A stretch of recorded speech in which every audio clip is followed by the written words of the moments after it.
Hey family, welcome back to my video. Today we will see, what if Naruto was joined the Dark Kyubi clan? Before we start, I would like to extend my sincere thanks to the original author of this story. Your generosity is greatly appreciated. Now enjoy the video. Naruto was furious. Actually, the word, furious, doesn't even come close to describe the level of anger the orange-clad boy was radiating. In fact, this specific level of anger probably deserved a word of its own. What on God's good earth could make this boy so mad? Simple. A certain fate-obsessed Hyuga with a superiority complex. Flashback: Naruto was watching the Hyugas in their match at the prelims. Neji charged an almost unconscious Hinata. He was going to end this fight. He was going to avenge his father. He was going to remove this pathetically weak girl from the Hyuga clan and get away with it. It was the Chunin exams, after all. Suddenly his open palm was deflected by a Juken strike. Everyone froze as they looked at the person that had deflected Neji's attack. It was Naruto. It took a whole 10 seconds for this to register in anyone's brain. Naruto, the dead last, used the Juken.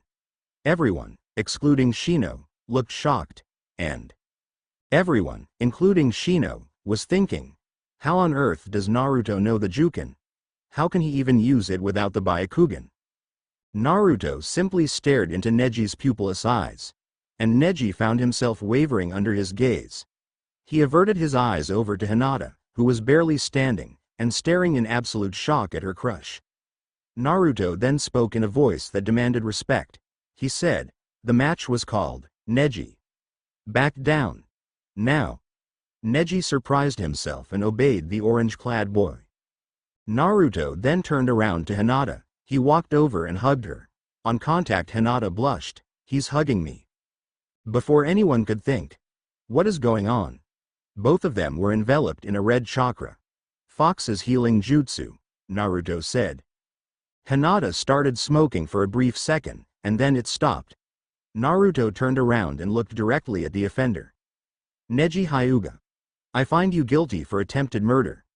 For this, I swear to you on my Nindo, that I will cripple you, for life." And before anyone could say anything else, Naruto disappeared in a puff of smoke. Finally someone spoke up.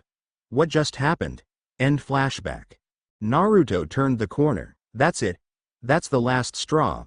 He thinks he's so high and mighty because he's a genius. Well, I'm going to show him what a real genius looks like." Naruto walked into his apartment and opened his closet. He reached behind the ugly eyesores the shopkeeper called a jumpsuit, and pulled out a box. It's time they know who the real Naruto is. Later that night, at the Hyuga compound, Hiyashi Hyuga was sitting in his personal library, enjoying a good book and a cup of green tea. However, for some reason, his book was just not as interesting as the events his daughter had told him about. It seemed slightly unreal, but then again, the Namikazes always seemed to surprise him. So, Minato's son can use the Juken. I'll have to ask him how he compensates for the Byakugan. Something behind him made a noise. He found nothing, and his Byakugan told him there was no genjutsu, but he knew there was something in front of him. "Good evening, Lord Hiyashi," said a voice that came from nowhere. "I was just thinking on how the Namikazes never cease to amaze me," Hiyashi said with a smile, and Naruto rippled into view, wearing a coat that looked just like the fourth's with the exception of the kanji, which now read, Fox. "You do realize you have just told me my heritage, something that was not supposed to happen when I became a Chunin. That didn't stop you from finding your father's box. Touché. So, why have you decided to appear before me? I need some information." "About the Hyuga clan. What else? I see. May I ask if it has anything to do with threatening to cripple my nephew?" "Yes, it does." Hiyashi nodded. He knew it was impossible to talk the boy out of it. He was the son of the fourth, the most stubborn of the Hokages. "I see. May I inquire as to why you want to do that to my nephew?" "He hurt someone precious to me. That is unacceptable. You do know that despite the fact that he tried to kill her, she really loves her cousin." "If I had a family I might understand that. Naruto, if you're referring to the fact that I didn't adopt you, Sandaime was keeping you safe by keeping your identity a secret, and if I had adopted you, too much suspicion would have been aroused." All the same, since you didn't adopt me, I grew up with the only comfort being the thing responsible for all of my torment and pain. Calm down, Kit. It wasn't his fault, Kyubi said to the ranting boy. Fine, fine, forget I brought that up, Naruto said, but, all the same I need some information. Very, well, what do you need it on, Neji? Why he has such an annoying, fate-obsessed, oh so much holier-than-thou attitude. Ah, now that's a story. Hiyashi went on to explain about Neji's father and the history the two brothers had. Naruto remained impassive.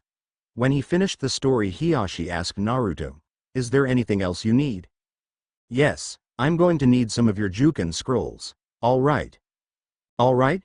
No objections about the Juken being a secret family taijutsu?" "Well, as far as I'm concerned, it will only be a matter of time before you become family. After all, my daughter will definitely accept the engagement to you, and you already know the Juken, or at least its basics." "So you heard about that?" "Yes, and I must say I'm impressed. May I ask how you learned the style?" "When you have had a being as old as time locked into your stomach, you pick up a few things." "So where did he learn it?" "He didn't tell me, something about keeping a mysterious personality." "Well, you have access to my library. Feel free to come and go as you please, wearing that of course," Hiyashi said, pointing to the coat Naruto was wearing. "Of course, thank you Lord Hiyashi," Naruto said as he bowed. "You know, if you are dropping the mask, your fiancé should be the first one to know." "I'll take care of it, don't you worry about a thing, except the health of your nephew." Hiyashi sighed as Naruto rippled into invisibility. His father's stubbornness was definitely one of his most prominent characteristics. He hoped his grandchildren wouldn't take after his father in that regard. Hinata was walking around the compound in a gorgeous kimono wondering about her crush. How does Naruto know the Juken? How did he heal me so fast? She blushed, thinking on the contact between them. Well, all good things must come to an end. She sighed. She walked into her room, looking for a change of clothes. She was going to go out for her daily, Naruto reconnaissance, rounds. She took out her jacket, and was about to put it on her desk, when she saw an envelope sitting there. "What is this?" She opened it up and read it. "To Hinata, the most beautiful girl in the world. This is your favorite, orange-clad genin." She nearly fainted reading that. "Now don't faint on me. I can't risk anyone seeing this letter, by the way. Please burn this after reading it. Sorry you can't keep it as proof that I love you, but this is very important."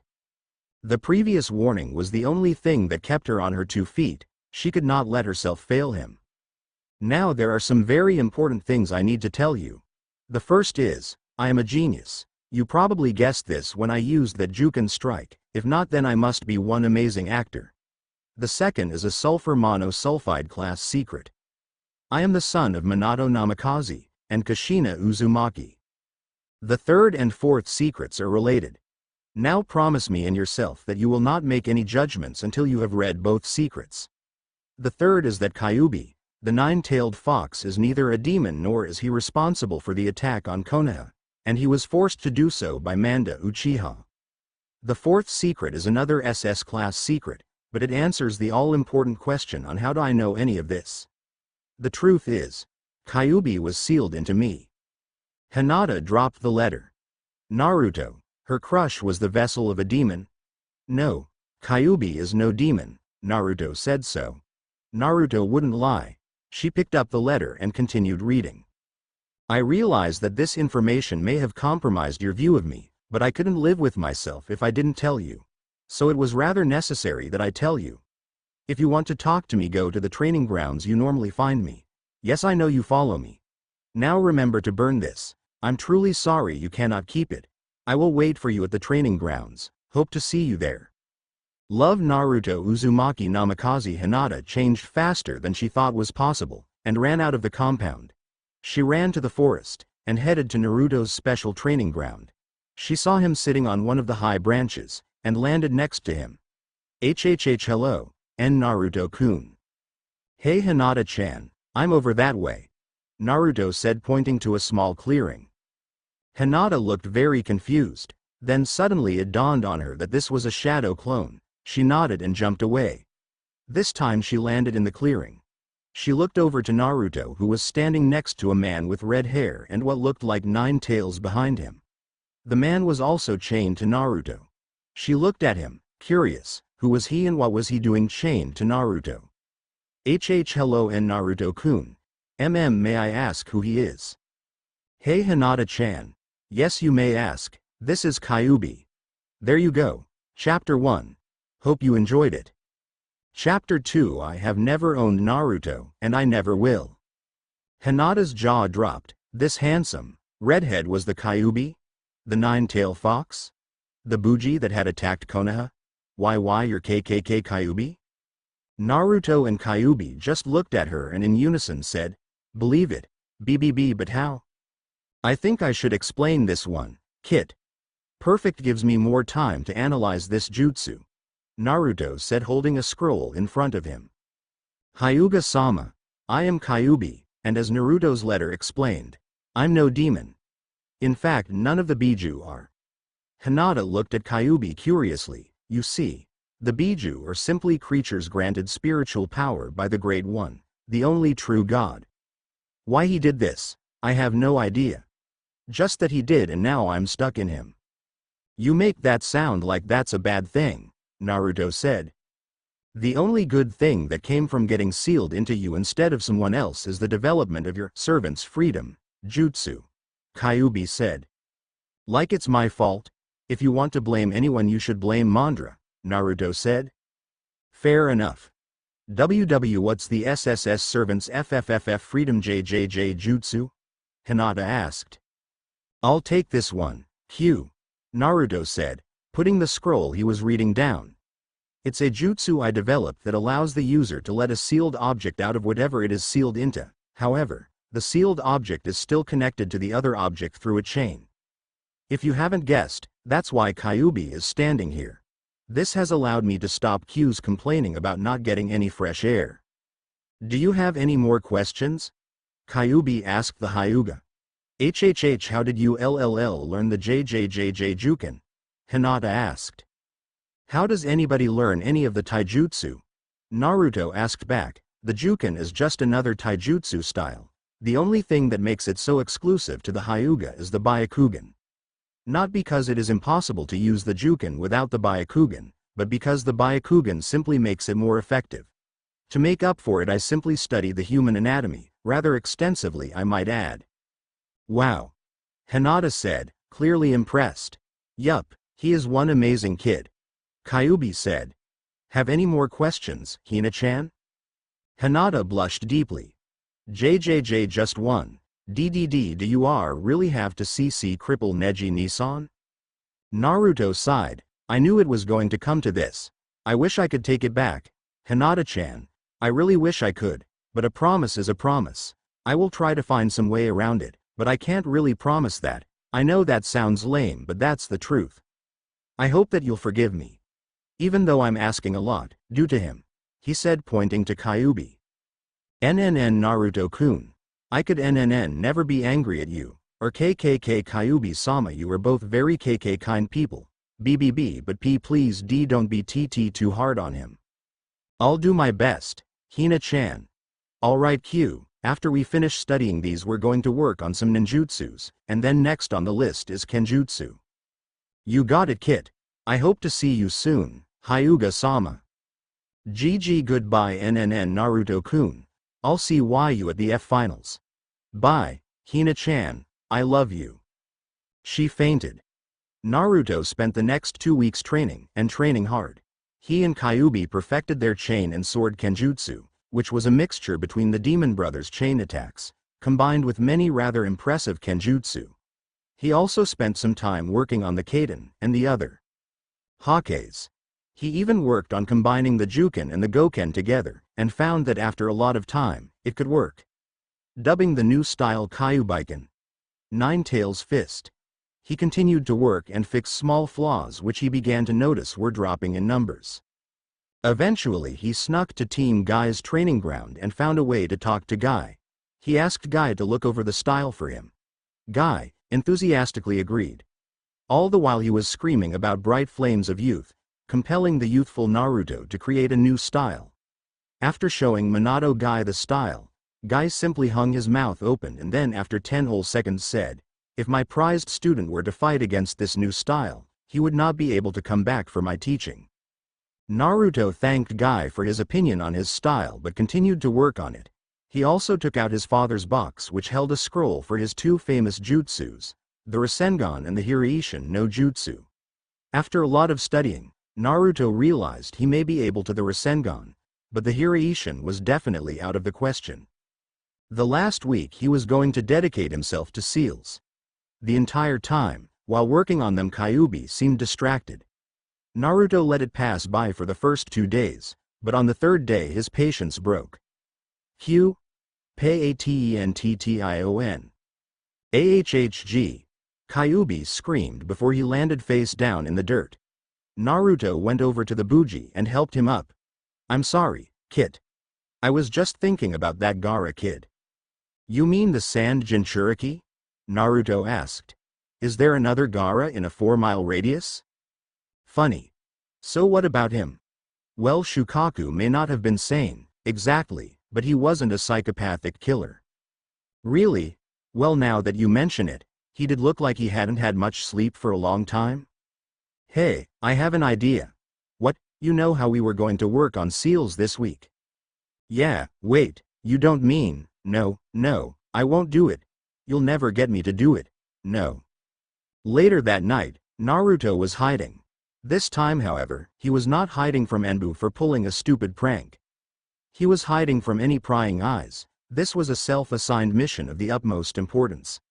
"I can't believe you talked me into this," Naruto said seemingly to himself. "Trust me, Kit.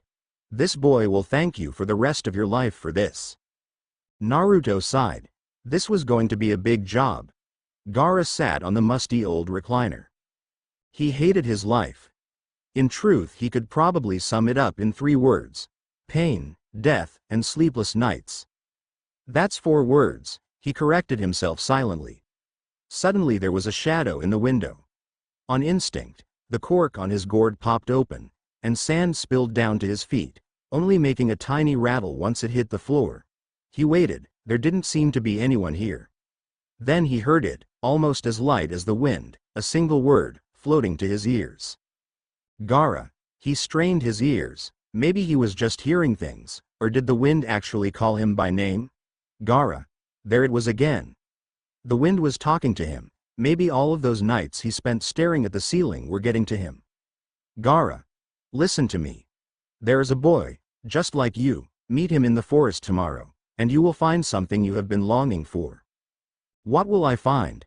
Gaara asked, meanwhile thinking, "Now I'm talking to the wind. I really must be crazy." Then the wind said a word he thought he would never hear. "You'll find a friend." The next morning Gaara almost dragged his siblings out the door, much to their annoyance. "But, Gaara, I haven't had breakfast yet," the puppeteer complained. "Shut up." Gaara mumbled and Kankuro wisely shut his trap. Gaara led both of siblings to the forest and told them to look for a boy. While both Temari and Kankuro were curious, they did not ask questions and began to search for a boy. Who was he? Didn't ask. Why was he here? Didn't ask. What were they doing looking for him? Didn't ask.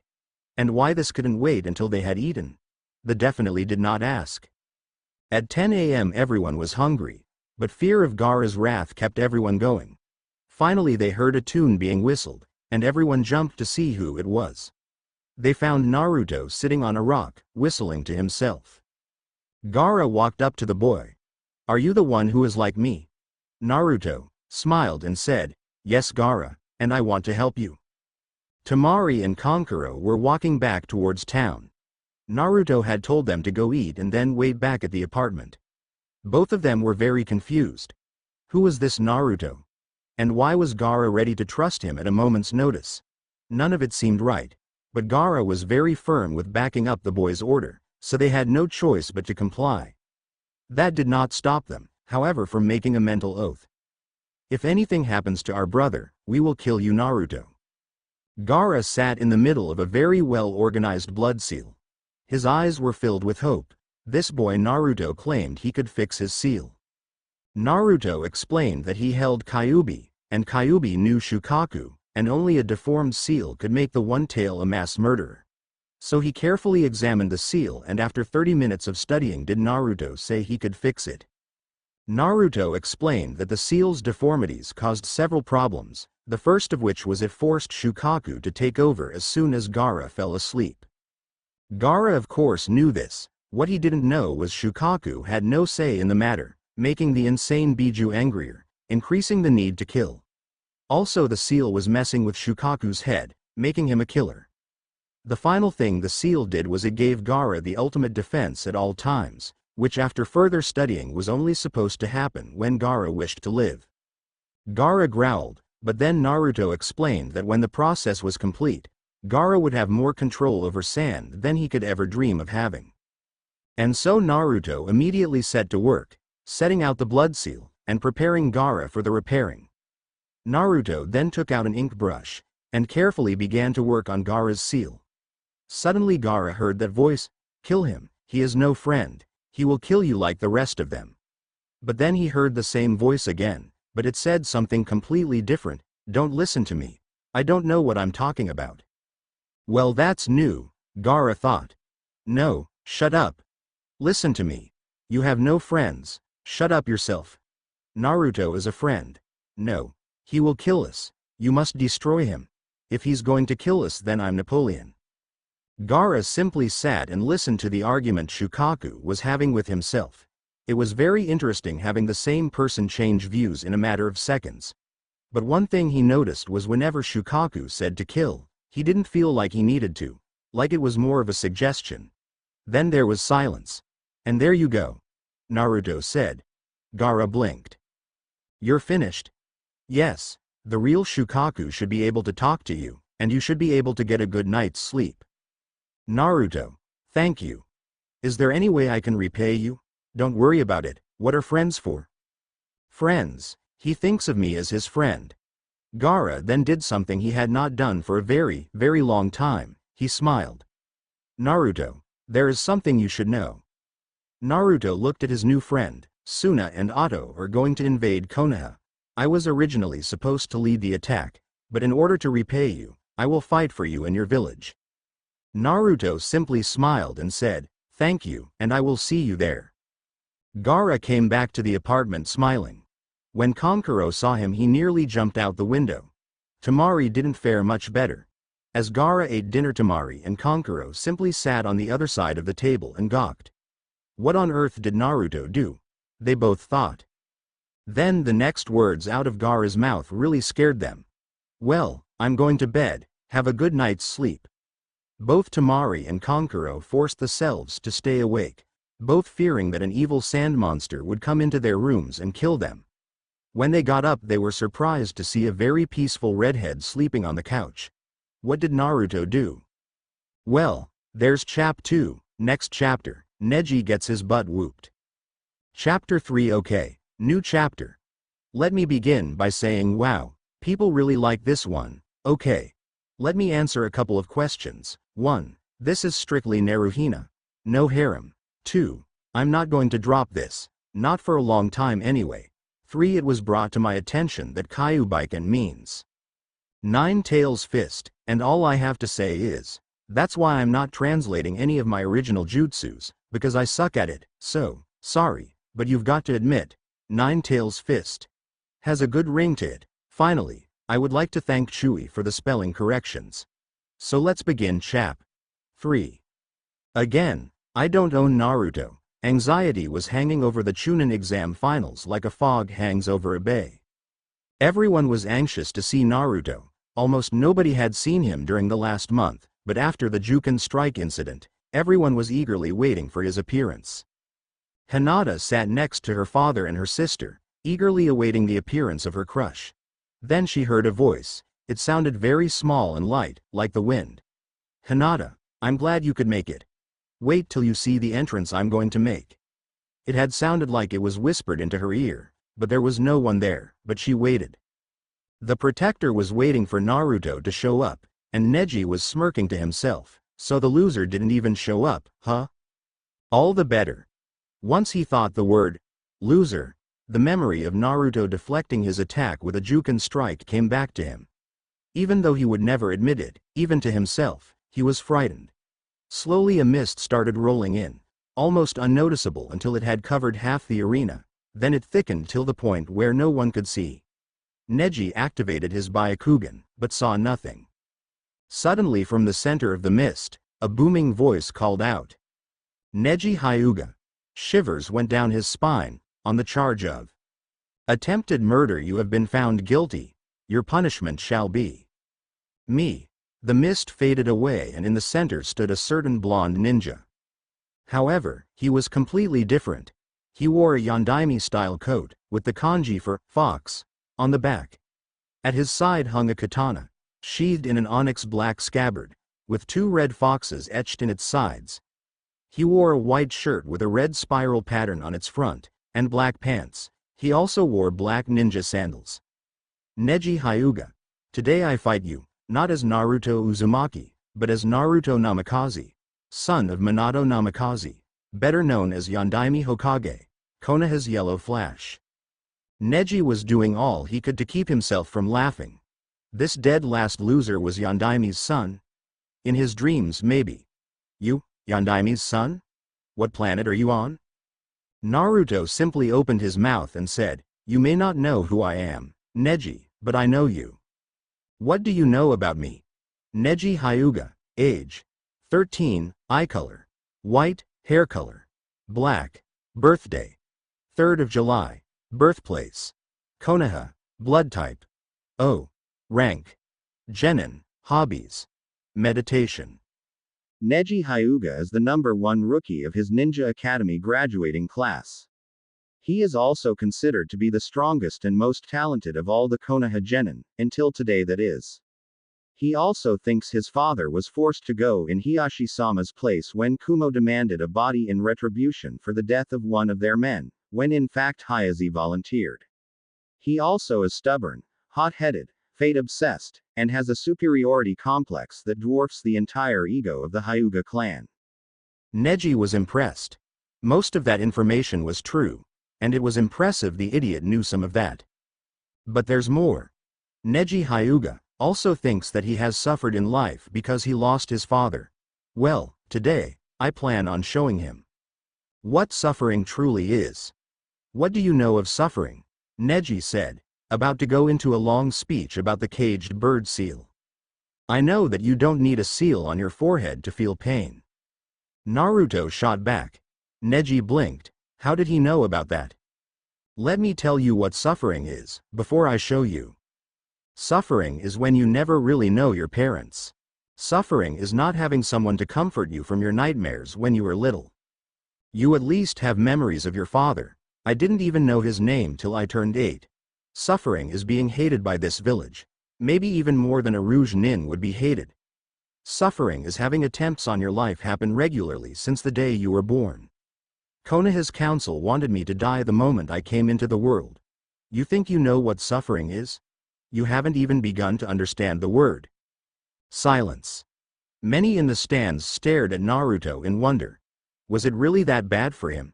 Even some of the adults who had mistreated him gaped. I knew I glared at him, but attempts on his life?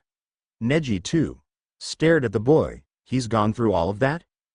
So, Neji, prepare yourself. Pain is waiting just around the corner, Naruto said. The protector started the match, and Neji activated his Byakugan, and slipped into the Juken stance.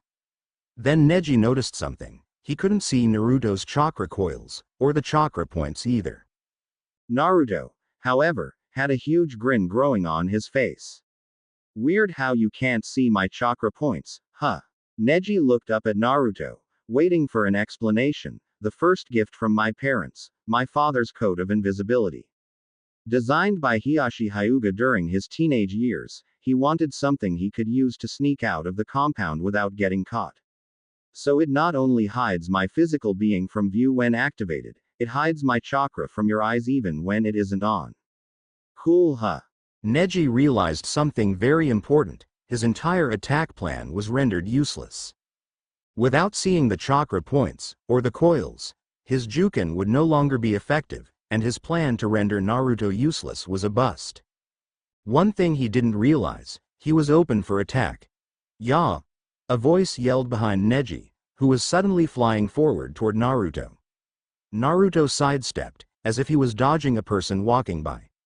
Neji landed with an oof. He looked behind him just in time to see a Naruto ripple into view. Then the Naruto that had just appeared, disappeared in a cloud of smoke. "Oh, how the mighty have fallen," Naruto said, "but you see, now that I've rendered your Byakugan useless, we can have a fair Juken fight, what do you say?" Neji didn't say anything. Instead, he charged Naruto for all that he was worth.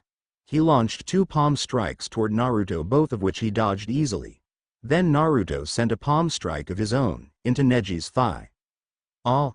he cried, clutching his leg in pain. Neji landed on his backside, clutching his leg until the pain subsided. Then Neji looked up at Naruto and smiled. "You are in my field of divination. Hake Rokuhuion Sho, 64 palms. Hakesho Kaden." The crowd gasped. Naruto knew the Kaden. What more could he do? "Ah!" Neji cried as he felt the pain of his own attack. He fell backwards, onto the ground. Before he could move to get up, he heard, "Earth Style. Bonebreaker no Jutsu." Suddenly Neji's arms and legs were caught in large rock restraints, firmly locking him to the ground. "Neji, this is your last chance, apologize to Hinata." "Why should I, a genius, apologize to that wee-ah?" The restraint holding Neji's right leg had split in the middle. This would not have been so bad if the halves hadn't started moving. One half started heading left, the other started moving right. 5 seconds later, a sickening crack echoed in the stadium. Naruto heard a very familiar sound. Sobbing. Looked directly into Neji's tearing eyes and said, "No, you will not cry. You are not even allowed to cry until you have been through as much as I have." Neji simply stared back, not even trying to stop the tears rolling down his face. "Please," he said, "just cripple me."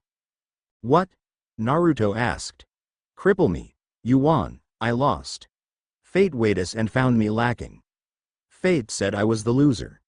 You can rub this into my face for all eternity, but please, please, for my crippiling, make it quick." Naruto nodded his head. His right hand started to glow red. "Neji Hyuga, from this day forward." Naruto lifted both hands. "I, Naruto Namikaze, hereby cripple your hatred." Naruto tore away Neji's headband, and he forced his glowing hand onto his forehead. Suddenly Neji had thousands of memories flooding his mind. These memories, however, were not ordinary. Each and every one of them were devoid of any opinion, completely unbiased. Neji saw his life for what it really was. Neji saw himself for who he really was, and he also found Naruto's description of him as absolutely correct. Neji saw himself for the jerk he was. Then it was over. Naruto stood there, hand still glowing, but in his hand was something he thought he'd never see. A caged bird seal. His caged bird seal. Was he free? From this day forward, the Neji that was will no longer be the Neji that is. "Will you promise me this, Neji?" "Yes," he said as if in a daze, "I promise you, this." Then the caged bird seal, the one that was on Neji's forehead as of 7 seconds ago, started to dissipate, until there was nothing left of it at all. Neji cried, not in pain, but in gratitude. Now that he had seen his true self, he realized some very important. He deserved nothing good. He deserved to be crippled. He deserved to have his father taken from him. He even deserved the seal that was placed on him. Nearly.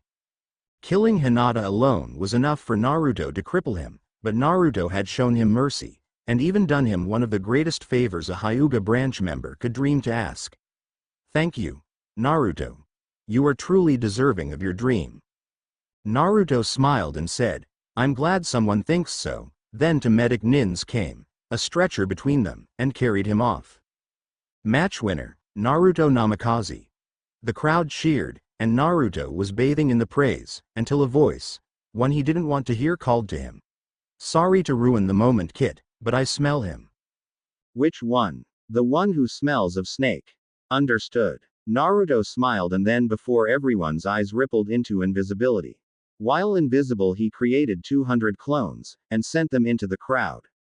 He himself went over to Gaara. Gaara, can you hear me?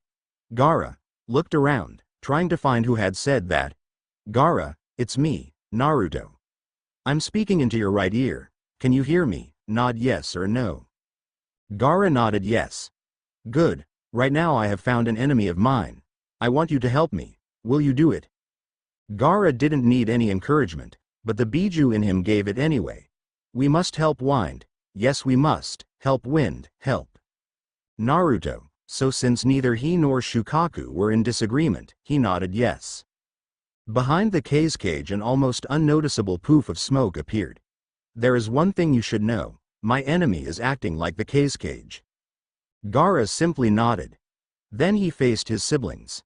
Neither one of you will fight in the invasion. If you do, I will kill you. Neither of them argued. Suddenly out of nowhere, the K's cage went flying to the arena floor. Ah! What the? Cried Sarutobi. Then something else happened, something nobody expected. The K's cage's face came off. There it floated 3 feet above the ground. Then they saw who the K's cage really was. Orochimaru was staring straight at the face he had used as a mask. Then he started to see the fist that had grabbed it. Then he saw the arm, then the torso, then the other arm and the legs, but the one thing that caught his attention was the red chain that was connected to his wrist.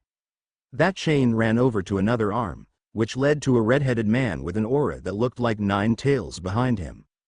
My father's second gift to me, Kyubi, Naruto said simply. He then turned to Orochimaru. You remember Kyubi, don't you? Because he remembers you. And how you brutally murdered my kit, and my mate, and let's not forget how you taught Mondra Uchiha how to use the advanced Sharingan to control Biju. As far as I'm concerned, you are about as much to blame for my attacking Konoha as that annoying Teme. Orochimaru stood up and said, yes I did, but you are a demon, who's to say that you wouldn't attack Konoha anyway? Naruto and Kyubi looked at each other and laughed, leaving Orochimaru in the dust as to what they were both thinking. What is so funny? He asked, very annoyed. Naruto and Kyubi ignored the Sannin, only succeeding in making his even angrier. What is so darn funny? Naruto, after composing himself, said to the snake Sannin, why don't you ask you sensei? Orochimaru looked at the boy quizzically. What could the boy possibly mean by that? The Sandaime simply stood and said loudly so everyone in the stadium could hear him, he means that none of the Biju are actually demons. Everyone gasped. They are simply intelligent beasts with more power than many can believe. In perfect truth, Biju are actually good-hearted creatures, and well, as Naruto says, believe it. Well, there you go, right out of the Hokage's mouth. Naruto said with a grin across his face. Now as for you, he said, pointing directly into Orochimaru's face, well, let's just say we got something special in mind for you. Suddenly Kyubi and Naruto charged Orochimaru. He easily dodged both of their attempts to ram him, or so he thought. This fantasy was shattered as soon as the chain between them hit him in the chest. Suddenly the Biju and his vessel turned around, crossing the chain over itself, successfully wrapping the Sannin in the chain. Now we're going to have some fun, Naruto said with a sadistic grin. Oh yes, I love this part. The air itself seemed to tense with suspense when suddenly Kyubi and Naruto did the most unexpected, cruel, and vicious torture known to man. They broke into song. Yandaime, Yandaime, Yandaime Minato Namikaze. Beat the snake, and took his sake, and drank it all away, hey. Almost everyone's sweat dropped. The sang he verse again, jumping around Orochimaru, with all of the energy of schoolboys.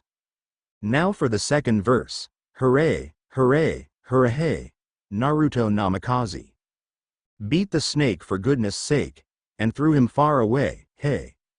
Meanwhile in the stands, anyone who had any sort of relationship with the boy were now denying that they knew of his existence. The only ones who actually said they knew him were proud of the caught that he had caught a Sannin and was humiliating him before all of Konoha. A kunai sliced through the air, heading toward the boy, it thrower smirking to himself, the boy go too cocky. A true ninja should know better. His smirk died as soon as the kunai hit a wall of sand. Geez, Gaara. Nothing like waiting till the last minute, huh? Naruto said as the redhead made his presence known. Hey, I came didn't I? Gaara said, huge smile on his face. The one who had stood in Orochimaru's defense thought maybe now would be a good time to leave. Only to find his feet caught in sand. The ninja paled. Hey, would you by any chance have Orochimaru's lackey caught, do you? Naruto nearly laughed. Why don't you ask him? Gaara replied. Ah! Someone screamed. Then a huge tentacle of sand revealed that someone to be Kabuto. Absolutely wonderful, now they can both die. If you kill me, Suna will attack, Orochimaru yelled. No, they won't. Kyubi told him, you see, the kid had sent about 100 clones out into the city. These clones took out any of your auto nins, while at the same time, telling the Suna nins what happened to their cage, which, in order to get his face, has to mean you killed him. Trust me. They won't lift a finger to help you. Orochimaru was in shock, absolute shock. He had nothing left. Every single trick he had was countered, he had nothing left at all. Now, Naruto said, for your punishment, you will be locked in an unbreakable dome of sand, with Kyubi, and both of you will be restrained to keep you from performing jutsus. The dome started to form and Naruto preformed the Bonebreaker jutsu, keeping both Kabuto and Orochimaru restrained. Once the dome covered his head, Kyubi began. Now Orochimaru, my kid and mate are going to be avenged. With a little of my own pain thrown into the mix. Ha ha ha ha ha. Orochimaru felt his bladder go. Chapter 3 is done. Bye bye Orochi, Kabuto, and Jerky Neji. Until next time. S. Chapter 4 Naruto is not mine. It took 3 minutes. Only 3 minutes. As soon as the dome closed a muffled scream was heard. Gaara used his third eye jutsu to look inside but deactivated after 2 seconds of witnessing what the Biju was doing. 3 minutes was all it took. The chain that had been sticking out of the dome faded and Naruto felt his tenant return. Listen Q, I don't care if he was an enemy, you keep those memories to yourself. Understood? Are you sure you don't want to see how I ripped his fingers off before going for his?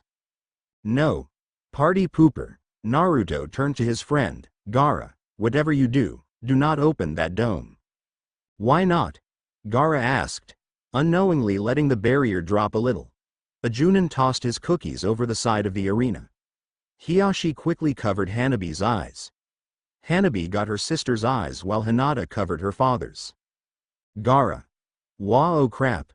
Gaara quickly recovered the gore that Q had left behind.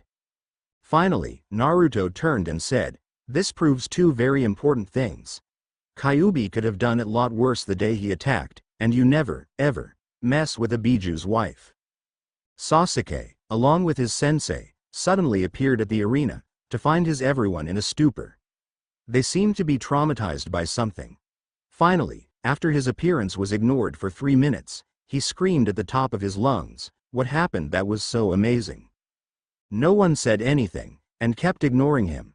This only served to make him angry. Finally Shino, sensing he should calm the enraged prodigy before he did something rash. Naruto revealed himself to be the son of the 4th Hokage, and a genius and stopped an invasion against Konoha. Sasuke looked at Shino like he had lost his mind. Kakashi smiled behind his mask and thought, I knew it. That's preposterous. Have you even met Naruto?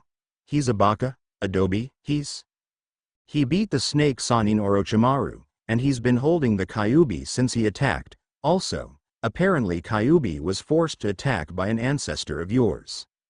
And so everyone just believes the Dobi. He had the word of the Hokage to back him up. If you want to question anyone, question him. Then Kakashi said something Sasuke really didn't want to hear. It's about time Naruto showed his true colors. What? You were in on this too. The 4th was my sensei, he trusted me with some of his secrets, not all mind you, but his son was one of those secrets. So, you knew he had more power than a Sanin and you didn't tell me. He's not that powerful, and of course I knew. Did you really think I would let you go on a C rank when you've only been a genin for less than a single year? Ha ha ha ha. Now Sasuke was absolutely furious. Kakashi had no faith in him at all, only in Naruto. So you didn't believe in me at all? Just Naruto? Yes. Kakashi said, don't feel too bad, Sasuke. Naruto has been training for most of his life and was a natural at jutsus. It's expected for him to be stronger than most Junin. Oh, you better get down there, they're calling you. Naruto was sneaking again. This time it was around the Hokage's office. He was waiting for the old man to be in there alone. Well, almost alone. Night had fallen an hour ago and Sarutobi was keeping his desk from being invaded by the hordes of paperwork, suddenly flanked by some mission fulfillment papers. Then heard a small voice, "Evening, Oji-san, long time no see. Would you mind if you can give us a minute alone?" Of course, Sarutobi smiled. He snapped his fingers and an Anbu member appeared. "Please take your men with you until I tell you to return." The Anbu nodded and disappeared. "Now how can I help you, Naruto?" "Oh, and congratulations on making Chunin." "Thank you, Sandame-sama," Naruto said as he rippled back into view. "I've come to request a favor." Sakura walked to the bridge. She wasn't exactly as shocked as she was yesterday, but all the same. Naruto was amazing. That pretty much summed up her thoughts for the day. Sasuke sat on the rail, waiting for the team to assemble. "Where's Naruto?" asked Sakura. "Don't talk about that doby to me again." What's the matter? A little sour, are we?" said a voice almost as light as the wind, when suddenly Naruto rippled into view. Sasuke glared, and Sakura was again shocked. "Okay, let me get to the chase. I'm going on a mission for about 4 years, so this is a goodbye." "Sakura, truth be told, I never liked you that way. It was part of the Dobi act." "Sasuke, truth be told, I did hate you, but I see potential in you, just need work more. Say goodbye to Sensei for me." "You can say to me yourself," Kakashi said behind them. Everyone stared at him. The impossible just happened. Kakashi was on time. Apocalypse, he's on time. Funny. You didn't actually think you could get away with it, did you? "Well, I tried," Naruto said with huge smile on his face. "Hey, when you get back, I want to fight with the real Naruto." "I hold you to that." Oh, and Kyubi says he's sorry that Yondaime had to resort to that jutsu. "All is forgiven, as long as I get to beat him in our fight." Naruto smiled. "Sure, I'll see what I can do." "Don't you dare." "Well, I'll see you guys in 4 years. Bye." Then he suddenly rippled from view. Team 8 met in their usual spot, under a large tree. Kurenai, feeling like she needed to be the responsible sensei, was there 30 minutes early. Shino arrived 5 till with Kiba in tow. Hinata arrived at 3 till. Kurenai was about to brief the team about their next mission when an Anbu member appeared. "Miss Hyuga is requested at the Hokage's office." Kurenai nodded and told Hinata that she was dismissed. When Hinata arrived, she found the Hokage, her father, and her crush. "Hello, Hinata," the Hokage said. "Please sit." She did. "I'm just going to cut to the chase. You are going on 4-year training trip. Your father has already agreed. You have 2 hours to pack and say goodbye to your team and friends. Your teammates are working on a fence and the other teams are having the day off. Any questions?" Hinata looked at the Hokage, looked at her father, then looked at her crush, and one question popped into her mind. "WWY is NN Naruto-kun here?" "That's the best part," Naruto said, a smile playing on his face. "You're going to need a sensei," Sarutobi said. Naruto and Hiyashi smiled, while Hinata's brain began to put 2 and 2 together. "Naruto will be my sensei." "Yes. Do you have anything against being with Naruto for 4 years? Alone?" Sarutobi asked. Hinata blushed. "Because I can find someone else." "NN no. Naruto-kun is FF fine." "Okay. Your 2 hours began as soon as you leave this room." She nodded, and turned to leave. "Oh, and there is one more thing. Since birth you have been engaged to Naruto. Do you accept this?" Before she hit the ground, the word, "yes," had left her lips. Hinata ran down her list of things to do. She said goodbye to all of the girls. She had packed 9 days worth of clothes. She planned to wash her clothes every week. She had her toothbrush, floss, and 6 extra tubes of toothpaste. She had a crank flashlight, and several other miscellaneous items. She also had a bag of cinnamon rolls. She would probably go without them for the whole time, so she had to keep a small stash for herself. She was waiting for Naruto to arrive. She was at the village gate, just waiting. She twiddled her fingers, waiting. Naruto then rippled into view. "Are you ready to go, Hina-chan?" She blushed and nodded. "Excellent. Follow me." Naruto then headed toward the training grounds. After 30 minutes of walking, they came upon Training Ground 44, the Forest of Death. Hinata looked over at her crush, as if asking, "What are we doing here?" Naruto just smiled and walked up to the closest gate. "Yo, crazy chick. We're here." As if on cue, Anko, said crazy chick appeared. "Don't you yell at me, Gaki." "Why not? I think killing someone's lifelong enemy earns me bragging rights." "Then brag, but don't yell it out to the world," Anko yelled. Naruto smiled then backed down. Fine, fine. Just show us our new home." Anko mumbled something about annoying brat kids and their annoying brat fiancés, but led them into the forest. She led them deep into the forest, when suddenly they came upon a clearing. The clearing was large and it had a giant stump in the middle of it. Anko handed them a couple of tents and told them they would be living here. "Don't take advantage of her too soon, Gaki," Anko said before disappearing. Hinata was blushing crazily. Naruto ignored it. He looked down at the tent in his hand and threw it away. He went through a series of hand signs and mumbled something. A red chain began to form in the air next to him. As soon as it was 4 feet long, Kyubi started to fade into view. Without saying a word, they went to the stump, and taking out his sword, Naruto began to carve a door in the wood. Kyubi also formed a sword out of chakra and also began to work on the stump. After 30 minutes, Naruto came back out, Kyubi in tow. Naruto grabbed his bag and disappeared back into the stump, and then he told Hinata to come in. She followed and found the inside of the stump to be a 5-room apartment-like house. There were 2 bedrooms, a kitchen, a dining room, living room, and a makeshift bathroom. Sorry, the bathroom isn't that great, but it's hard to install indoor plumbing in a tree stump. Hinata watched in awe as Naruto began pulling out a gas stove, a refrigerator, a bookshelf, and a generator out of a single scroll. Luckily, there is a small underground river underneath the toilet. That'll keep it from stinking. How did you do all of this?" she asked. "It's the sword he has, another gift from his parents," Kyubi said, carrying a box of clothes into one of the bedrooms. "Apparently, my mother was from a hidden village called Whirlpool, and the village was famous for making weapons. This one in particular," Naruto pointed to the sword at his side, "is called the Fox Blade. It has several little abilities which are very cool. One of them allows me to convert my chakra into any element I could possibly think of. This gives me the ability to have an affinity for any element, so, to answer your question, I changed my affinity to grass and this helped me carve the wood. I also used some wind and fire to help out also. The second ability is that it allows my opponents to become very unlucky, and allows me to become lucky instead. In fact, it's probably because of this sword that Orochimaru is dead. Does that help in any way?"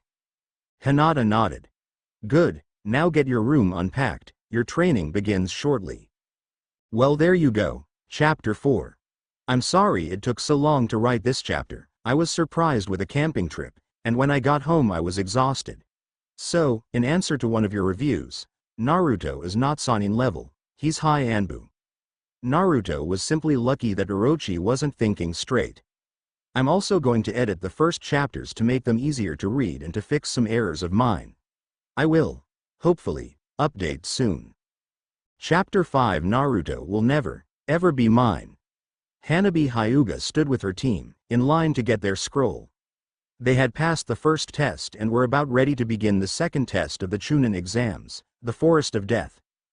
Hanabi remembered what her sister had told her about the forest, the giant tigers, the forest leeches, and the poisonous plants.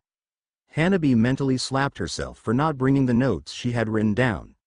Oh, well, the past is the past. Finally, her team, Team 23, was given their scroll, a heaven scroll. She then walked over to the second gate. At this gate was Team 22, or better known as Team Konohamaru. Hey Hanabi, Konohamaru said. Hello, Konohamaru, Moegi, Udon. How are things going? Hanabi asked. Konohamaru, seeing as how Naruto left, felt he needed a replacement, and was now wearing a bright orange t-shirt with black pants. Udon wore standard-issue shinobi black pants, shirt, and fingerless gloves. Moegi was stunning. She had truly lived up to her claim of being the prettiest girl in the class. Her hair ran down her back like a waterfall. Her eyes were burning with a determination that could blind someone if let loose. Her clothes were humble but attractive in the most beautiful way known to man. Her beauty was indescribable, but it was her strength was beyond words. Things are okay, I guess. Suddenly a voice came over the speakers. All right Gakis. You know what it's going to take. You know about most of the threats, but there is one more you guys need to know. The 3 fears of the forest. Do not cross them. 4 years ago I gave them 2 of each scroll. They still have them. The last team that faced them came back with only 1 survivor, and whether or not he survived is debatable. If you see any of them, do not challenge them, they will leave you alone otherwise. You may begin. Everyone jumped into the forest, each going a separate way, except for 2 teams, teams 23 and 22. Konohamaru had told his team to follow them. He had an idea. At nightfall, Team 23 made a small camp. They would attack tomorrow, when most of the hot-headed ones were tired from the first day of rushing. Then Team Konohamaru appeared. Team 22, we have an offer. Hanabi was either shocked out of reason or her small crush had led her to follow him wherever he went, no matter how stupid it was. They were actually going after the 3 fears of the forest. Just how stupid was Konohamaru? And yet here she was, following him. What does that say about her? She sighed. Hey Hanabi? Konohamaru asked, breaking her out of her mental monologue. What do your eyes see? Hanabi activated her Byakugan. She didn't see much. She did see a woman. She quickly looked her over, a drop-dead gorgeous kimono, rather dark blue, almost black hair. All she could see was her back. I see a woman. She has a basket in her hand, and she is walking toward a large tree stump. All right. We'll ask her about the 3 fears. Konohamaru said. They jumped onward to the clearing where the woman stood. Konohamaru stood up and asked, Excuse me miss, we are looking for the 3 fears. Could you tell us where they are? Then the sweetest voice they had ever imagined responded. What are 2 genin teams doing looking for them? She asked, her back still turned. Well, we heard from that crazy lady that they had 2 of each scroll, so I thought that if we worked together we could beat them one at a time, so then we could get back to tower, because well, I like that team and they're good friends of mine. So, would you stand by your friends even though you may die? Yes, Konohamaru said, slightly unsure of himself, but what does that have to do with anything? The 3 fears find those characteristics valuable among all else. In fact, because of such characteristics, they may let you live, the woman said. Finally, one of Hanabi team members, a boy named Shinjid, asked, And how do you know so much about them? Because, the woman said simply, I'm one of them. Everyone froze. Suddenly a blond man appeared. He had a sword at his side and was wearing a Yondaime-style coat. Underneath that he wore a white shirt with a red spiral design and black pants. He wore a leather wristband on his right wrist, and on his left was a red shackle. I'm one too, he said. The genin slowly backed away, the woman still hadn't turned. Then another man, one with fiery red hair, and claw-like nails appeared in a puff of smoke. He had a foxy grin on his face that looked freakishly familiar, but Konohamaru couldn't place it, and I'm the 3rd. So, the woman said, you have to ask yourself, are you feeling lucky? The woman turned and suddenly all of her thoughts ground to a halt. Hanabi too stopped. Hanabi? Is that you? Hinata Nissan? Hanabi asked. Are you kidding me? Naruto asked. The first genin team who actually has a hope of surviving us happens to be the very one we have to let go? That's luck? Konohamaru's mind suddenly jogged. Boss. Likewise, Naruto's memory jumped. Konohamaru? Moegi's and Udon's jaws dropped. Everyone stared at each other. Team 22, with the exception of Hanabi, was wondering what on earth was going on and who on earth these people were. While Konohamaru, Moegi, Udon, and Hanabi had a sudden rush of memories. Kyubi stood there and finally said, "Wow, this is awkward."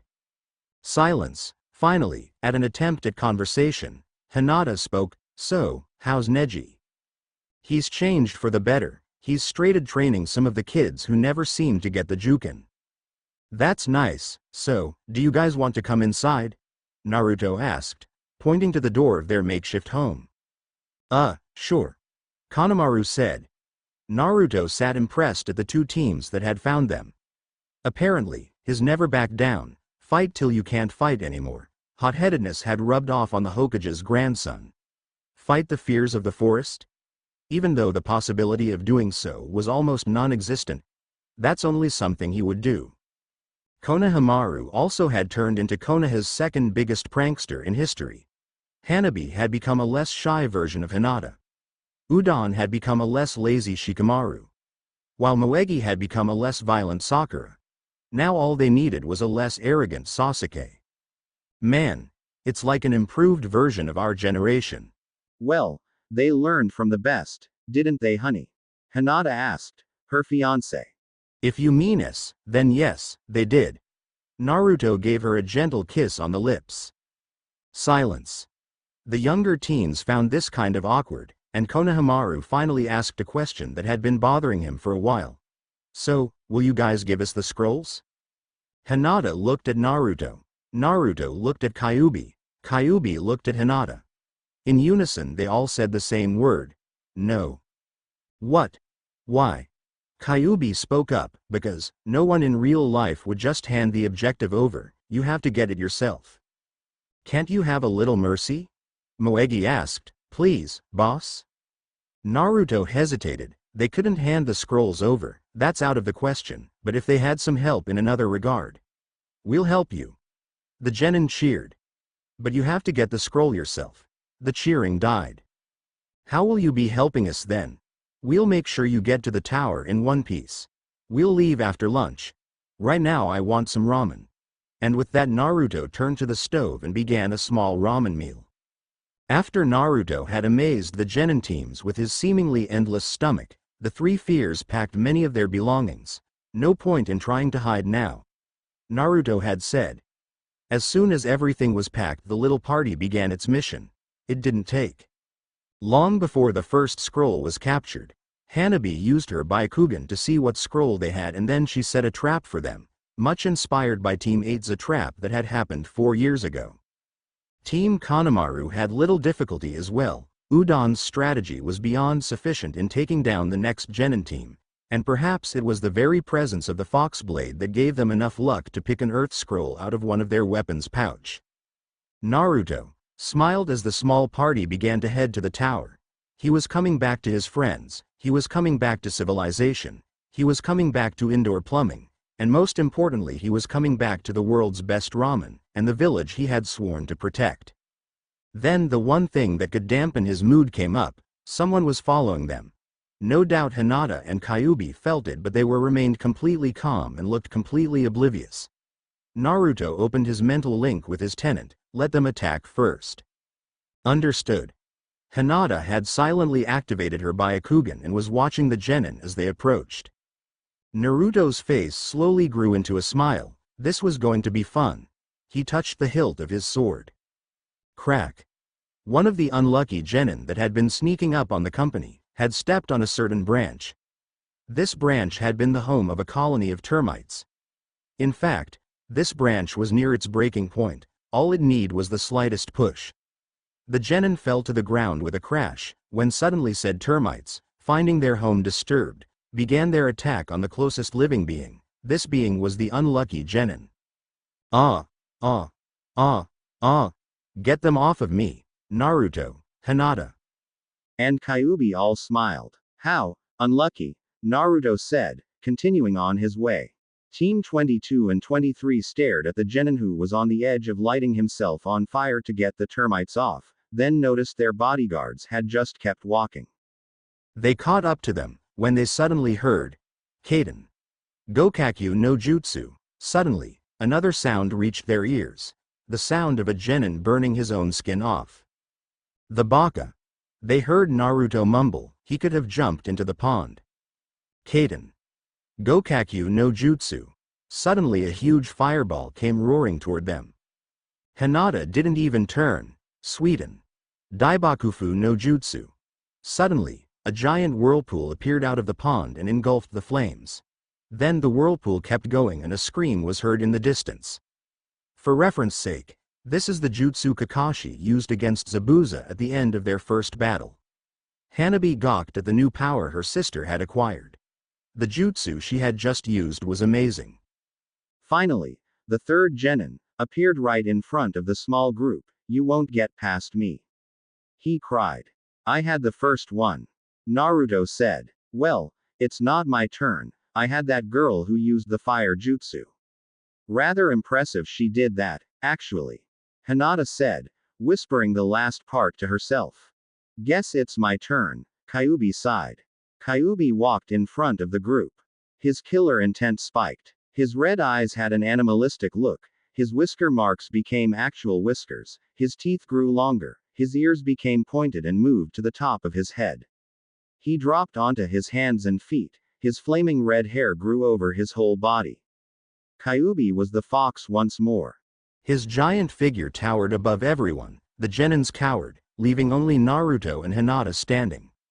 The fox inhaled with his nose, it was like a whirlwind. You smell like fear. The boy turned to run, but only wound up running into a trap he had set for a battle. The trap was very effective. The boy would never move again. Kyubi reverted back into his human form. Let's go, I want some ramen. When Team 22 and Team 23 entered the tower, they split up and said their goodbyes. Naruto along with Q and Hinata stayed with Konohamaru. And when they opened the scrolls they found a very shocked Iruka. Naruto? Hey Iruka, it's been what, 4 years? Wawa, what are you doing here? I came to say, we're back, and ready to rock. Chapter 5 is up.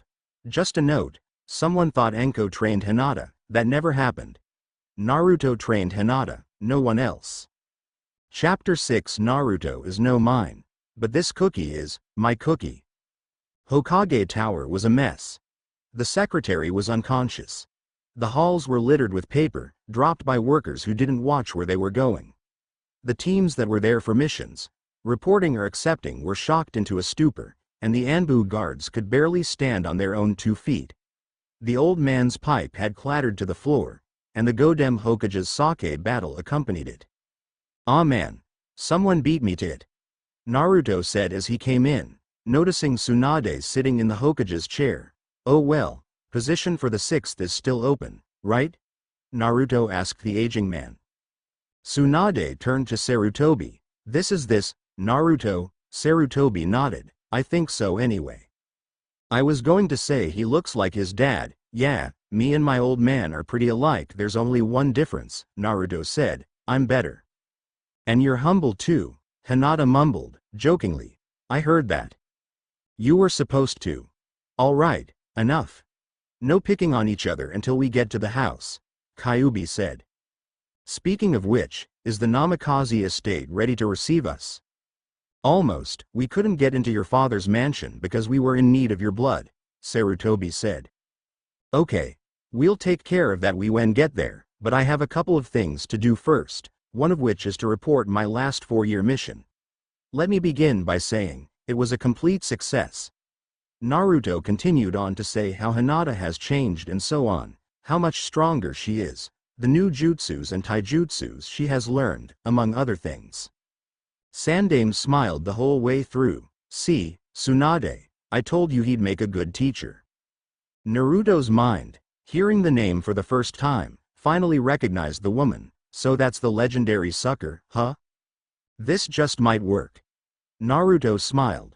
Secondly, I have a complaint. Immediately, everyone's undivided attention was on the blonde.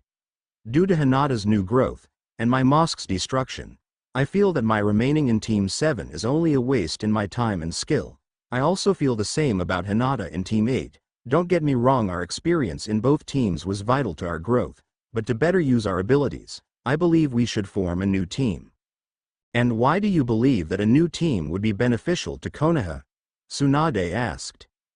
Because without me on Team 7, it would allow Sasuke and Sakura more time to grow, allowing for him to become more powerful before attempting to kill his brother. Also, as Hinata's sensei for the past 4 years, I know her tactics and strengths, something that would take Team 8 a while to discover, and thus it would be a waste of time and manpower. As if that's not enough, it's no secret that myself and the Uchiha don't get along. Tsunade looked impressed. Those certainly were good reasons, but the teams were the teams. You have some good reasons, I'll admit, but I'm not going to change the teams. Naruto looked at her, a devious grin on his face. Then how about a bet? Tsunade both hated and loved those words. The look on her face was one of inner conflict as she tried to pry the dice out of the hands of her inner gambler. What do you have to wager against me, the Hokage? She asked, trying to discourage herself from taking the bait. How does a list of all the jutsus have made sound? I'll even add a nice retirement home in the Namikaze estate for you. Sandame's eyes went wide. That was something he'd kill for, a home in the nicest place in Konoha? To live there until the end of his days, that was heaven. Tsunade's inner gambler had already thrown the dice. What's the challenge? Naruto smiled. 3 Chunin, 6 Junin, against me, Hinata, and Kyubi in his human form. Tsunade looked at the 3 of them. 3 of their best Chunin and 6 of their best Junin. There's no way these could survive. You're on. Naruto looked the Junin over. All of them were familiar faces: Kakashi, Guy, Asuma, Anko, Ebisu, and Kurenai. The Chunin were completely new to him, but that didn't matter. Naruto then checked the environment: a lake nearby, a large open field, with trees surrounding the field and the lake. Looks like we're going to get our fight, Kakashi, Naruto said. Kakashi gave an eye smile and pulled out a kunai. Looks like it, Naruto. Kyubi, listen good. When you see Hinata, tell her we each get 2 Junin, and 1 Chunin. I get Kakashi, Guy, and the short Chunin with red hair. You get Anko, Asuma, and the big guy. Hinata will get Ebisu, Kurenai, and the Hyuga Chunin. Gotcha, Kit. I'll tell her as soon as she gets back from changing. The redhead Chunin was pacing back and forth. What on earth are we waiting for? My girlfriend to change. She doesn't want her kimono getting dirty, Naruto answered him. Like that's all she has to worry about, the Chunin chuckled. Naruto was tempted to say that it was all she had to worry about but decided against it. No need to get the guy riled up. A familiar scent wafted under his nose. And here she comes, Naruto said. Kurenai's jaw dropped to the floor. Hinata had ditched the kimono for Anbu-like battle gear. She had iron-plated gloves that went up to her elbows, a dark blue flak jacket, not a Chunin one, because she had to be re-ranked, but that would change after the fight. She wore black pants and a blue jacket, not as large as she wore during her genin years. In fact, this one was nothing like that jacket. It was more like Naruto's coat than a jacket. Underneath her jacket she wore a black fishnet shirt. Have I told you how beautiful you look in that? Naruto asked his girlfriend. Only 50 times. Hinata answered. Well, make it 51. Okay. Lovebirds. Pay attention, we've got a bet to win. Kyubi told the 2. You're not worried, are you, Q? Me? Worried? Huh? In another life, maybe? Good. We don't need you turning tail. Hey honey. Hinata asked. How are we going to take them? 3 fears techniques. Naruto replied, and if they come back then we can practice taijutsu. Okay then, will do. Are you ready to begin? Tsunade asked. I was born ready. Naruto yelled, begin. Kyubi ran to take his 3. His opponents didn't disappoint. They began throwing everything they had. Kaden. Hosenka no Jutsu. Kaden. Karyu Enden. Senichashu. 6 fireballs and a flame dragon flew toward the Biju, which he expertly dodged, all the while avoiding the crazy snake mistress who had 2 snakes hissing at him from her sleeves. Once the fireballs flew past him, Kyubi began a series of hand signs, fear of the forest technique. 9-tailed fear no jutsu. Suddenly 9 fox tails appeared on Kyubi's back. They slowly started spinning, growing longer and longer until they went as far as 3 meters. Kyubi slowly moved to the closest opponent, the Chunin. Said Chunin suddenly found himself spinning at high speeds as he was caught up by one of the tails. Kyubi then jumped the 2 Junin. They too were caught up in the whirlwind of tails. The tails kept spinning, slowly rising in the air until all 9 tails were pointing straight up. Then the tails dived into the earth, leaving only 3 heads above the ground. Suddenly 3 kunai hit the ground in front of them. Each one had a tag tied to it. The 3 heads' eyes went wide. They cringed, as well as a head could cringe. Then the tag showed itself to be just a piece of paper with the words, "Game over," written on it. Kyubi gave a sadistic grin that sent a shiver down Enko's spine. I could have done much worse. Naruto was laughing his butt off. Every time his 3 opponents took 2 steps, they tripped on their own feet. What is going on? We're Junin, Kakashi yelled. Guy decided to throw in his own 2 cents. It is the youthful Naruto, his bright flames of youth blind our feet. Shut up you annoying, spandex wearing, the Chunin mumbled, fed up with tripping. Okay, that's enough of that. Naruto told them, I'll make it easier for you, I'll come closer. The Chunin's blood boiled on hearing that. Shut up! The Chunin charged Naruto, kunai in hand. Unbeknown to the Chunin, his kunai had a weak spot, a hair's width wide. One would have to be ridiculously lucky to find it. Well, Naruto just happened to be that lucky. The Chunin's eyes went wide as he saw his kunai split down the middle, cut by Naruto's sword. His shock lasted 3 seconds, because after that he was sent flying from a kick to the chin. Well, that was fun, Naruto said. Now to end this. Fear of the forest technique. Fear of the fox blade no jutsu. Naruto's sword glowed a brilliant white light. Stage 1. Fire. His sword suddenly burst into flame. Naruto took one swing. The flame flew from the blade, forming a brilliant arc that flew towards his opponents. Stage 2. Water. His sword was suddenly coated with ice. He swung his blade again. The ice melted then refroze, coming at the fighters as icy needles. Stage 3. Wind. The blade's aura seemed to grow disturbed, as if the wind around it were the equivalent of a Category 5 hurricane. Stage 4. Earth. Suddenly, Kakashi, Guy, and the Chunin found themselves caught to the ground by stone boots. Stage 5. Grass. Vines wrapped around their feet, binding them further. Stage 6. Lightning. The sword began to crackle. Add that with the cutting power of the wind, and he had a weapon that would cause severe pain and rip them apart. Game over, Naruto said. Kakashi smiled. He was proud to say it, even though he had nothing to do with his abilities, he couldn't help but swell with pride. Naruto was his student. Hinata was in stare down with her 3. Kurenai, her sensei, she have it better than the other 2. Ebisu, the closet pervert teacher, his fighting skills were average, his affinity was water, like hers, so she should expect much of the same attacks, if he got out of her technique, that is. Then the Chunin, he would be unaffected by her technique, but then she could use the Kyubiken on him, that would be something. Testing the taijutsu on a Hyuga. Megan. Jubaku Satsu. Kurenai thought she might as well try her favorite genjutsu. As expected, her eyes quickly dispelled the jutsu. Sweden. Suiryuden no jutsu. Ebisu yelled. A giant water dragon flew towards Hinata. Thinking quickly, Hinata flew through a series of hand signs on her own. Sweden. Suijinheki. A wall of water flew up, stopping the dragon in its tracks. Then Hinata began more hand signs. Fear of the forest technique. Fear of the moon eyes no jutsu. Ebisu began to charge. Then he saw her eyes. Black like the new moon. Kurenai saw it too.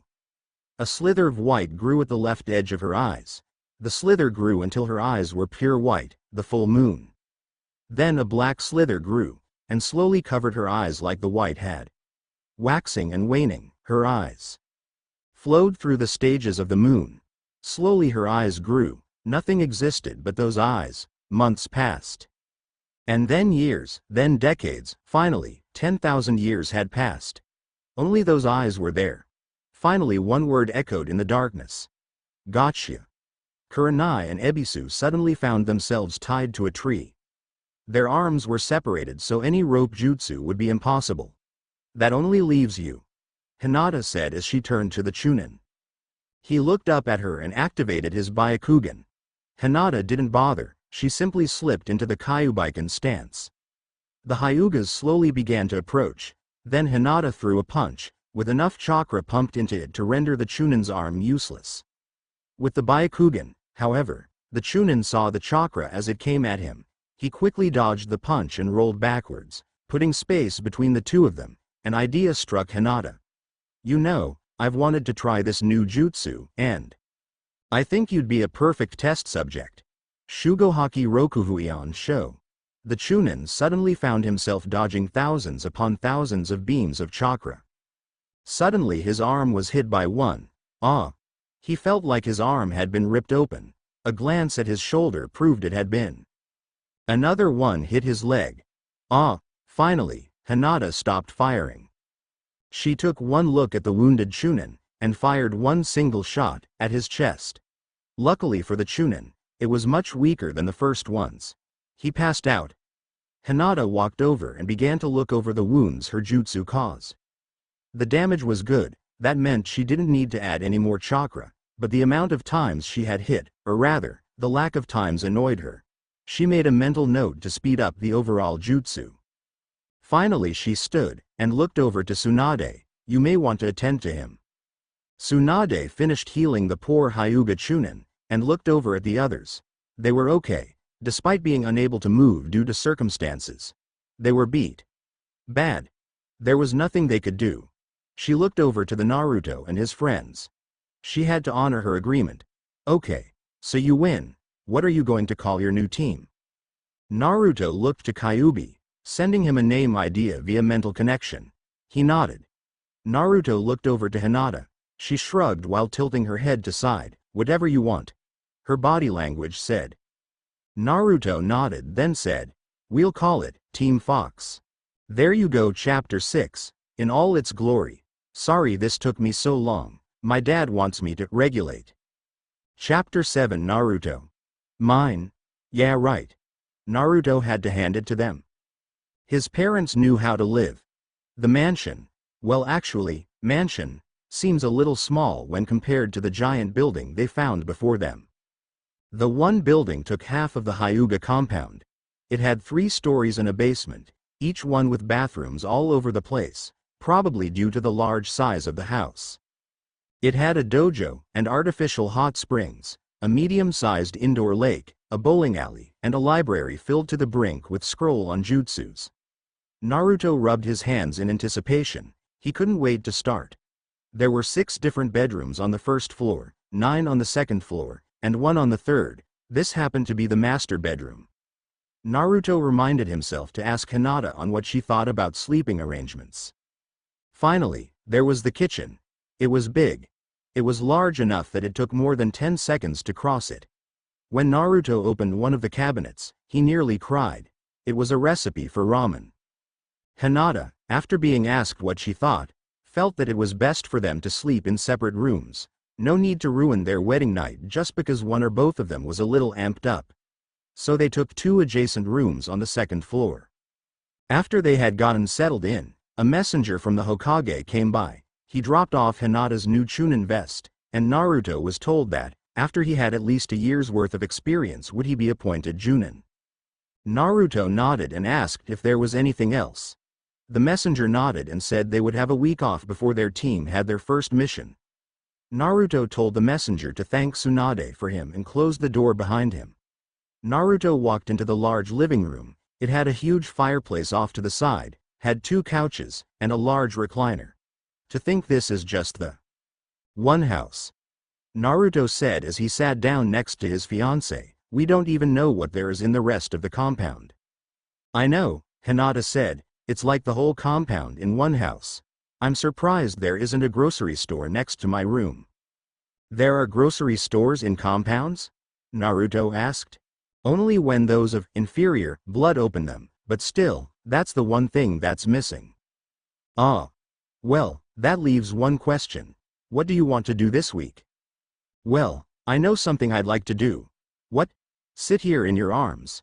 Hinata said as she wrapped his arms around her waist. I like that idea. Naruto said. Naruto slowly leaned forward and kissed his beautiful angel. Someone coughed behind them. Sorry to ruin the moment, Kyubi said, but I have to bring up a very important issue. Which issue would that be? Naruto asked. Survival through sustenance. Any and all food your parents left has been expired for the last, I don't know, 16 years. And don't even get me started on the refrigerator's current state, not to mention the milk. You know what, Kyubi? You make an excellent point. So I'm going to the market and get some fresh food. Hinata, would you like to come with me? Kyubi didn't catch the wink he gave to his girlfriend. Yes, Hinata said, yes I would. But that leaves a question, and what question is that? Who is going to make room for the new food, and get rid of the old food? Kyubi stated to see where this was going. I don't know, because if I'm going to the market, and you're going to the market, we both can't do it. You guys are evil. You know that? Kyubi said before they finished their rhetorical questions. Come on, Hinata, we better go before he starts arguing. Like I can argue with the person that decides whether or not I can sit outside and breath? Kyubi asked to himself, annoyed. He heard the door to the house close. He sighed and walked over to the fridge. He cautiously opened the door. Suddenly the pungent odor of out-of-date ramen, spoiled milk, rotten vegetables, and moldy fruits filled his sensitive nostrils. Oh! What died in here? His eyes suddenly caught sight of a dead mouse that had unfortunately crawled in there. He was dry heaving it. Here I am, the most powerful of the Biju, cleaning out a refrigerator. The kid was going to pay for this one. Hinata was walking along with her boyfriend, who was carrying a ceiling scroll to fit all of the groceries into. So far she had bought several different foods, including the essentials for ramen and cinnamon rolls. She was just about to get some canned food when she bumped into a young man with black hair. Ah, Gomen. Hinata said. The man turned. No, it was my Fao, Hinata. Suddenly it clicked in her head. Neji? Hinata? Neji?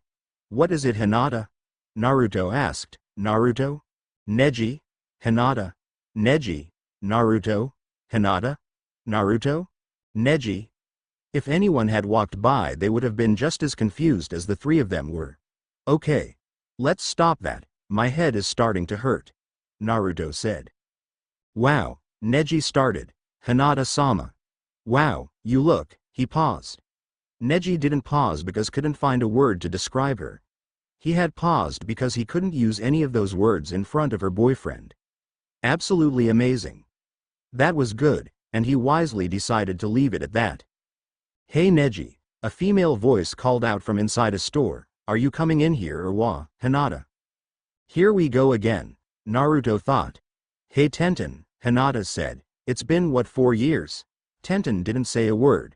She did, however, faint. So that's what it's like on the other end of it. Neji scooted over to Naruto. You better get Hinata out of here, before Tenten wakes up. Otherwise you'll be stuck here for at least 3 hours, he whispered. Naruto nodded. Hey, honey, we better get going. But what about Tenten? I'll take care of her, don't worry about a thing. Neji said. Well, okay, just make sure she calls me. I will, it's good to have you back, the both of you. Oh, and if I were you, Naruto, I'd stay away from any of the Hyuga elders, except Hiyashi. Why? Naruto asked. They aren't too happy about the favor you did for me. Ah, well, they'll just have to get used to it. 'Cause I don't plan on slowing down. During Naruto's and Hinata's venture they had a couple of more run-ins, namely Team 10, Team 8, and Sakura. Hinata, being much more spontaneous than she previously was, decided to throw a slumber party, and invite all of the girls. Naruto decided it was okay, as long as they didn't destroy anything, or go streaking. So Hinata began telling the girls to come over that night, and bring their sleeping bags. When they got home, they noticed that Kyubi was now standing next to a brand new, two-door refrigerator. Trust me, getting a new one was a much better idea, he said. So where's the old one? Naruto asked. Kyubi thought about telling Naruto about how he took the fridge and used the Kaden Karyu Enden no Jutsu on it, leaving nothing but ash, but decided against it. It's at the dump. Fine. Now, let's get these groceries put away. Immediately, the three of them went through a series of hand signs. Kage Bunshin no Jutsu. 6 Hinata clones. 9 Naruto clones. And Telweave Kyubi clones puffed into existence. Okay, Hugh, you and your clones fill the fridge. Hinata, take the pantry. I'll take of the non-food objects.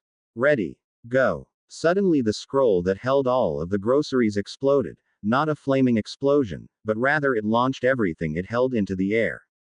White, blue, and red blurs jumped into the air, grabbing miscellaneous items, anything from clothes to food. Suddenly all of the blurs jumped to other separate parts of the house, accurately putting each item in its proper place. Suddenly each blur jumped back into the kitchen, followed by a puff of smoke as all of the clones dispersed. What would we do without shadow clones? 10 o'clock p.m. rolled by, and Hinata's party room had almost all of its guests. Ino was over by the window, enjoying her time as she brushed Hinata's long midnight hair. Sakura sat nearby, looking through a magazine. Finally, a knock was heard at the door. Yes? Who is it? Hinata asked. Your favorite weapons expert. Tenten said from the other side. Come on in, Ino said. Hi guys, what's going on? Not much, but things are going to start up now that you're here. Oh good, I didn't miss anything. Tenten came in and sat down. So what should we talk about? Hinata asked. Well, let's talk about you guys, Ino said. Which guys? You guys, you and Naruto. Ino said. Yeah, I mean you were lucky. You got the Namikaze heir, that's got to be luck. Not to mention he's hotter than Sasuke. Sakura said. Ino looked at her as if she had committed blasphemy. Well, he is. I've been with Sasuke for the last 4 years, Naruto's hotter. A knock sounded at the door. Who is it? Hinata asked. Here's a hint. I have 2 tails, I'm a fox, and my name's Taratika. I'm not good at making names like those. A female voice said behind the door. Okay, come on in. The door slid open, revealing a waist-high fox, dressed in a beautiful kimono. So why are you here? Naruto-sama wants to know if you guys would be okay if he took a long walk. Yeah, I think we can handle anything that comes our way. Very well, Hinata-sama. I'll go tell Naruto-sama. Oh, one more thing. Why did Naruto send you instead of coming himself? Taratika giggled. He didn't want any of you to attack him because he saw you in your underwear. Well, I'm going to go. Enjoy your night. The small fox left. She's such a sweet girl, Hinata mumbled to herself. Sakura stood up, a confused expression on her face. Who was that Hinata? Oh, that was Taratika, 1 hour fox summons. Fox summons. Yeah, Kyubi gave us a summoning contract with foxes. Huh? Tenten asked. Hinata sighed. We really need to catch up. Naruto was walking along the near-abandoned streets, his only company being the fox in his head. You're way too thoughtful. Kyubi complained. How so? You could have seen the hottest babes in all of Konoha, in nothing but their nightgowns, or less maybe. And you could have blamed it on not thinking. But no, you pass it up. The only one down there I really want to see is Hinata, and I promised myself I wouldn't until our wedding night, so shut up. Fine, fine. Hey, do you smell that? Yeah, it smells like, Naruto stopped, in the middle of the road, sniffing at regular intervals. Finally it hit him. A smile grew on his face. "Hey there, Sasuke, it's been a while." A figure appeared from the shadows, a deep scowl painted on his face, and the Sharingan spinning in his eyes. "I heard you were back, Dobi. So you do remember me. I want to fight." No surprise there. "I want to fight you and only you. Leave Kyubi out of it. What makes you so sure I can do that?" "Sakura told me about how Kyubi killed Orochimaru. I don't want to fight him. I want to fight you, and I want to beat you." "Okay then." Naruto went through the hand signs for the improved version of the servant's freedom no jutsu. Freedom of a trusted servant no jutsu. Kyubi faded into view, and then he walked away, back toward the Namikaze mansion. "Well, what are you waiting for?" Sasuke didn't need any more encouragement. He charged the blonde boy, who stood there impassively. He was almost on top of him. He dodged. Sasuke only saw him because of the Sharingan. "Oh, so close, why don't you try again?" Naruto said as he stood behind the Uchiha. Sasuke tried again, this time, leaving his arms out for a tackle. Naruto stood absolutely still, and then at the last possible second, he disappeared, over Sasuke's head. "Man, you just don't seem to get it, you're supposed to hit me." "Shut up," Sasuke said as he pulled out a kunai. "Careful, don't poke your eye out." "Shut up." Sasuke threw the kunai straight into Naruto's face. Naruto responded by catching the flying object with his teeth. Then using his tongue, Naruto flipped it, and then launched it at the Uchiha, using his mouth. It came at him surprisingly fast, and Sasuke found that if he didn't dodge that, it could be painful. "So that's it?" Naruto asked. "I thought for sure you could do better." Sasuke felt something warm creep up on his neck. He forced it down. "No, not yet. Wait for it." Sasuke knelt down, and held onto his wrist. "Chidori. So Kakashi taught you that, did he? Normally I'd think you were getting special attention." "Oh, wait, you were." Naruto said as his palm began to hold a massive amount of chakra. Sasuke charged Chidori forward, but he did not expect what the blonde did next. Rasengan. Naruto forced the spiraling sphere forward, directly into the ball of lightning.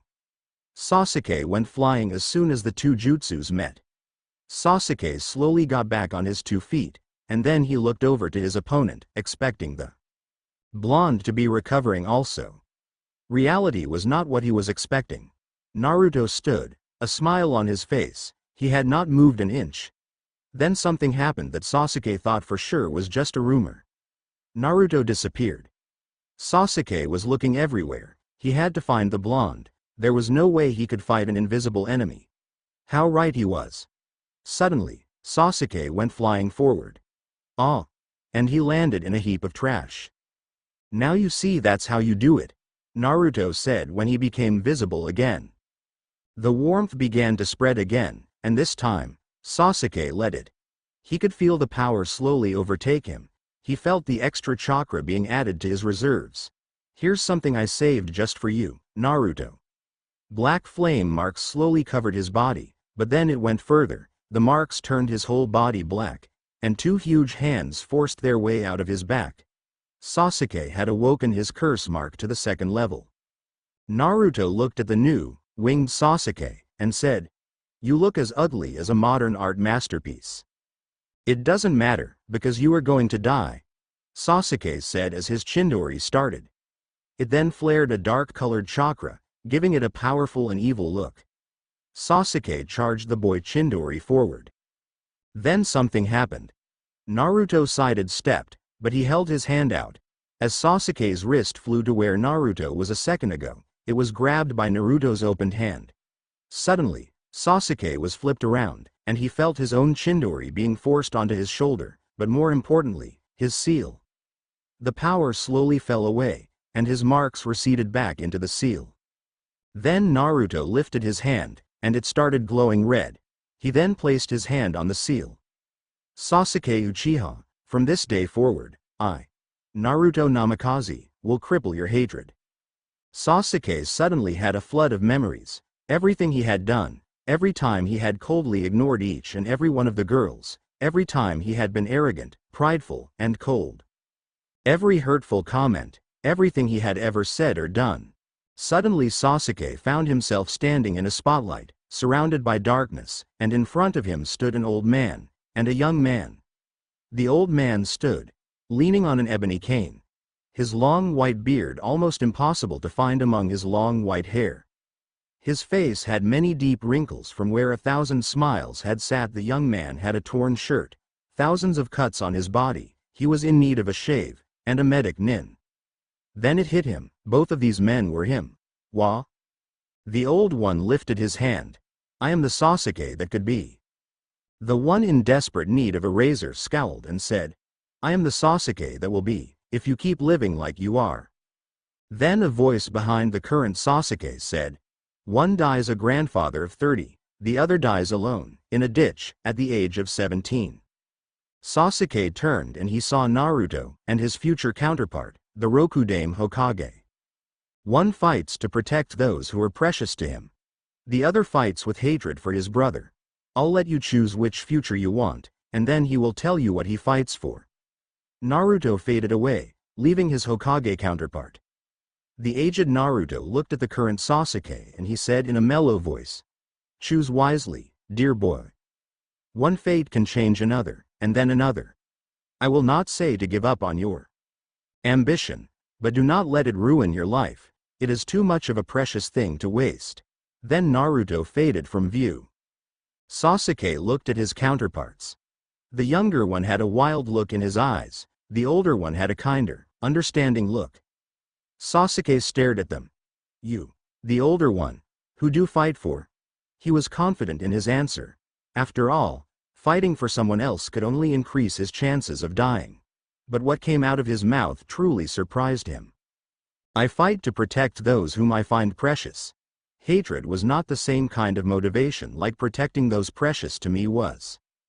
What about you? Sasuke asked his other self. I used hatred. I killed Itachi. It may have killed me, but I did it. I won. I did it. Ha ha ha ha ha. Sasuke looked at the younger one like he was crazy. Then it hit him, he is crazy. Suddenly Sasuke found himself back in the street.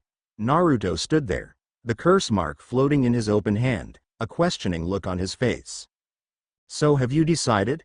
I think I have, and I think Itachi can wait. Well then, I'm glad to meet the new Sasuke.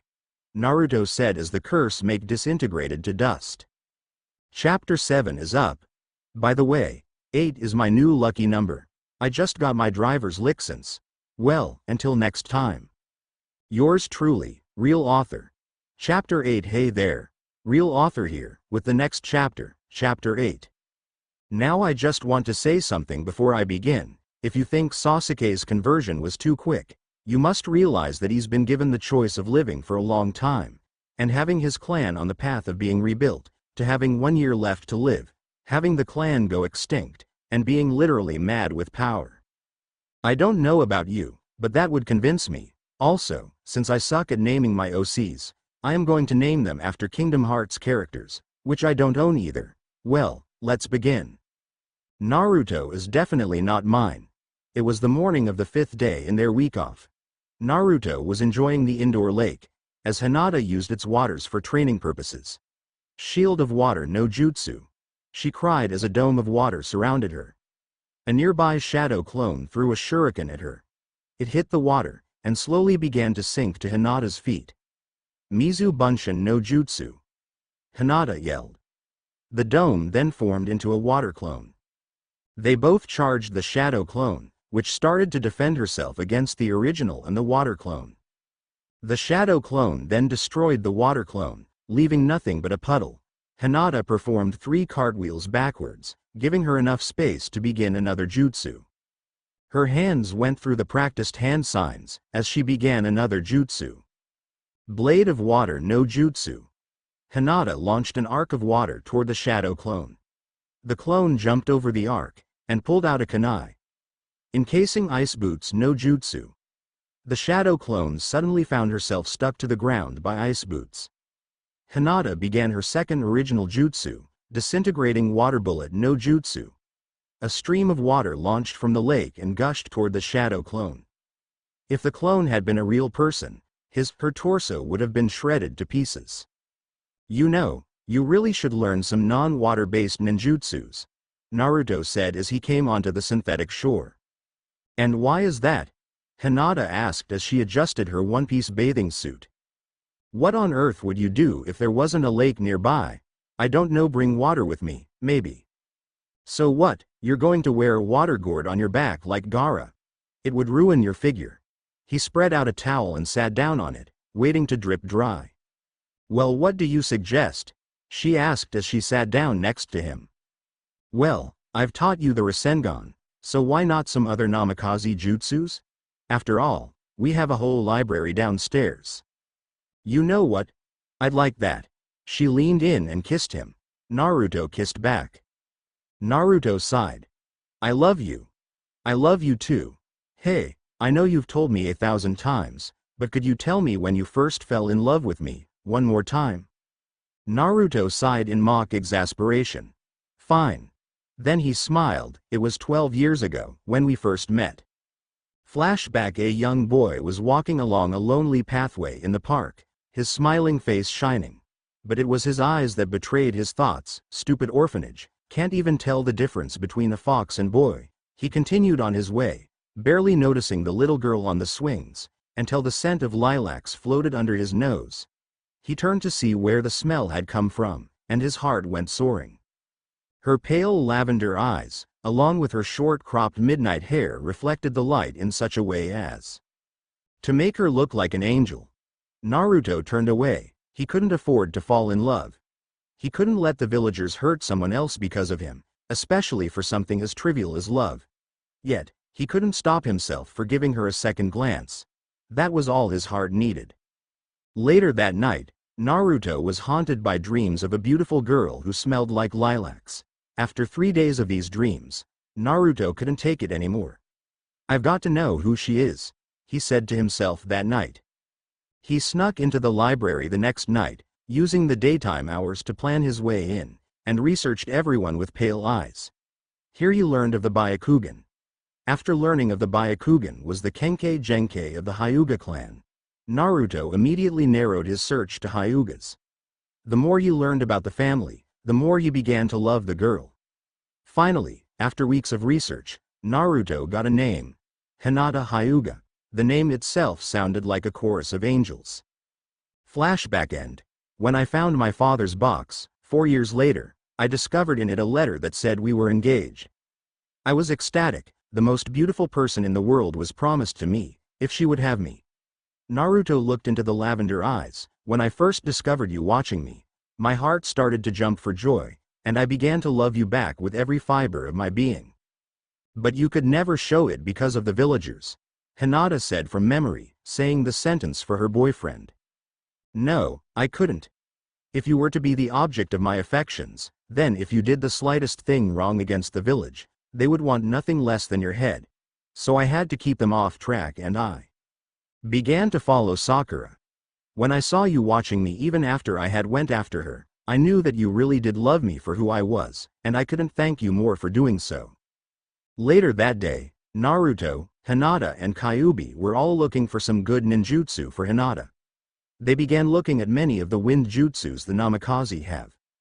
Hinata had developed a second affinity for wind during her training with Naruto. This made it easier for her, especially since the namikaze's family jutsus were almost entirely wind-based.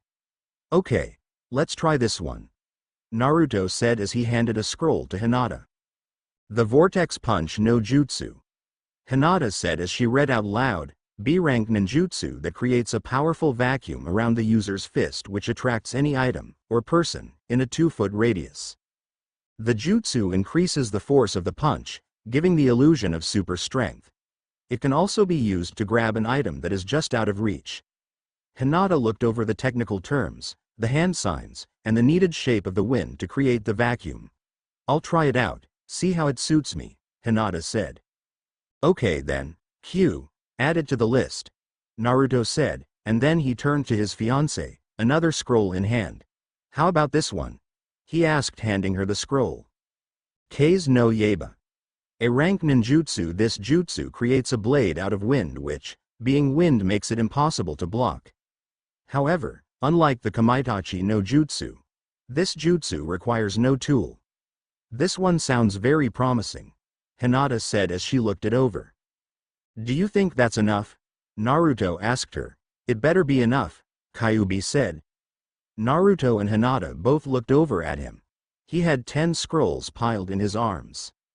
Yeah, I think it's enough, Hinata said to him. Good, I'll see you tomorrow.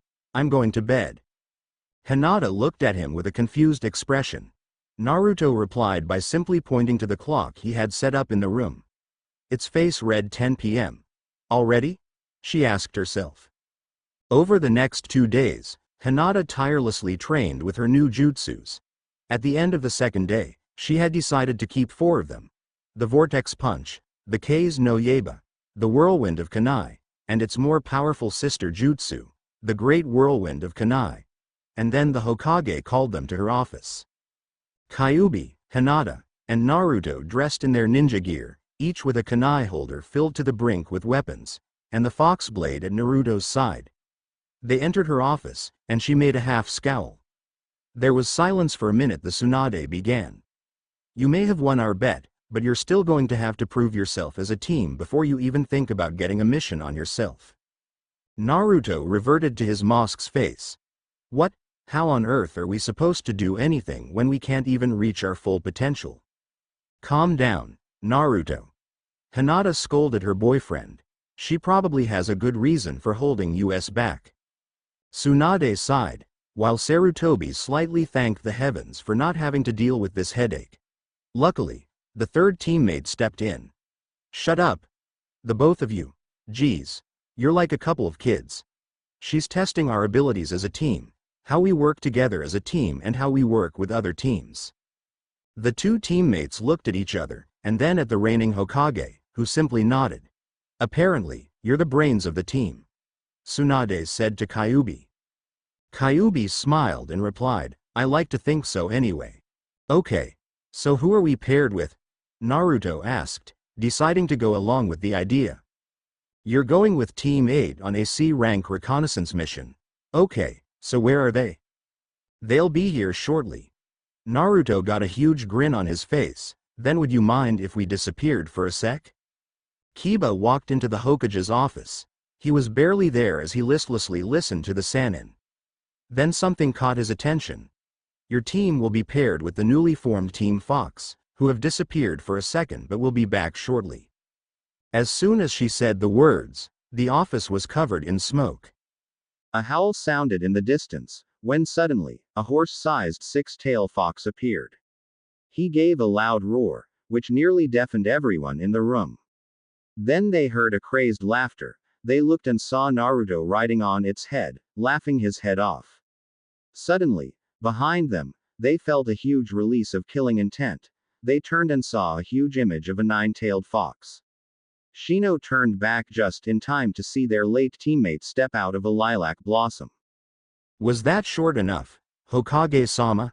Naruto asked as the fox he was riding disappeared in a puff of smoke. Very impressive, highly original, don't do it again, Tsunade said. Hey Q?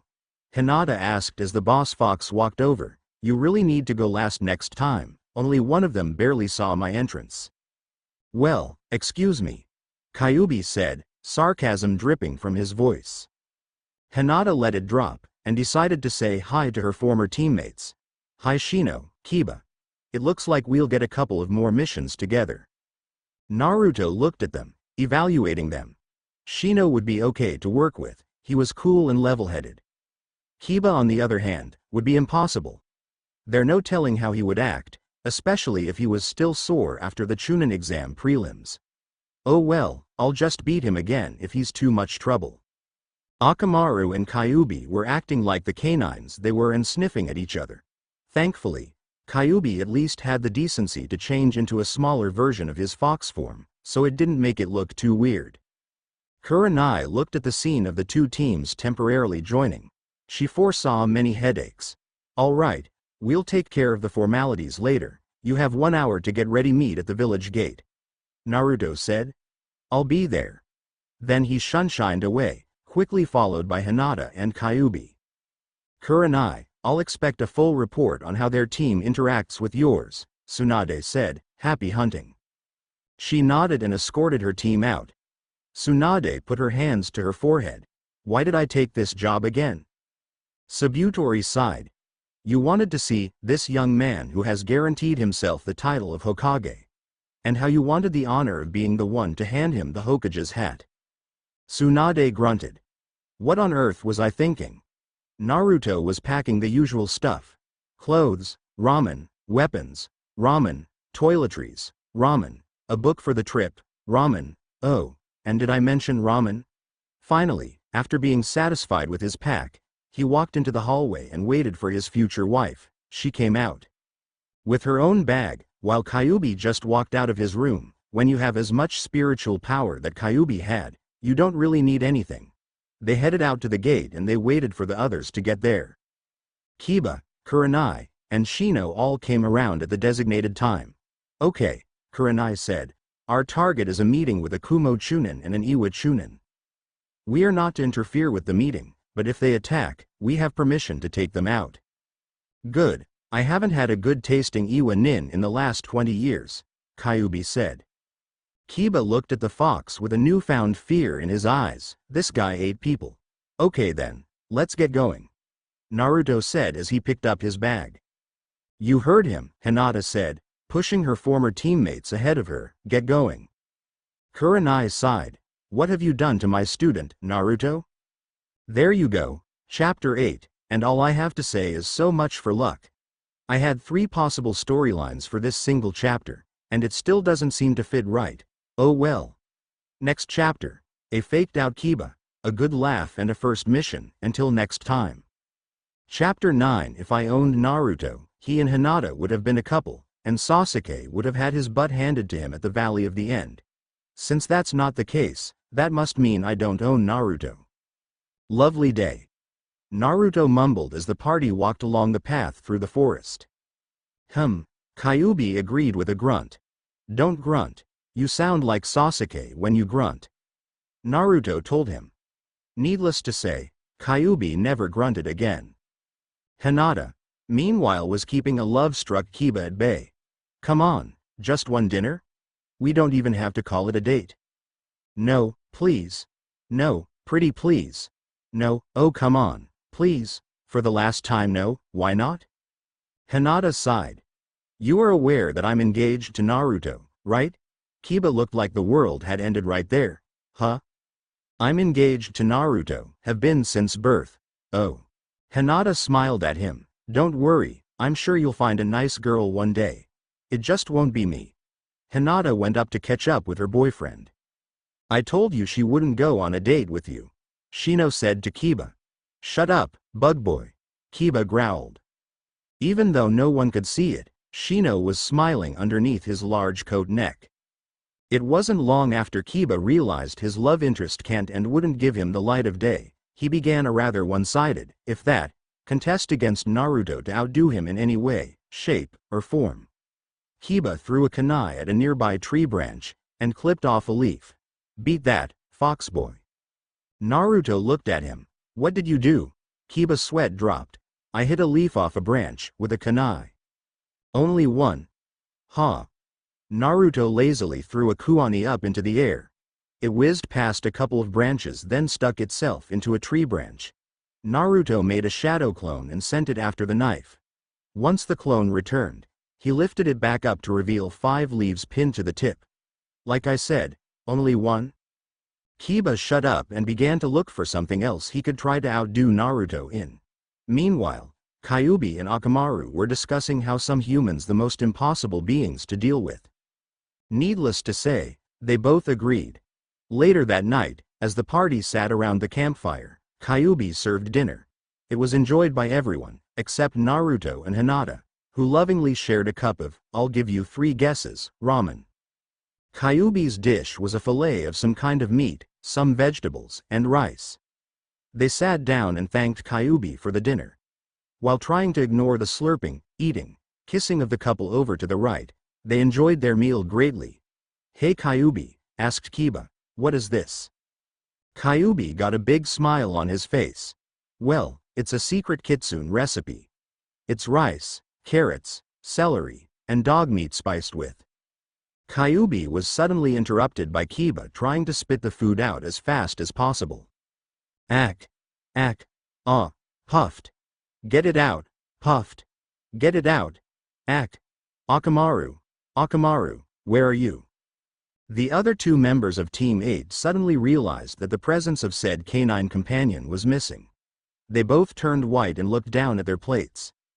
Kiba was frantically looking around while Naruto, Kyubi, and Hinata looked like they were about to burst into holding your gut laugh until it hurts kind of laughs.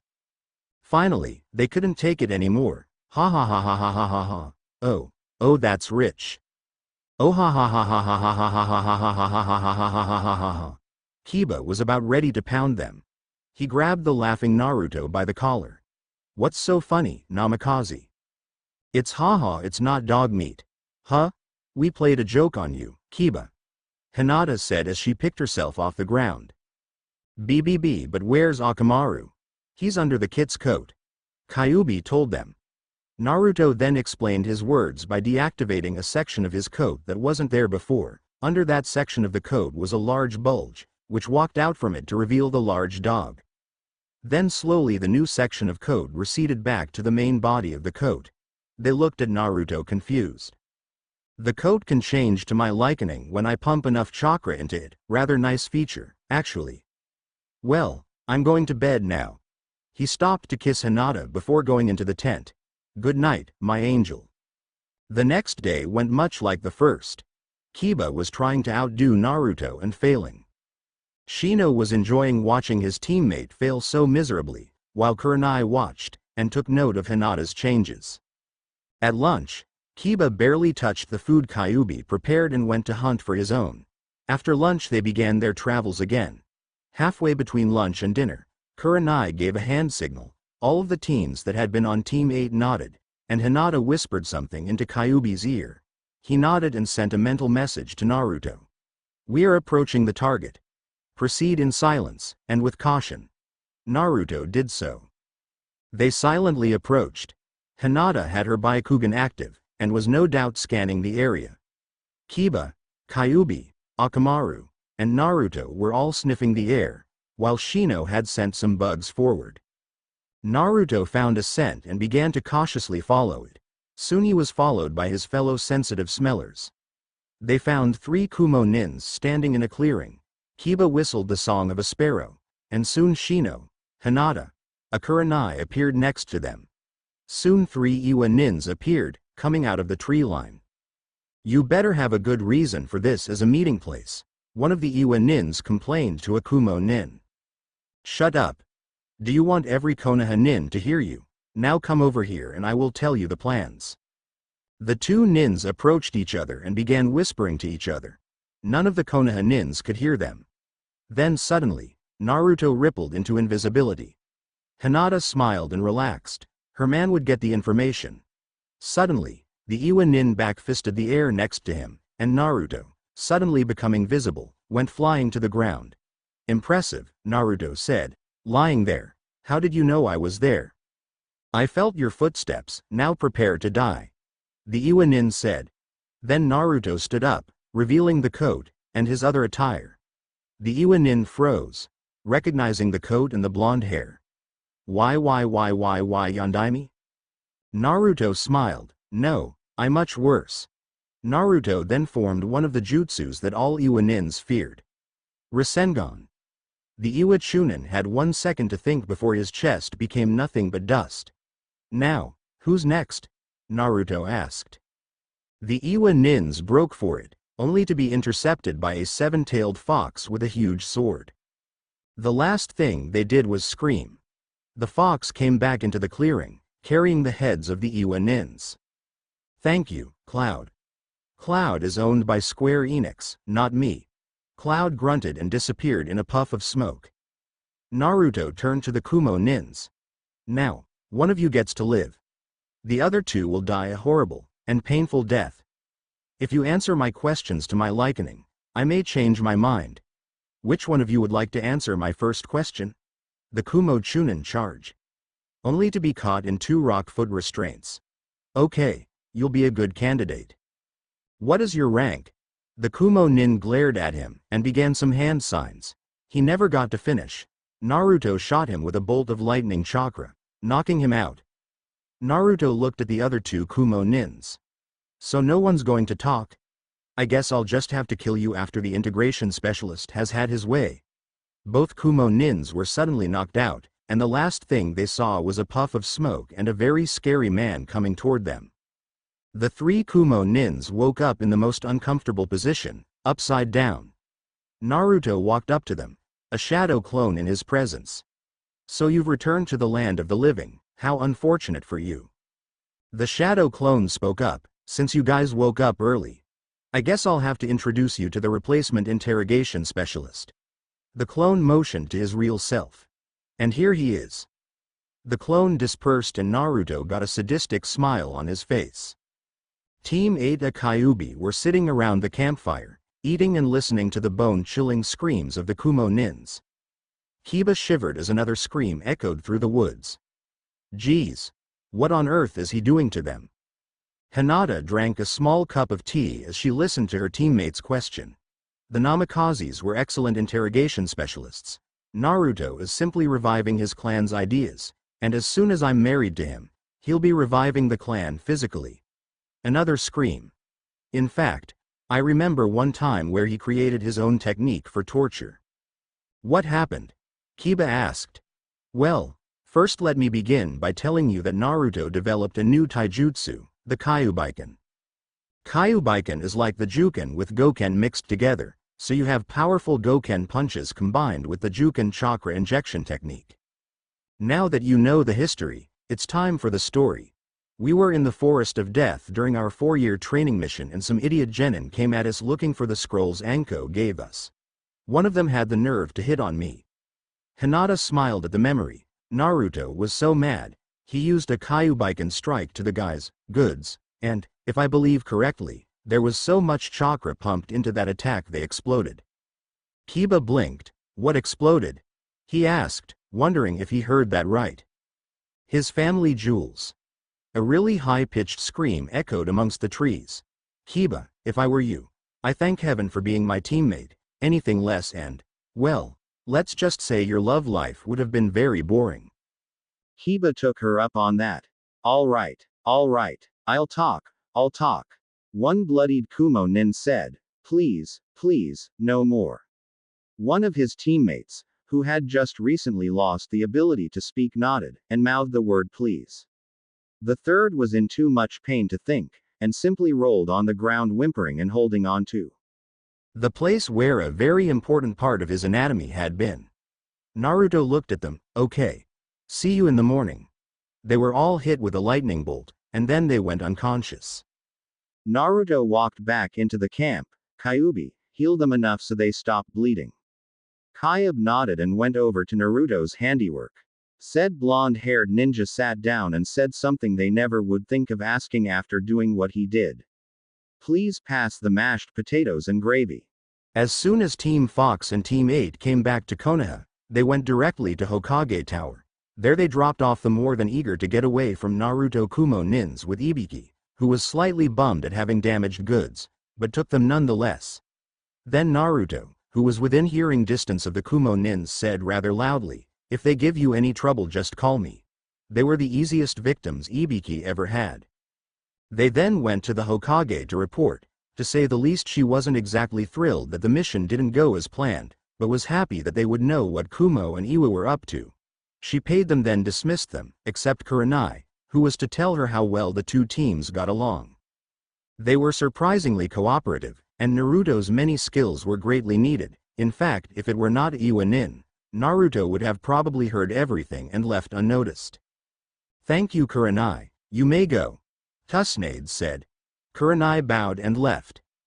As soon as the door closed, Sortobi coughed. Tsunade looked very annoyed for a second. Yeah. Hold your horses, old man. She dug into one of her pockets and pulled out 100 ryo. I have the worst of luck, she said as she handed it to him. Chapter 9 is up. Woo-hoo. Chapter 10 Chapter 10. Just so you know, when you see this, I will be working on the beginning of my second story. So the updates might come later. I'm not dropping this. I'm still going to update this, just less often. Well, let's get the show on the road.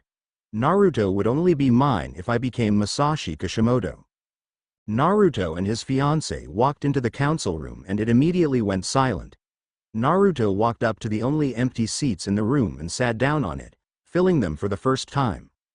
Finally Danzo stood up. "What are you doing here, boy?" Instantly changing his choice of words when he saw the glare coming at him from the third and fifth. "I see for once you have decided to hold your tongue, Danzo," Naruto said, his face expressionless. "As most of you know, I'm the heir of the Namikaze household. Since my father, may he rest in peace, is unable to perform his duties as the clan head, I'm taking up the role with Miss Hyuga as my advisor." "This is an outrage," Danzo yelled. "This, boy, cannot be Namikaze heir. It is impossible." Naruto stood up. "It is also impossible for Root to still exist, but does it?" Silence. Thoughts were flying through almost everyone's minds. Root? Didn't Sandaime discontinue that program? Hiashi wondered.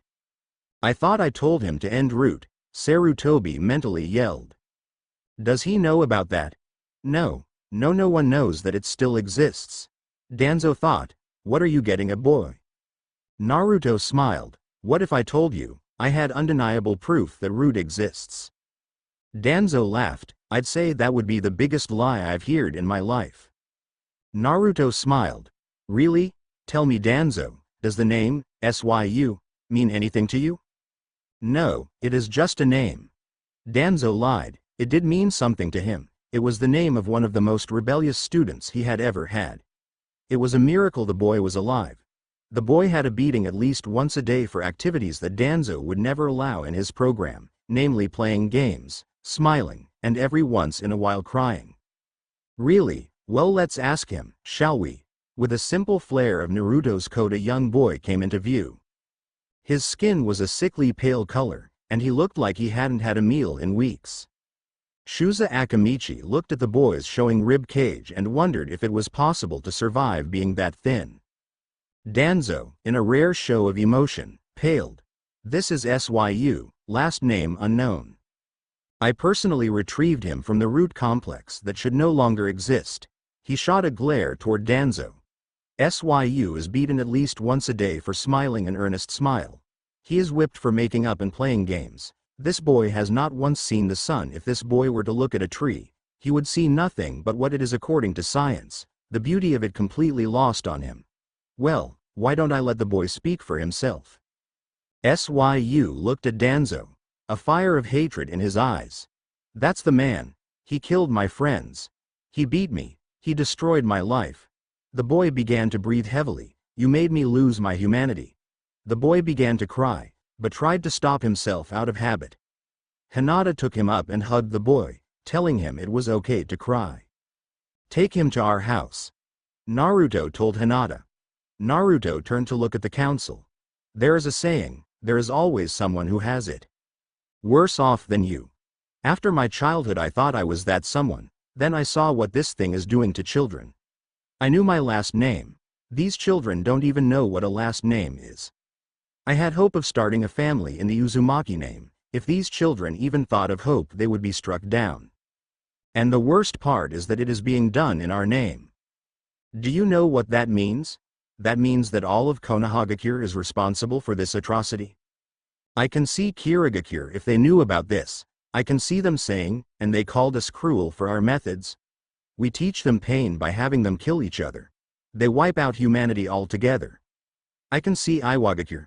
See what evil they hide behind their gates. We cannot let this evil continue. I see Kumogakure and Sanagakure. This is our ally. We cannot be affiliated with such cruelty. If you add all of this together, you have another great shinobi war, and Konoha on the losing side. Is that what we want? Do we want Konoha destroyed because of one man's disobedience? I'd rather die. I will not let this evil continue. I would disown Konoha and throw away my dream of being Hokage if this is the kind of man I would have to lead. The council was silent. This was a very serious matter. If Naruto was correct about this accusation, then Danzo's head would have a new home. If it was a false accusation, then Naruto would be shamed and most probably be put to death. Then Danzo spoke up. You have no proof against me. That kid could have been pulled off the street, and every word he said would have been a lie for a meal. If you plan to carry out your accusation, I suggest you find proof. Naruto smiled a foxy smile. I plan on doing just that, if the council will follow me. Naruto walked to the door. He was followed by Hiyashi, then by Shuza, Shikaku, and Inochi and the Hokages. Then Shibi Aburame and Sume Inuzuka followed. Danzo stood wondering what was the boy doing. Then something he had said came back to him. I personally retrieved him from the root complex. That could only mean one thing. He had to stop that boy. Naruto led the council members down a long hallway, when suddenly 2 root Anbu agents appeared. You will go no further, one said. Tsunade walked up to them. Stand down. He has my permission to be here. I'm sorry Hokage-sama, but none of you are allowed to go any further. What? You will let us pass? I'm sorry Hokage-sama, but none of you are allowed to go any further, he said again. What? She reared her hand back ready to strike the man, only to be stopped by Naruto. Calm down, Hokage-sama, Naruto said. He stepped in front of her, his back facing the Anbu. Allow me, he said.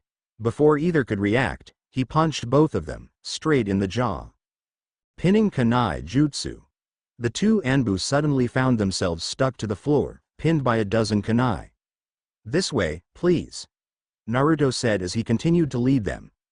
Finally, they came to a large room, with 3 chairs and a bookcase. Naruto walked over to the bookcase and started pushing it out of the way. Then they saw it. The council members stood at the top of a huge cylindrical room. Ladies and gentlemen, I present to you, the root complex. Danzo hobbled down the hallway. He had to keep them away from that room. Hopefully, his root Anbu agents should have stooped them. He turned the corner and saw a sight that he had hoped he would never see. His 2 agents were pinned to the ground by dozens of kunai. Then he looked down the hallway into the room. The bookcase had been moved. Oh, no. He had to get out of there. He couldn't let them catch him. If they got his hands on him, he'd be executed. He turned to hobble out of there, but then saw another sight he had hoped he would never see. In front of him stood Kyubi. Naruto looked down at the chain that held the toddlers and broke it with a quick slash of his sword. Why are you doing that? One of the toddlers asked. Because I'm here to show you emotion. What's emotion? Naruto smiled at the boy. Emotion is being happy or sad, loving and hating, being angry or confused. But the rules say we can't be happy. Tsunade looked at the boy. Well, I'm the Hokage, and I'm changing the rules. Kyubi dragged the very much in trouble Danzo down the hallway to the council members. He threw him at their feet. Here is the man responsible for this. What do you want to do with him?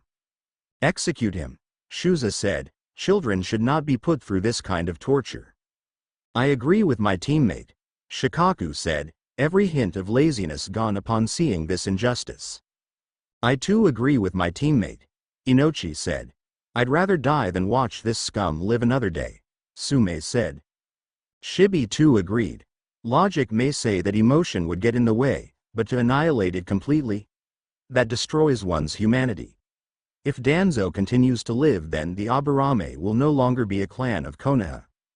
And the Hyuga will join you, Hiyashi said.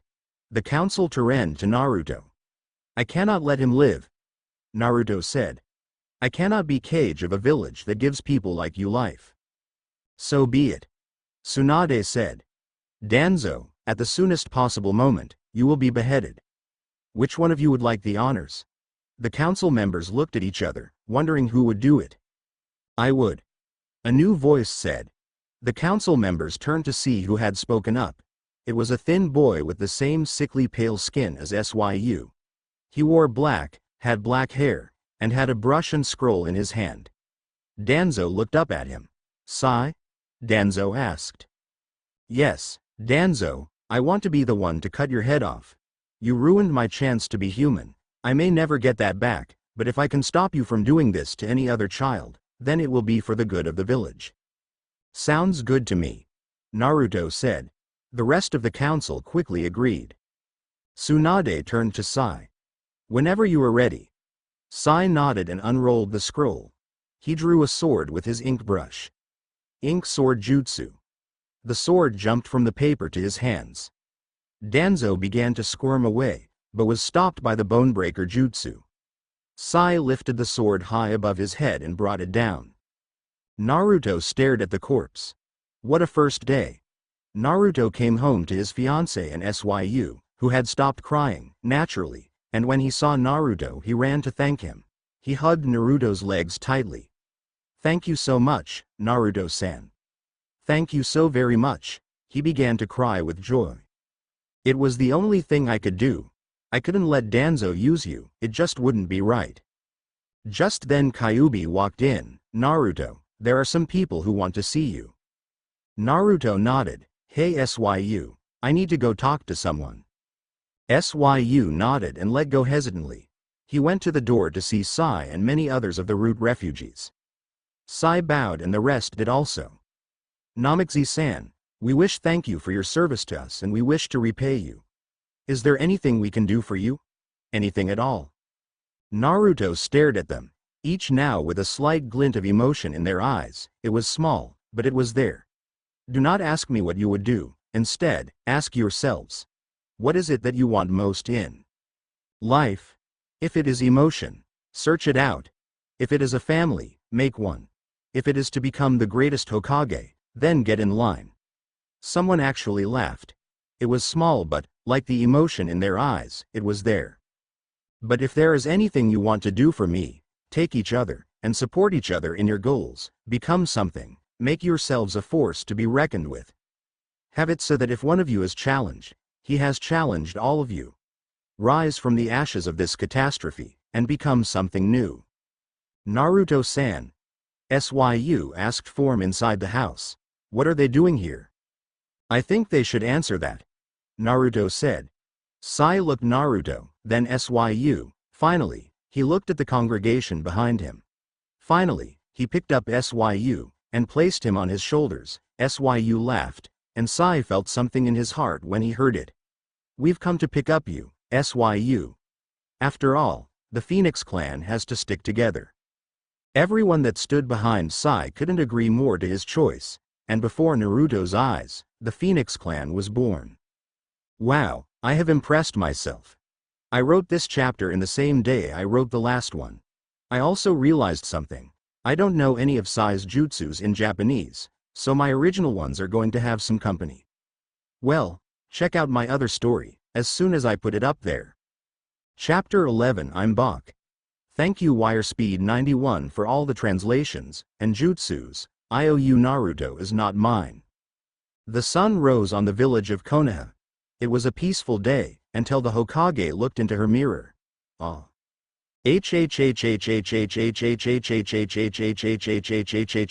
A black and orange blur was then witnessed to be running to the Namikaze mansion.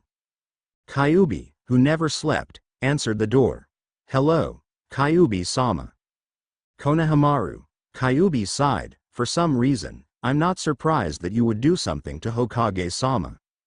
Konohamaru looked down at his feet. You heard that, huh? Kid, everyone heard that. The kids woke up because of that. Okay, yeah, that's the reason why I'm here actually. Suddenly the sound of pavement cracking and wood shattering echoed from down the street. Konohamaru? Said boy paled. Kyubi looked at him. Let me guess, you signed your name. Konohamaru gave a weak smile. Kyubi looked down on him. You do know what will happen to Naruto if Tsunade found you here. Possible death. Quite possible death. Okay, I'll see if I can. More sounds of destruction erupted behind them. Where are you, Konohamaru? Kyubi looked at the poor boy. Okay, look, there is a secret passage from here to the Hokage monument. I'll let you take that. Thank you, Kyubi-sama. Konohamaru bowed to Kyubi then ran inside. Naruto walked to the door, to see the Hokage, with a green face, black rings around her eyes, and the name, Konohamaru, written on her forehead. He nearly laughed directly in her face. Luckily, he stopped himself. Where is he? I'm going to guess. You mean Konohamaru, right? No idea. Shut up. Where is he? Which one would you like me to answer to first? Tsunade glared at him. I really don't know. He's your protege. You should be held responsible. Like I'd have the nerve to do that to you. If I had a death wish maybe. You got him started on this prank streak. He's not even my protege. Check the Hokage monument. Kyubi said as he walked past them, but you didn't hear it from me. They blinked. Thanks. Tsunade said, oh, and Naruto, we're having another council meeting today, since most of our schedule was taken by the Danzo scandal. Gotcha. Naruto sighed. Oh, and Sai Fenikusu, Phoenix, will be there. So it's official? Yup. Cool. I'll be there. Hinata walked into the hallway, still in her nightgown. She yawned. What was that all about? I'm not really sure, but we have a council meeting today. Okay, I'll go eat before I get ready. Okay, I'll see you there. Yeah, I'll be there, Hinata said. Naruto and Hinata came back from the meeting, bored out of their ever-loving minds.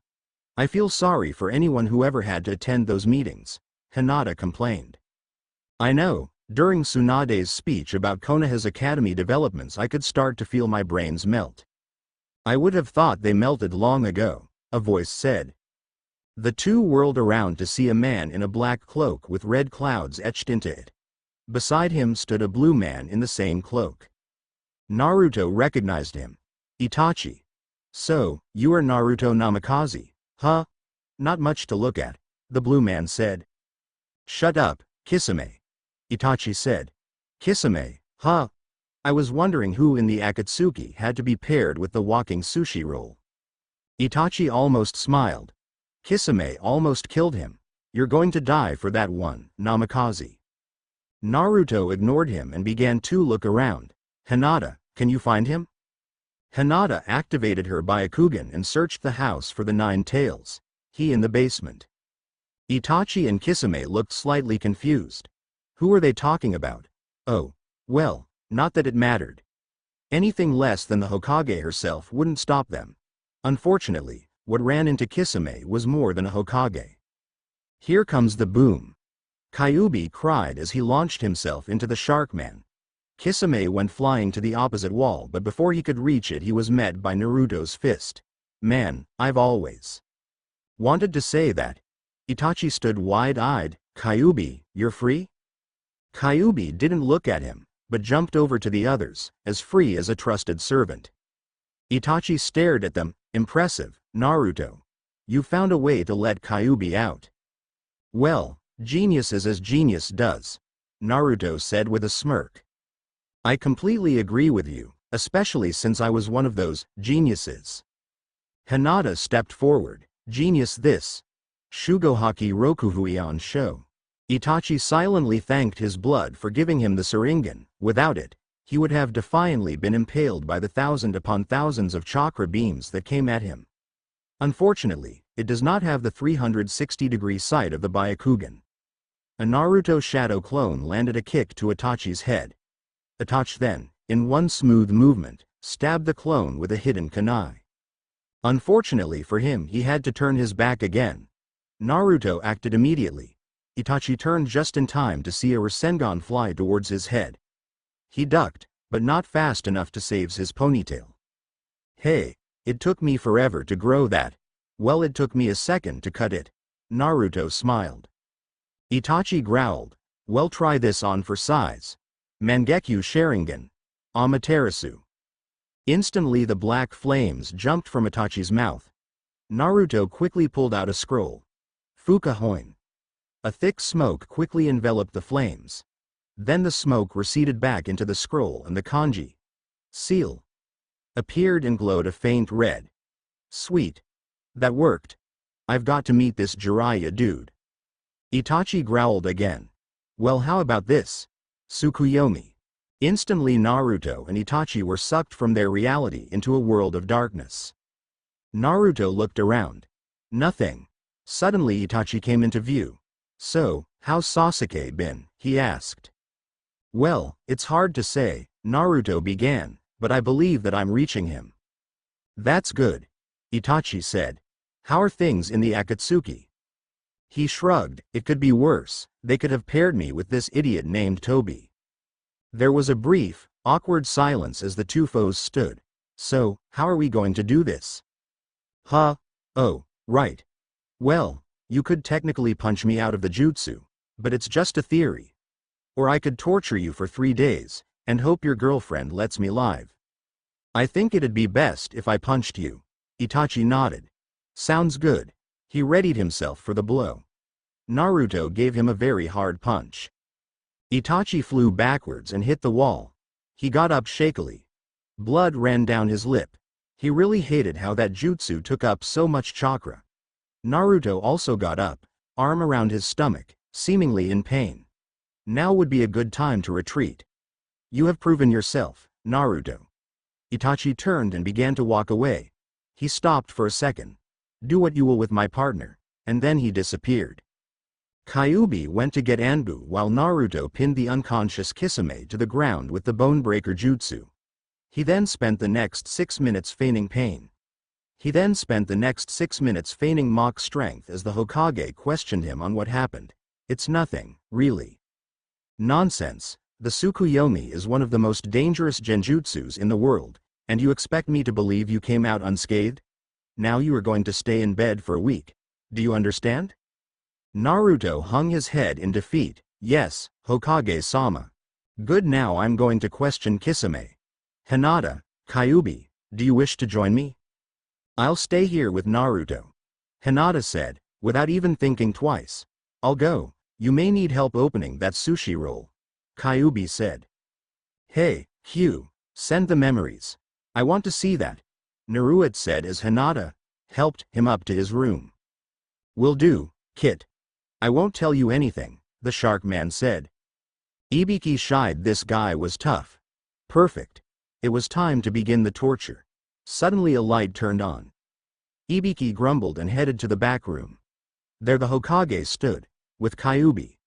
Tsunade looked at the interrogation specialist. How are things going?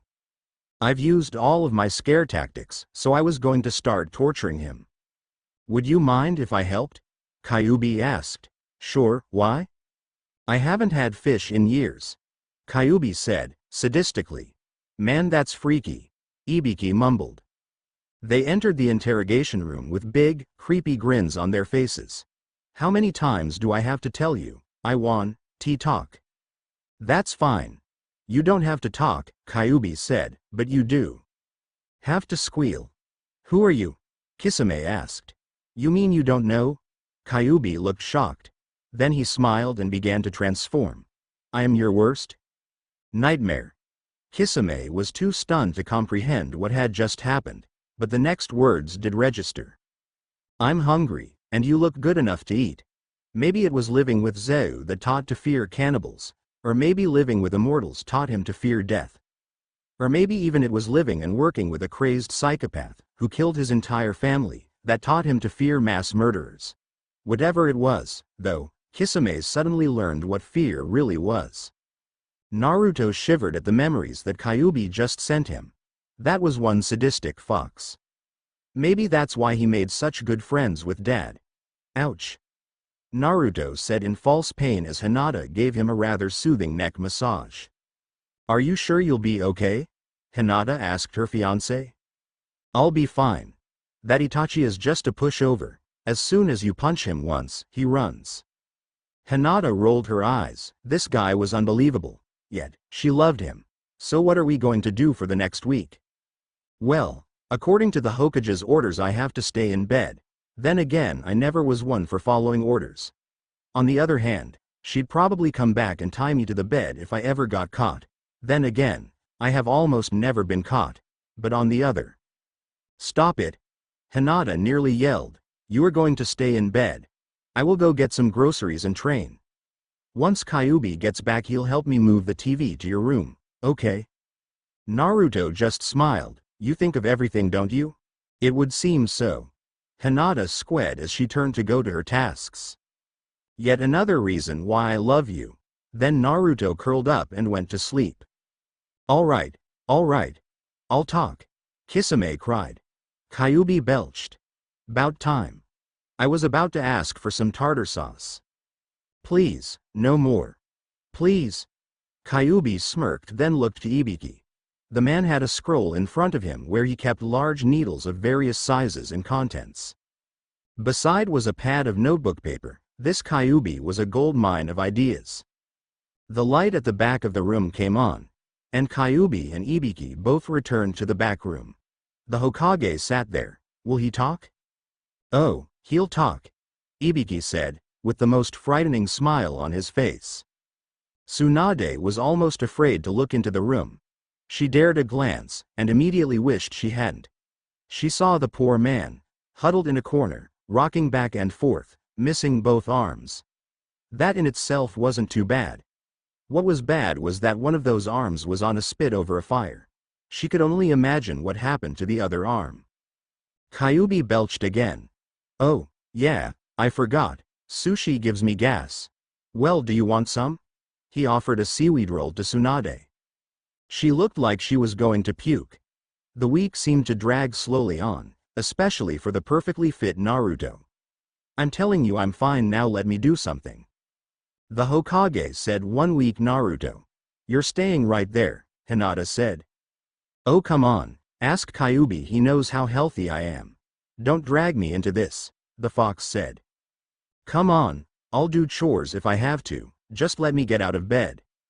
Hinata and a shadow clone of herself took some rope and tied it around him, so he was bound to the bed. This isn't fair. As soon as the week finished, they were called to the Hokage Tower. Team Fox entered in a very dramatic way. Naruto rode on the huge fox. Hinata appeared in the lilac blossom and Kyubi made his giant entrance, complete with suffocating killer intent. I thought I told you not to do that, Aegean. Tsunade grumbled. Sorry, couldn't help myself, Naruto said with a smirk. They didn't have to wait long before the other team came in. Naruto, who had been relaxing on the Six Tails' back, nearly fell over onto the floor. There before them stood Team 7. There was silence for a brief moment. Then Naruto noticed something.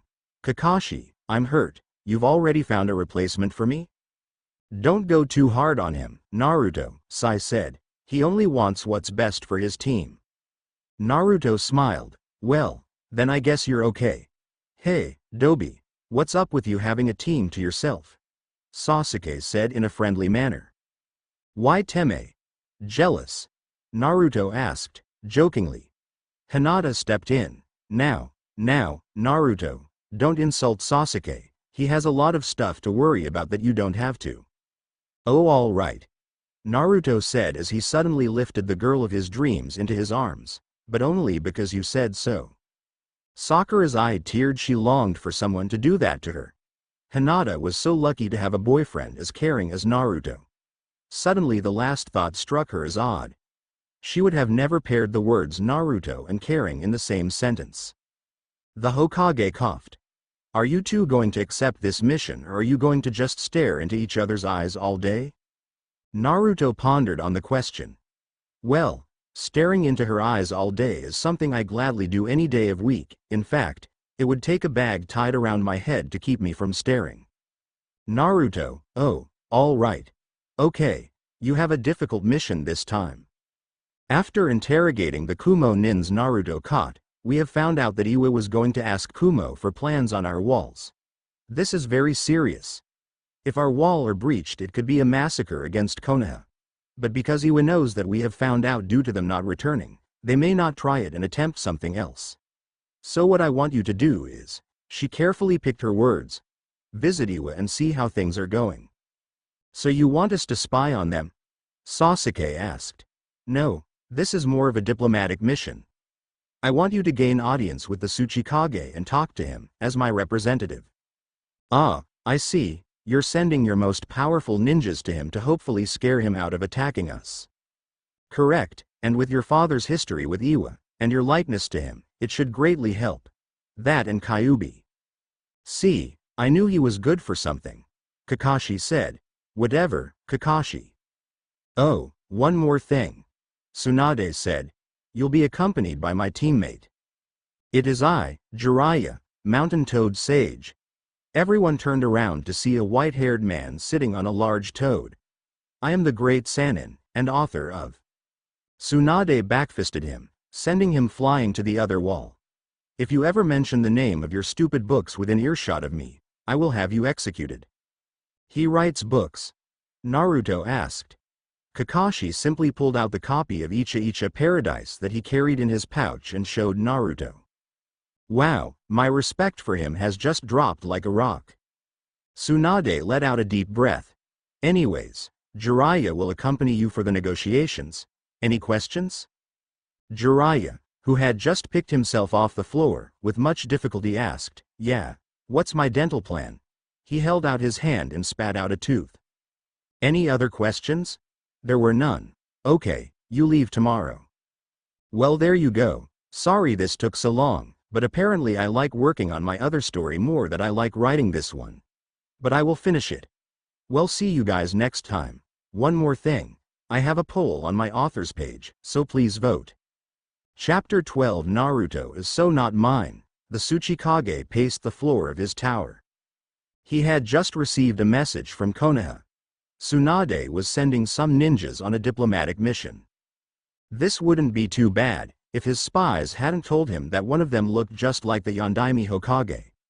This news was very distressing. On top of that, two other ninjas were Sasuke Uchiha and Kappei Kakashi. What was she trying to do? Declare war? He had half a mind to kill them as they made their way here. If he did, however, he would be declaring the war. He had no choice but to let them come. He really hated Tsunade right now. A ninja appeared behind him. Sir, they're here. The Tsuchikage cursed under his breath. Send them in. Time to see how accurate his spies. Soon as he walked into the room, the Tsuchikage nearly fainted. He did look just like the Yondaime Hokage. Greetings, Tsuchikage-sama. I am Naruto Namikaze, son of Minato Namikaze, the Yondaime Hokage. The Tsuchikage poured some tea into Naruto's cup. It had taken him at least 3 minutes before the poor man recovered from seeing Naruto. Then it took 2 more before he could put enough words together to order some tea to be brought in. Finally, he composed himself enough to have a decent conversation. So, where are your teammates? The Tsuchikage asked. Sightseeing, Naruto answered. I would, but the chances of me being assassinated in the streets would be very high. Naruto sipped his tea. It would be, wouldn't it? The Chikage said. I'm sorry, but I'm just too curious. Who are your teammates? Well, Team 7, my former team, is now composed of Sasuke Uchiha, Sakura Haruno, Sai Fenikusu, and is led by Kakashi Hitaki. My new team, Team Fox, is composed of myself, Hinata Hyuga, the Hyuga Hirus, and Kyubi no Kitsune. The Tsuchikage dropped his cup. Did USS say KKK Kyubi? Yes, Kyubi no Kitsune, the 9-tailed fox. You see, Kyubi had to fake his death after Orochimaru killed his family. Yondaime, who was a very good friend, offered to help him. Unfortunately, it went a little too far, and my dad died. But with Orochimaru dead, he can resume his life, more or less. The Tsuchikage believed every word. Hook, line, and sinker. Well, I must say, Naruto-san, I'm very impressed with your teams. You must have been a very important person. Unfortunately, I wasn't. My heritage was kept a secret until I became a Chunin, and nobody really liked me. But anyways, to business. Somewhere in Iwagakure, Sai was trying to enjoy himself. He found it fairly hard to do, seeing as how he had nearly no emotions. Danzo. He ruined his life. He suddenly realized something and stopped walking for a second. He was angry. He was angry. His first emotion. Whoa. He continued walking. That was very new. Sakura was slightly annoyed at Naruto. It wasn't that he was mad at him, she was mad at his happiness. Hinata's too. How could they be so happy? Naruto was a loud, outspoken idiot, and Hinata a shy. Quiet little girl, and together they made the happiest couple in Konoha. What was wrong with this picture? Sasuke noticed her overflowing jealousy, and sighed. He shouldn't bother. But that's what the old Sasuke would do, and he promised that the old Sasuke would never exist again. He sighed again. Ryo, for your thoughts? Sasakura jumped at the question. He cared. Sweet. It's Naruto and Hinata.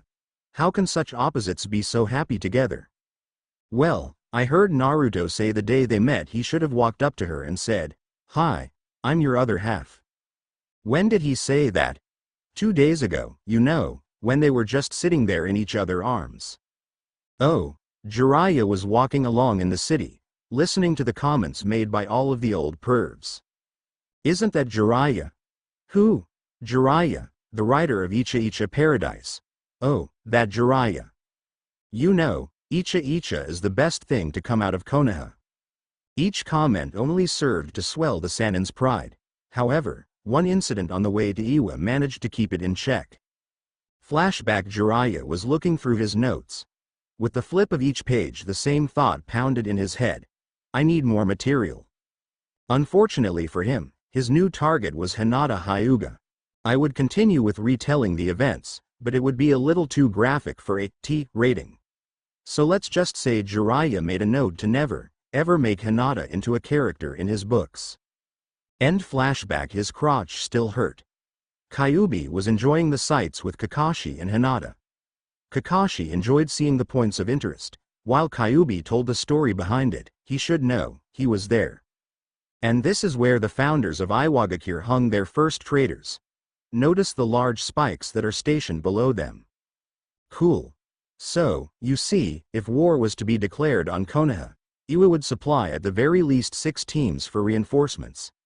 Naruto said as he explained some of the finer points of the treaty. Only 6 teams. Well, if what I've heard about Iwa Nins is true, that's all we'll need. The Chikage smiled. He was such a suck-up, but he was believable enough to make him buy it. This kid was good. And in return, Konoha will supply Iwa with any ninjas it needs if an invasion or battle is called on them. Suddenly a resounding boom echoed in the city. What was that? Naruto and the Chikage cried. Not waiting for an answer, both ninjas disappeared into the city. Hinata, Kakashi and Kyubi were tasting some Iwa cuisine. It took them a couple of minutes to explain the situation to the owner of the restaurant, and after finally convincing him that they weren't there to kill everyone, they sat down too. An explosion rocked the ground beneath them. Quickly, the Konoha nins jumped, leaving the waiter a tip. Maybe Konoha's not so bad. Jiraiya was doing some research at the bathhouse. These Iwa chicks are so hot. Look at the hooters on that one. That one over there, she's curvier than a road. That girl over there is. Suddenly an explosion was heard. Jiraiya quickly forgot the women before him and his mind went into what he liked to call Sanin mode. By the volume of the explosion, it was 3.4 kilometers east, roughly in the center of the city. It was created by an special clay commonly found in Iwa and used for explosives when pumped with chakra. Most known users of this clay are dead, with the exception of Deidara of the Akatsuki. All this passed through his head in the space of a second, and in another second he was gone. Sai had met up with Sakura and Sasuke halfway in between his walk, listening in on their conversation. So you don't believe that 2 halves make a whole? Sasuke asked. No, I think love is more like multiplication than addition. 2 wholes make 1. Sai sighed. If only emotions like love were as simple as mathematics. An explosion rocked. Danzo was good for something. Quick, Sai cried. Thanks to his training he knew exactly where to go. To the center of the city. At the center of the city, 3 figures stood over a crater. See, Sasori-san, art's a blast, Whatever. A large, bent-over figure said.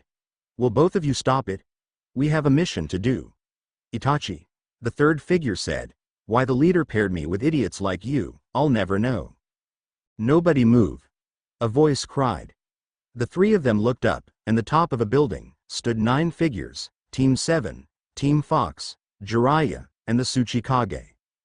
The bent-over figure glared at the taller blonde one.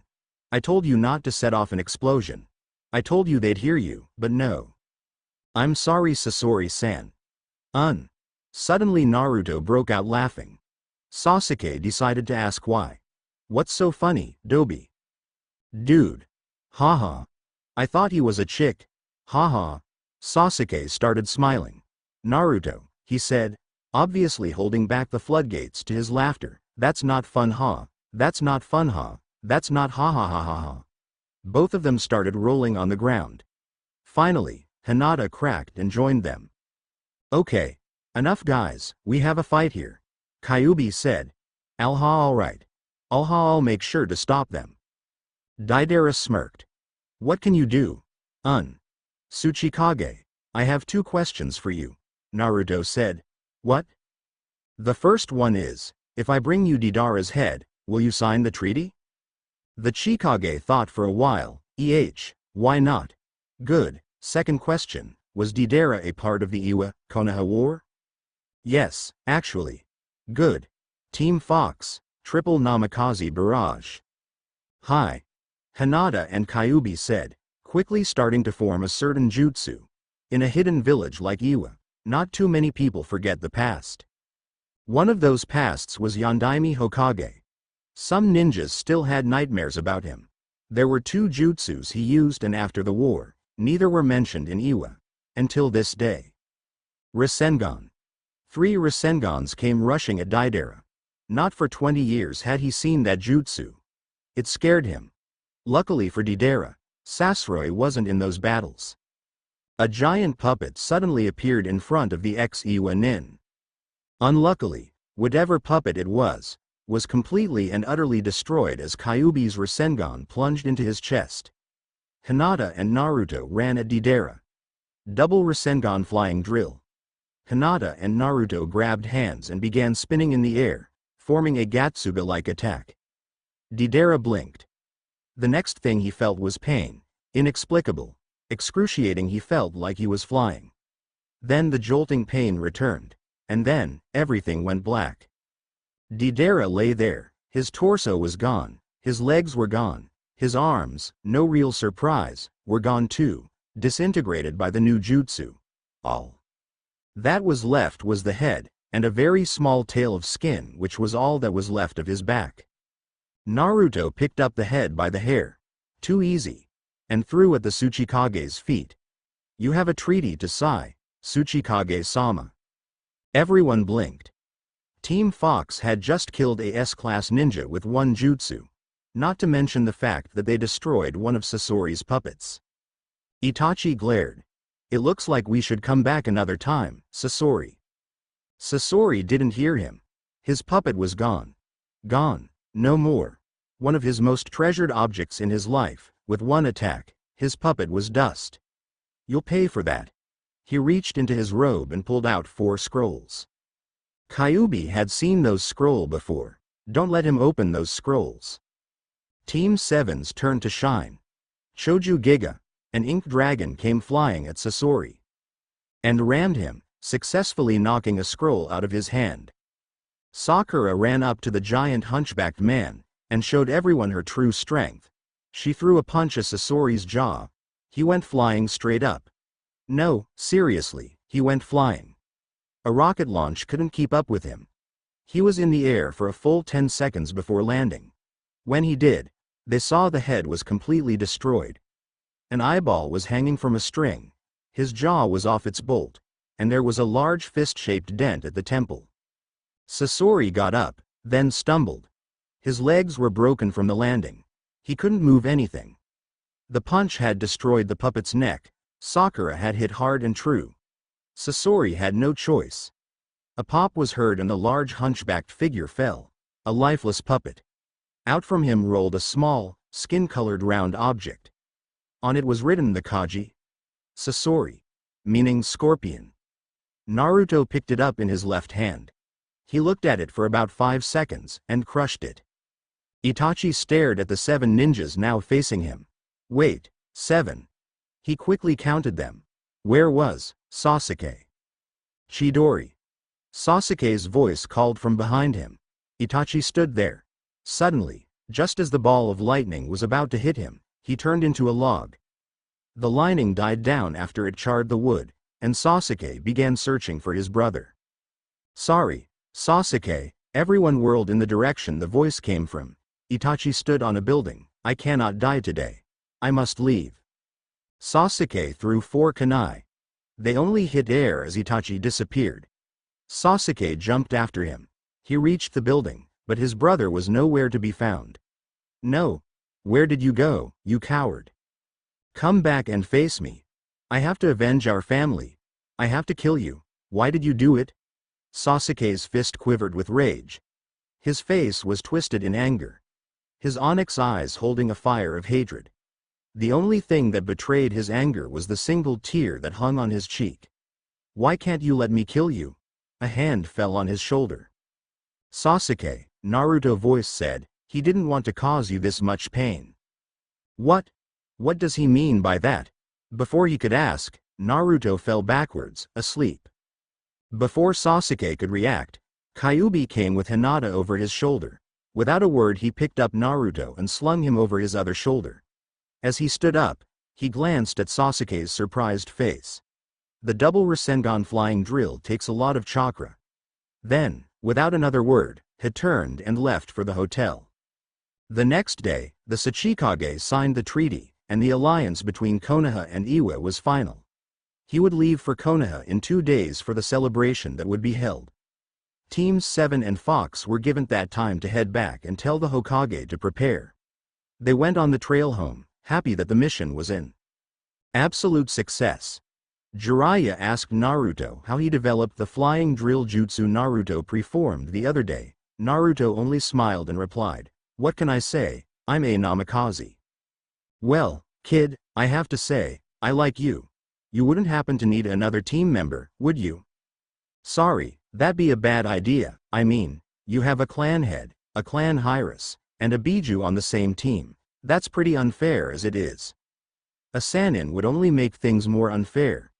Naruto smiled again, then ran ahead to catch up with his team.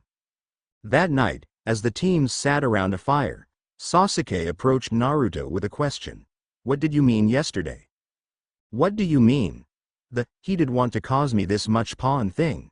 What are you talking about, Teme? You said that Itachi didn't mean to cause me this much pain? I did? Arg. Sasuke was about to get in his sleeping bag when he heard a soft, wispy voice. I will answer your question another day. When? When you're ready. When teams Fox and 7 came back to Konoha, they immediately went to the Hokage Tower. Tsunade was pleased to hear that the Tsuchikage signed the treaty, but wasn't too pleased that the two teams had gotten along, but was greatly pleased that Naruto had caused Jiraiya serious pain for researching on Hinata. When the teams had left, Tsunade was in a good mood, which soon changed into a bad mood as soon as the Sandiami gave a slight cough. Tsunade gave him a look, which was then followed by 200 ryo. I've really got to stop this. Naruto was in a rather generous mood that day and he asked Team 7 if they had anything to do the next day. Sai had clan business to attend to, but Sasuke and Sakura were free the next day. Good, come over tomorrow and bring swimsuits. Sasuke and Sakura had no idea why they had to bring swimsuits, but did anyway. They knocked on the door, and Kyubi answered, in a swimsuit. Oh, good, you're here. Follow me.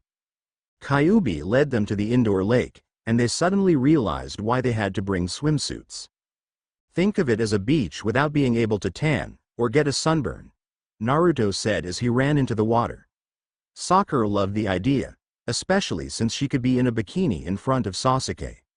They enjoyed their day of swimming, sand burying, and sand castle building, and it did them some good. Sasuke finally had some fun, something he hadn't done in years. For once, life was good. Another chapter bites the dust. Could you guys do me a favor and go grammar, spelling Nazi on this chapter please? See ya around. Chapter 13. I do own Naruto. I hear sirens out my window. Just kidding. Naruto couldn't believe it. He had promised himself so many times to never take after his sensei. Yet, here he was, a sandwich in his mouth, his coat hanging only on one arm, his headband tied haphazardly on his head. He was late. Naruto ran for the Hokage tower, trying to retie his headband while eating a ham and cheese sandwich. He reached the door, but instead of going in, he ran up the side of the building. Some Anbu joined him. "Stop, we need identification." "Ah, guys, not now." Naruto moaned. "I'm so late." "Be that as it may, we need identification. Come on guys, give me a break." "No can do." "Look, it's not like I'm trying to kill anybody," Naruto said, still running up the side of the building. "Then you wouldn't mind giving us identification." Naruto kept running. "You guys are worse than the airport." The Anbu kept running and asking for identification, while Naruto kept running up the building. Finally one Anbu ran up beside him. "Stop running and give me your identification." Naruto just looked at him then said, "You should watch where you are going." Before the Anbu could understand what he said, he ran directly into a flagpole. Naruto reached the Hokage's office. "I'm here," he said as he jumped through the window. The Godem Hokage glared at him. "You're late." "Apparently Kakashi had a greater impact on my life than I thought," Naruto said with a pitiful attempt to brighten Tsunade's mood toward him. "It failed. So, the mission? You and Team 10 are going as guards to the cage. Okay. Hey, who got the job, anyways?" Sandame spoke up. "A good friend of yours, Gaara." "Awesome. You leave in an hour," Tsunade said. "Yes ma'am," Naruto said before jumping out the window. "Are you ready, guys?" Kyubi asked the gathered teams. "Troublesome?" "I'll take that as a yes." And so the two teams departed. Hinata and Ino were talking together while the guys walked in the front. "Hey, Shikamaru," Naruto said. "What is it, Naruto? Why don't you wear your kunai holster on your arm or something?" Shikamaru's interest was perked. "Why would I do that?" "It's when you use your shadow techniques, you can grab a weapon that won't be there for the enemy, so you'd be armed, and he won't be." Shikamaru thought for a second. That could work. It would also work vice versa. You could stab yourself with a kunai that wasn't there, while the other guy killed himself. Kyubi sighed. There they go, sharing theories already. "Well, it's expected, isn't?" Choji asked. "I mean, they're geniuses." "Yeah, they are. I guess it's for the best." Kyubi-sama, I have some questions for you." "Go ahead, what are they?" "I understand that you were forced to attack Konoha because of Madara Uchiha's Sharingan, but I don't understand why he would have a grudge against Konoha." "Well, you see, for a question like that, we must go back several generations to the founding of Konoha." They reached the desert. The sudden ending of trees and the even more sudden sandy road seemed to stretch for miles announced the approaching of the desert. Naruto took out a scroll, and from it popped up 6 canteens. He gave one to everyone, except Kyubi, who didn't need it. He then said that they should get across in 2 days. Team 10 looked at him like he was crazy. 2 days? Asuma asked. "More like we'd get lost in 2 days. Asuma-san," Hinata said. "Naruto knows exactly what he's talking about." Naruto bit his thumb. "Kachiyose no jutsu." Suddenly a huge, 8-tailed fox appeared. Team 10 stood in awe at the colossal size of it, and in a feminine voice it said, "Kyubi-sama, Naruto-sama." "Hinata-sama, I'm here to do your bidding. How many times do I have to tell you not to suck up?" Kyubi asked the kitsune. The giant fox grinned an innocent smile. "I have no idea what you're talking about, Kyubi-sama." Yeah. Then under his breath he added, "Geez, you promote a kitsune one time, and suddenly they're your best friend and they'd drop anything to help you. Jasmine, we need you to get us to the sand, that shouldn't be too hard." "Not at all, I will take you there with all my speed." "Good, okay. Everybody, let's mount up." As soon as the party had found a comfortable spot on Jasmine's back, she shot off into the desert. Soon, Sanagakure rose above the horizon. "Thanks, Jasmine, that's enough." "Okay. I'll drop you off here." Jasmine slowed to a stop and came to rest a mile from the cliff that surrounded Suna. Team Fox thanked Jasmine, she poofed away, then they turned to Team 10. They looked sick. Don't worry, Naruto said, the first time is the worst. Ino ran over to a nearby dune and everyone heard her give up her lunch. The two teams walked into Sanagakure. It did not take long for a red-haired boy to come and greet them. Naruto, it has been too long, he said as he walked over and hugged the boy. Gaara, long time no see, buddy. The blonde responded. So how are things going in Konoha? Oh, you know, the usual, but you, I mean look at you, Cage. Oh, it's nothing really. Nothing, okay. It's a little something. Oh, Gaara, before I forget, this is my team, you've already met Kyubi. Yo. The kitsune said. This is my future wife, Hinata Hyuga. It's wonderful to meet you Cage-sama, Hinata said as she bowed. And this is Team 10, our companions. They're Shikamaru Nara, Choji Akamichi, Ino Yamanka, and their sensei, Asuma, Sarutobi. Welcome to Sanagakure, the village hidden in the sand. It didn't take long for Tamari, a blonde with her hair done in 4 pigtails, to find Shikamaru. She had remembered the unexplained kindness he did to her at the Chunin exams, and she wanted to repay him. Shikamaru would regret giving up on that day for the rest of his life. But we will leave them for now, and join the rest of the party. They sat in the Cage's office. Gaara was briefing them on a rather disturbing situation. 2 weeks ago, an attempt was made on my life. I took care of the idiot who attacked me, but 2 days later he seemed to come back. What do you mean by come back? Naruto asked. That's just it. I'm not entirely sure. He just seemed to return from the dead. I have a question, Gaara. Did he have a little gold medallion? About yay big? Yes, actually. Okay, second question. Did he wear a black robe with red clouds on it? Yes. How did you know? Naruto looked at Kyubi and they both said the same name at the same time, Hidan. Who? Ino asked. He's a member of the Atoksuki and a follower of Jashin. Naruto answered. Who is Jashin? The followers of Jashin is a cult that mocks the true God, the Great One. Kyubi explained, the followers use demonic rituals and charms to grant immortality. Of course the poor souls have no idea that they are really destroying themselves. Poor wretched devils. Hidan is especially dangerous. The immortality ritual is especially dark, even for most of the followers. In short, he's an extremist. Naruto finished. The Atoksuki are also a force to be reckoned with. Their leader, whoever he is, believes that by using the power of all the Biju, he can create a jutsu that will bring peace to the world. What he doesn't mention is the destruction of most of the world. How do you know all of this? Gaara asked. Kyubi keeps tabs on the people after him. Naruto said simply. Interesting. Well, now that I know what is after me, would you like to be employed as my bodyguards until this threat is dealt with? No problem, I don't have to sleep, so I can watch over you 24/7, Kyubi said. And Hinata and I can place some fox summon guards on you too, Naruto said, and in the case of an emergency, we can be called and take care of them. Excellent, I'll have a hotel room set up for you and you can settle down there for a while.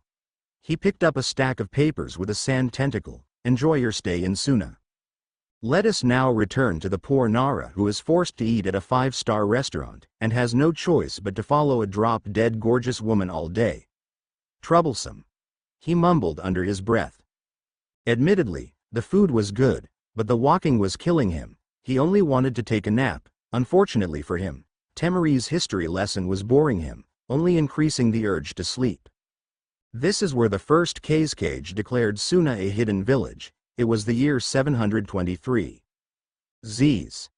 Tamari glanced at Shikamaru, and nearly slapped him awake. Luckily for him, she decided to gently wake and ask him if he was tired. After all, coming all the from Konoha was a long and tearing trip. Hey, are you tired? Yes, actually. Well, my brother probably has a hotel room set up for you guys. Do you want to go there and we can continue this another day? That would not be troublesome. Tamari took him to the hotel, got him to his room, and made sure he was fast asleep before going off to find his teammates. They probably knew what he liked best, and that would probably make his day. The week slowly dragged by. After Tamari learned that Shikamaru's favorite thing to do was sleep, she went to his room, wrote a note saying, "Here's the rest of our day, enjoy your sleep," and went off to enjoy herself. Shikamaru thought it was awesome to find a girl that would let him sleep for a whole 24 hours, and decided that he should at least try to be interested. As for the rest of our group, they were bored out of their minds. Hidan had not made another move since Gaara called was starting to get a little. Naruto did made a bet. "If I say I give up, he'll be here." "Why do you say that?" Hinata asked. "Murphy's Law, my dear, Murphy's Law." "Well, then I give up." Suddenly an alarm sounded. Naruto just smiled. "We should have given up days ago." Gaara saw the red scythe-like blades dig into the dome of sand. This guy was becoming boring. Each time it was the same attack. He knew that as the blade dug into the dome, Hidan was preparing a chakra-enhanced swing at the weakened area. It never happened. "That's new. What's he up to?" Gaara quickly prepared an eye of sand and sent it outside to check things out. The fox blade had the scythe locked in its swing, never to hit its target.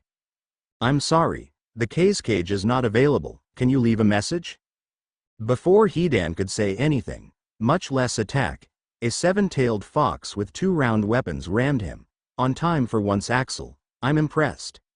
Axel is owned by Disney and Square Enix, not me. "Unfortunately.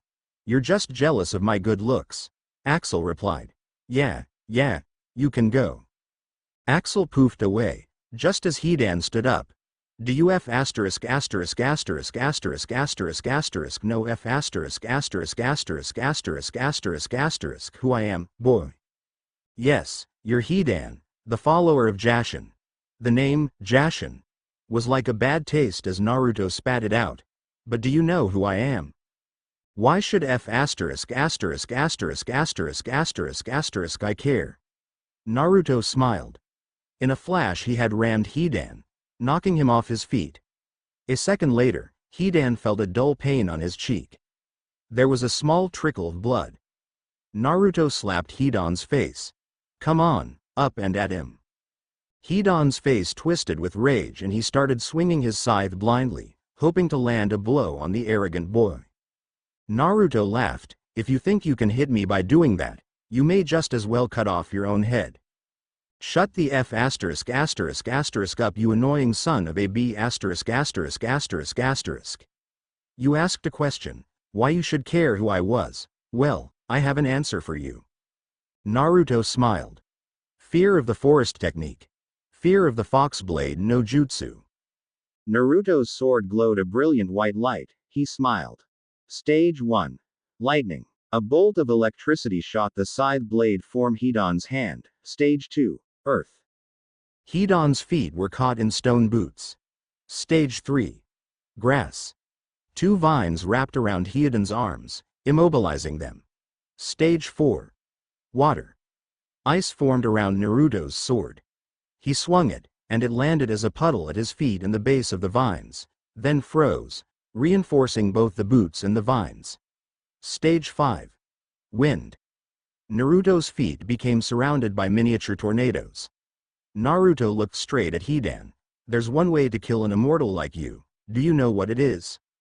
Hidan started blankly at him. He had to be bluffing. Stage 6. Fire. Naruto's blade was surrounded in flame. Reduce them to ash. Suddenly, Naruto was a blur, aided by the tornadoes at his feet. Naruto flew at a speed that would have impressed any of the kitsune. It did not take long for those same tornadoes to spread the ashes far and wide. "That's why you should care who I am." The other team was astonished. I take that back, they were beyond astonished. Suddenly, Hinata and Kyubi sitting in lawn chairs didn't seem too weird.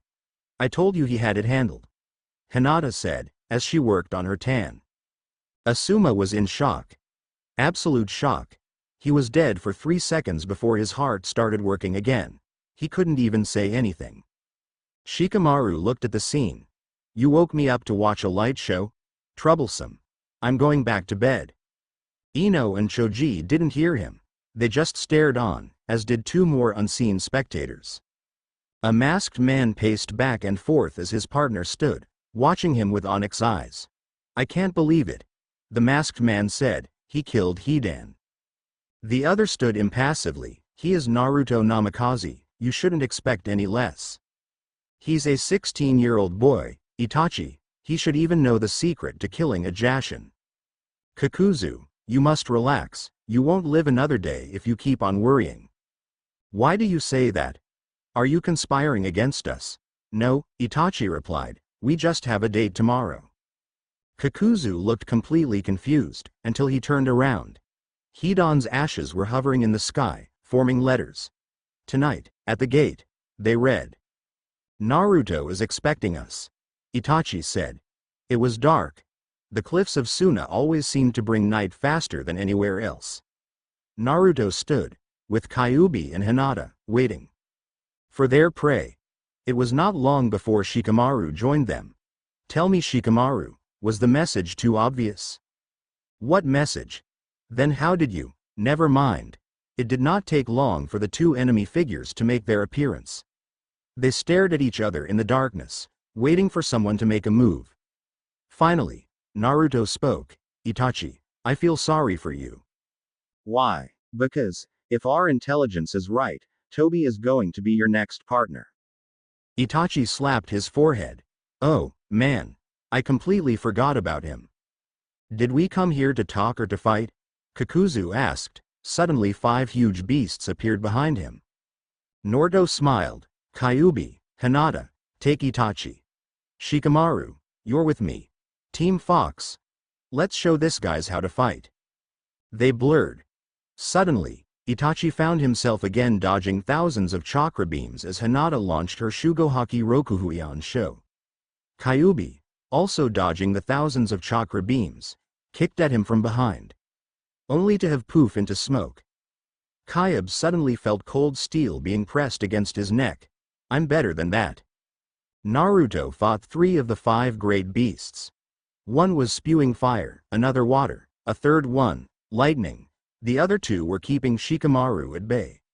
All the while, Kakuzu was using long tentacles to try and trip up the 2 fighters.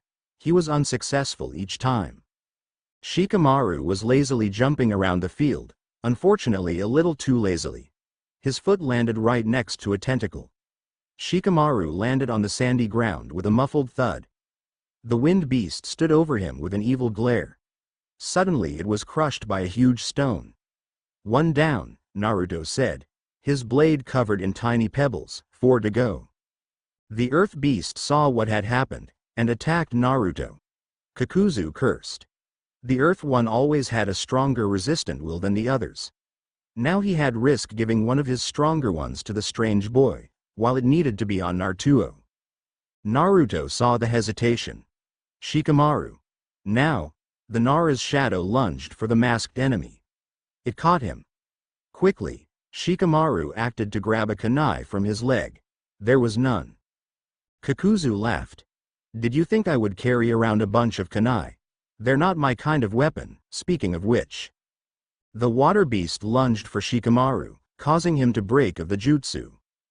"Crud." Naruto whispered. Itachi, Kyubi, and Hinata were all locked in a taijutsu battle. Both Kyubi and Hinata were using the Kyubiken while Itachi, ironically, was using the Uchiha's reflecting taijutsu. What's it called? Each time someone almost hit him, he thanked heaven. All they needed was to shove the chakra out of their system to do damage. Unfortunately, 2 taijutsu users were hard to keep track of, and each time he tried to start a jutsu, they rushed him, forcing him to break it off. Again and again, he tried it, and each time the 2 stopped him from getting out of the taijutsu cycle. He quickly launched a kick to Hinata's chin, sending her flying, and evening the fight a bit. Kyubi jumped in the air and did a roundhouse kick, landing with a chakra-enhanced fist to the ground. The earth shook. Itachi suddenly wished he had kicked Kyubi instead. Then he saw something. Kunai. A lot of kunai, heading toward him. Then Hinata's voice was heard, shouting the name of the jutsu. Great whirlwind of kunai jutsu. The kunai that were coming at him, suddenly started orbiting Itachi at an amazing speed. They started getting closer. Itachi did the only thing he could do. He ran. Kakuzu cursed. Itachi had abandoned him. Oh, well. I guess I'll just have to take the credit for bringing in Kyubi. Naruto suddenly had an idea. Kyubi, how's your chakra? Is that a rhetorical question? I need a flying Rasengan. Wow, I'll see what I can do. Naruto quickly stabbed the fire beast's chest, paralyzing it. Shikamaru. Shikamaru nodded, and tried it again. Kakuzu laughed. You think that'll stop me?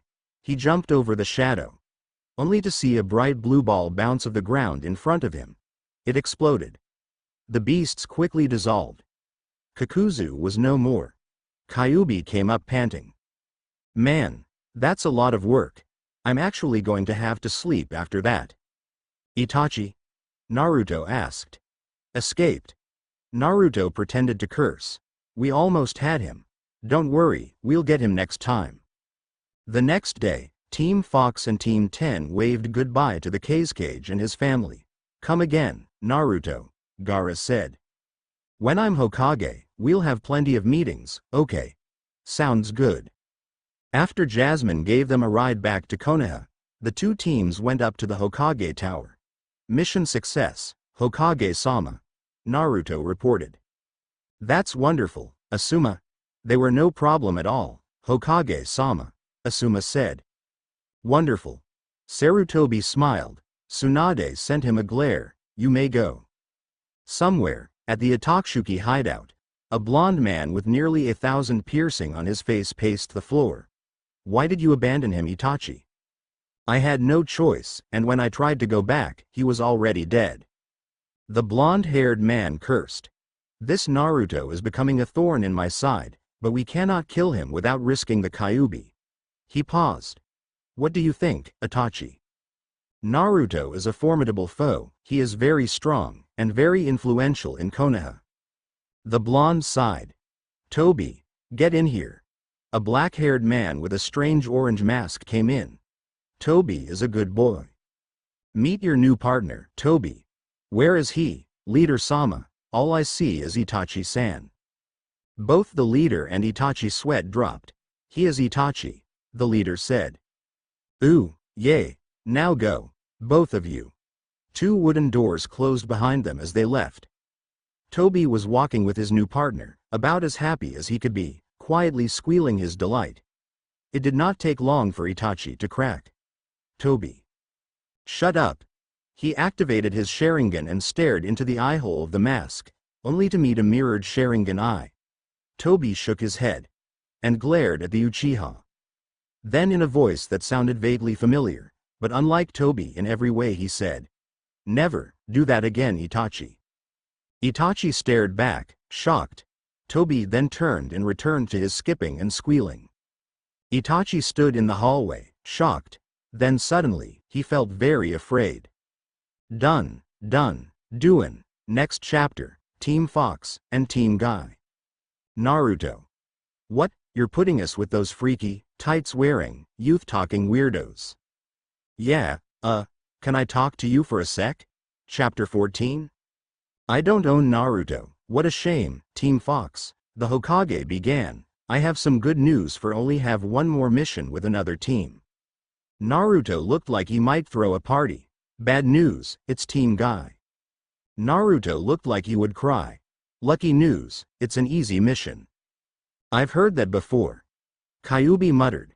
Tsunade shot him a glare before continuing. This mission requires you to go to Kusagakure, the powerful, hidden village in the grass. But I thought it wasn't a powerful hidden village, Naruto said. You should have learned by now to stop interrupting. Tsunade gave Kyubi a gracious sigh, approving of his scolding to Naruto, then continued.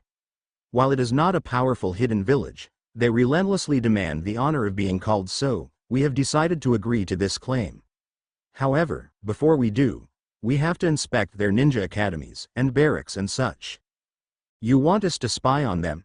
Hinata asked. No, this is a completely legitimate effort to help them. They need it. Then why are you sending us? Naruto asked. I'm sure you can find a more than eager genin team to take this mission. Actually, I already have. You are to be their escort. Escort? Kyubi asked. Allow me to explain.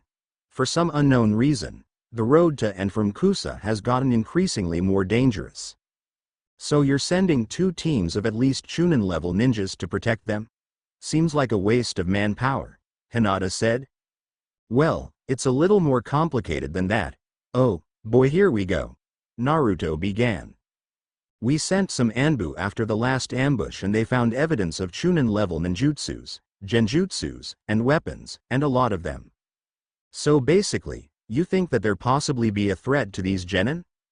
Yes. I'm out. What? With all due respect, Tsunade-sama, it's a waste of our abilities. Even if you're just testing our ability to work with other teams, it's a waste. Tsunade looked at him very hard, and very long. Finally she said, I thought you might say that, which is why I made sure that the team I hired for this mission is Team 22. 22? Why does that sound familiar, or better known as? Oh no, it can't be, Team Konohamaru. Silence. I hate you, Tsunade-sama. Naruto was walking along with Team Guy and Team Konohamaru, half-heartedly enjoying watching Konohamaru trying to impress the not too easily impressed Neji. Hinata was enjoying Naruto's company, but not so much that of the blue and green beasts of Konoha. Lee. My youthful student. Behold the youthful love of Hinata-sama and Naruto-san. I see it, my sensei. It is so youthful. It has inspired me to run 10,000 laps around Konoha when we get back. Neji and Tenten were deeply ashamed by their conduct. It was not long before the 3 teams made it to grass country. They found it to be a very relaxing plain country. It stretched for miles, with forests and mountains in the distance.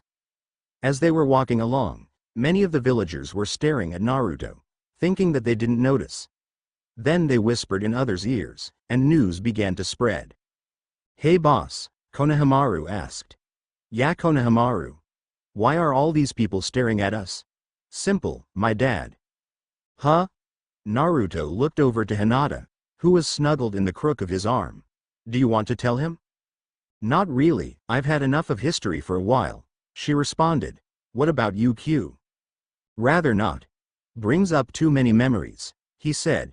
If you'll allow me, Naruto-san, Naji began. Knock yourself out, Neji. Neji cleared his throat. The grass country shares borders with earth, fire, rain and waterfall country. Because the country lies between earth and fire, it has been invaded by the earth country during previous ninja wars. To avoid earth gaining a foothold next to the fire country border, many leaf ninjas came to Hidden Grass's aid during the Second Shinobi War. This resulted in many skirmishes taking place within its borders. During that war, Yondaime Hokage, Naruto-san's father, attacked and killed many Iwa nins. Yondaime had 2 famous jutsu, the Rasengan, and the Hiraishin no Jutsu, for which he received his nickname, Konoha's Yellow Flash. These jutsus were greatly feared by the Iwa nins and Yondaime became a hero of the war. So it is most likely possible that they are gawking at Naruto's likeness to his father. Naruto clapped. Excellent deduction, Neji, couldn't have said it better myself, Naruto said, before continuing, actually, I could have, but I'm too lazy to be rude. Kyubi spoke. Look, up ahead. They looked and saw nothing, grassland stretched for miles around, leaving nothing for protection. I guess this is where they get ambushed, Kanemaru said. The rest of his team shot him a glare. No, duh, genius, Moegi said. So they started off into the plain, watching their backs and sides for any sign of a possible ambush. It wasn't long before Team Guy started feeling uneasy. The Genins and Team Fox held no such feeling. The Genins were too excited to care, and Team Fox was confident in their abilities. Hinata activated her Byakugan. 3 meters to the left, 2 to the left, 6 behind, and one of them is behind that rock, she said, inconspicuously pointing to the rock ahead.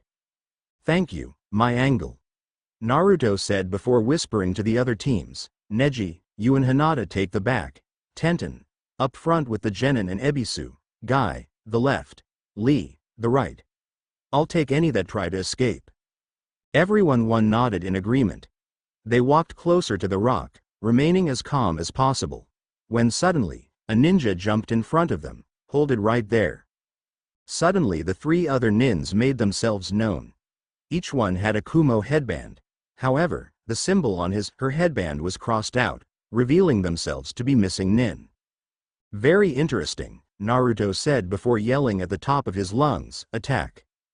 The group broke. Neji and Hinata both rushed to the back and engaged a kunoichi in a deadly taijutsu match.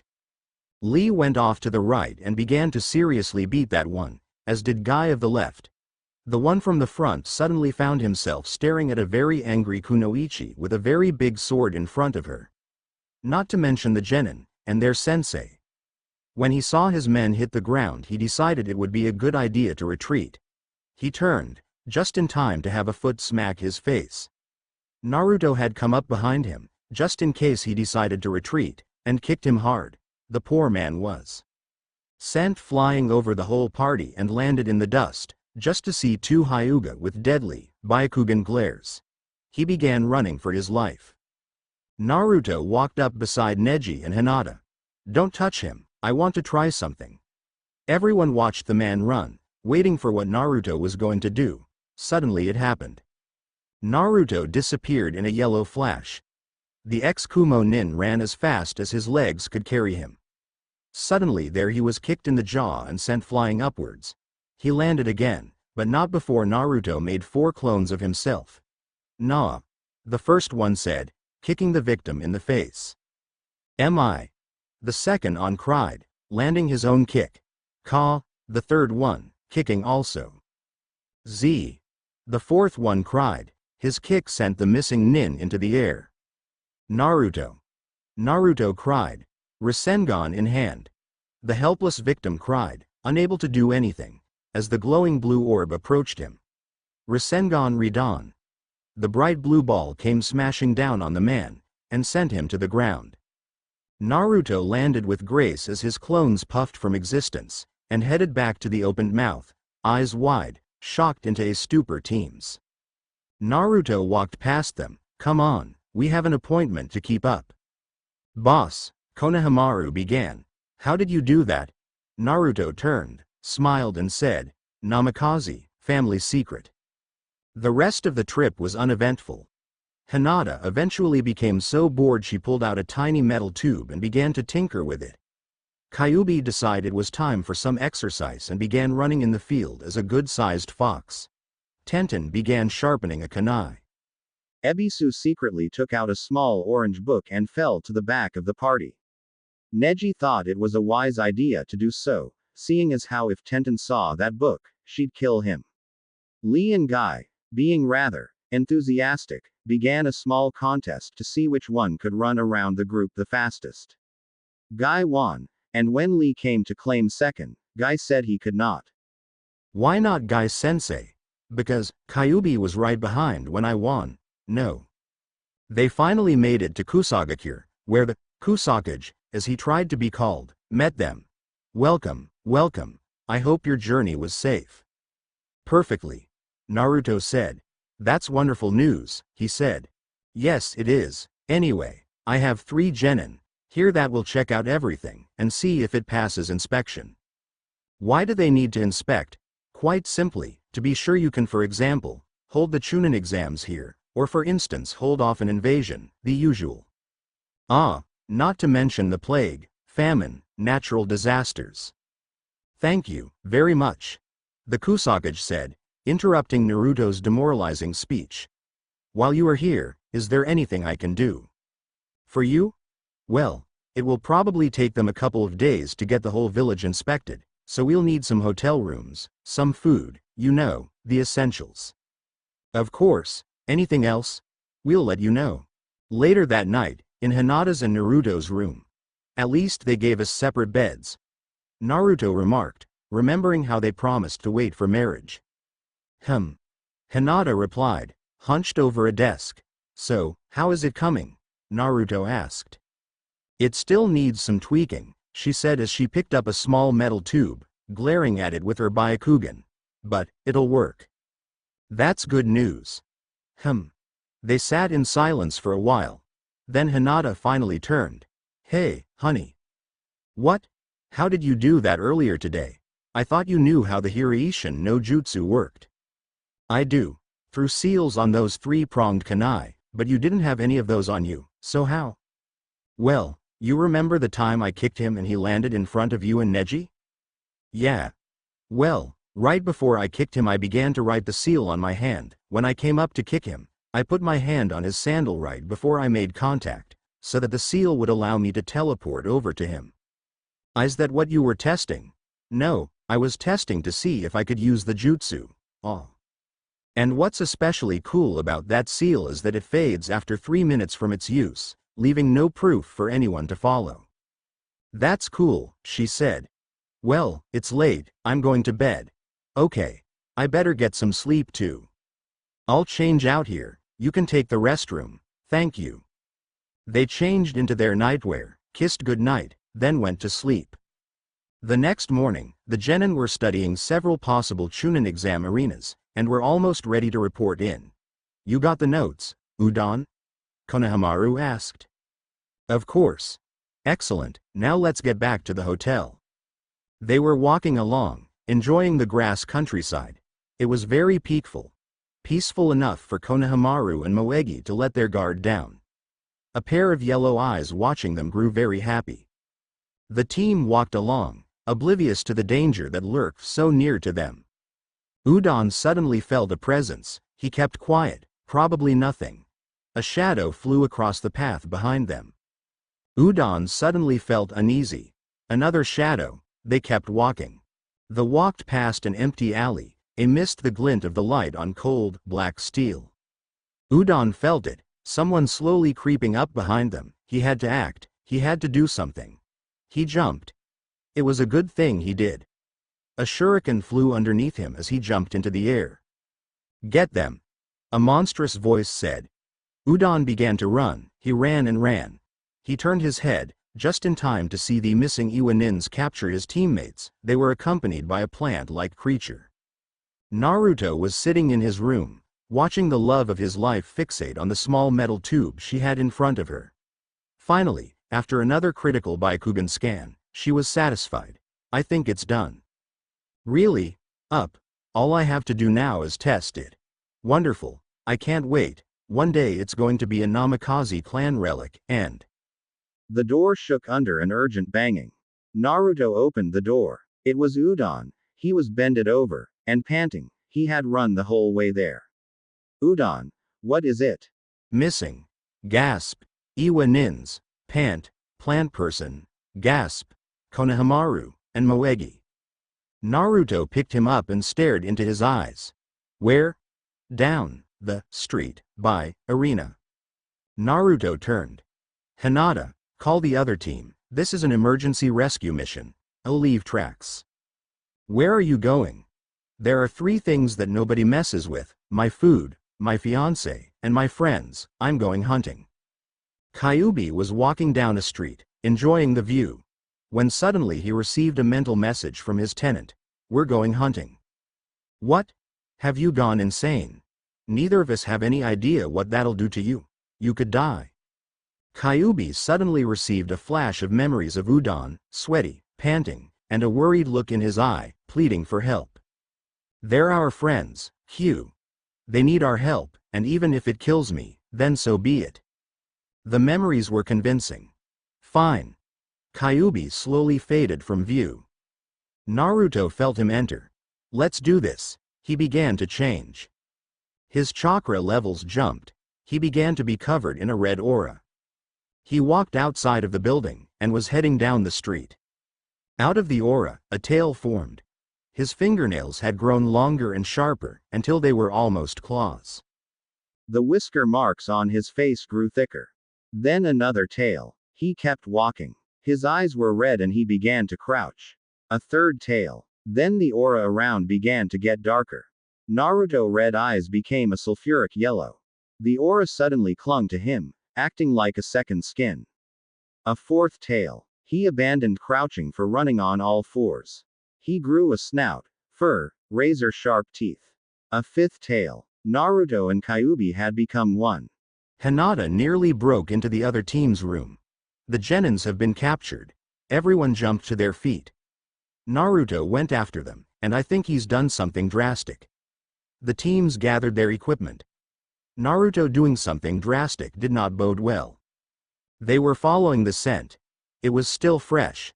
Find them, save them, and kill anybody who is trying to stop them. They clawed the ground, leaving a mark, easy enough to follow. Team Guy and Hinata were jumped out of the building. How do we know where they went? Tenten asked. Naruto said he'd leave his tracks. What does that mean? Lee asked.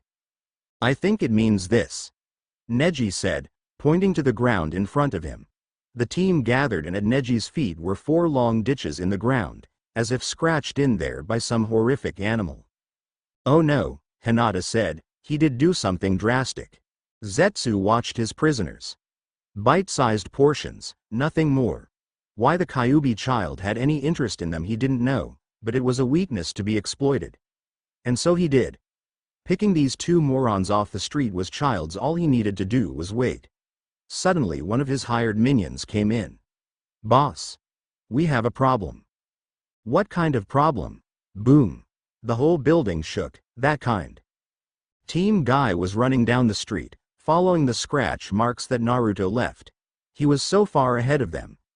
Guys, left. Neji cried. He had activated his Byakugan so he could spot any more scratch marks. They turned left into a field. What is that? Zetsu asked. I don't know, but it broke through our defenses.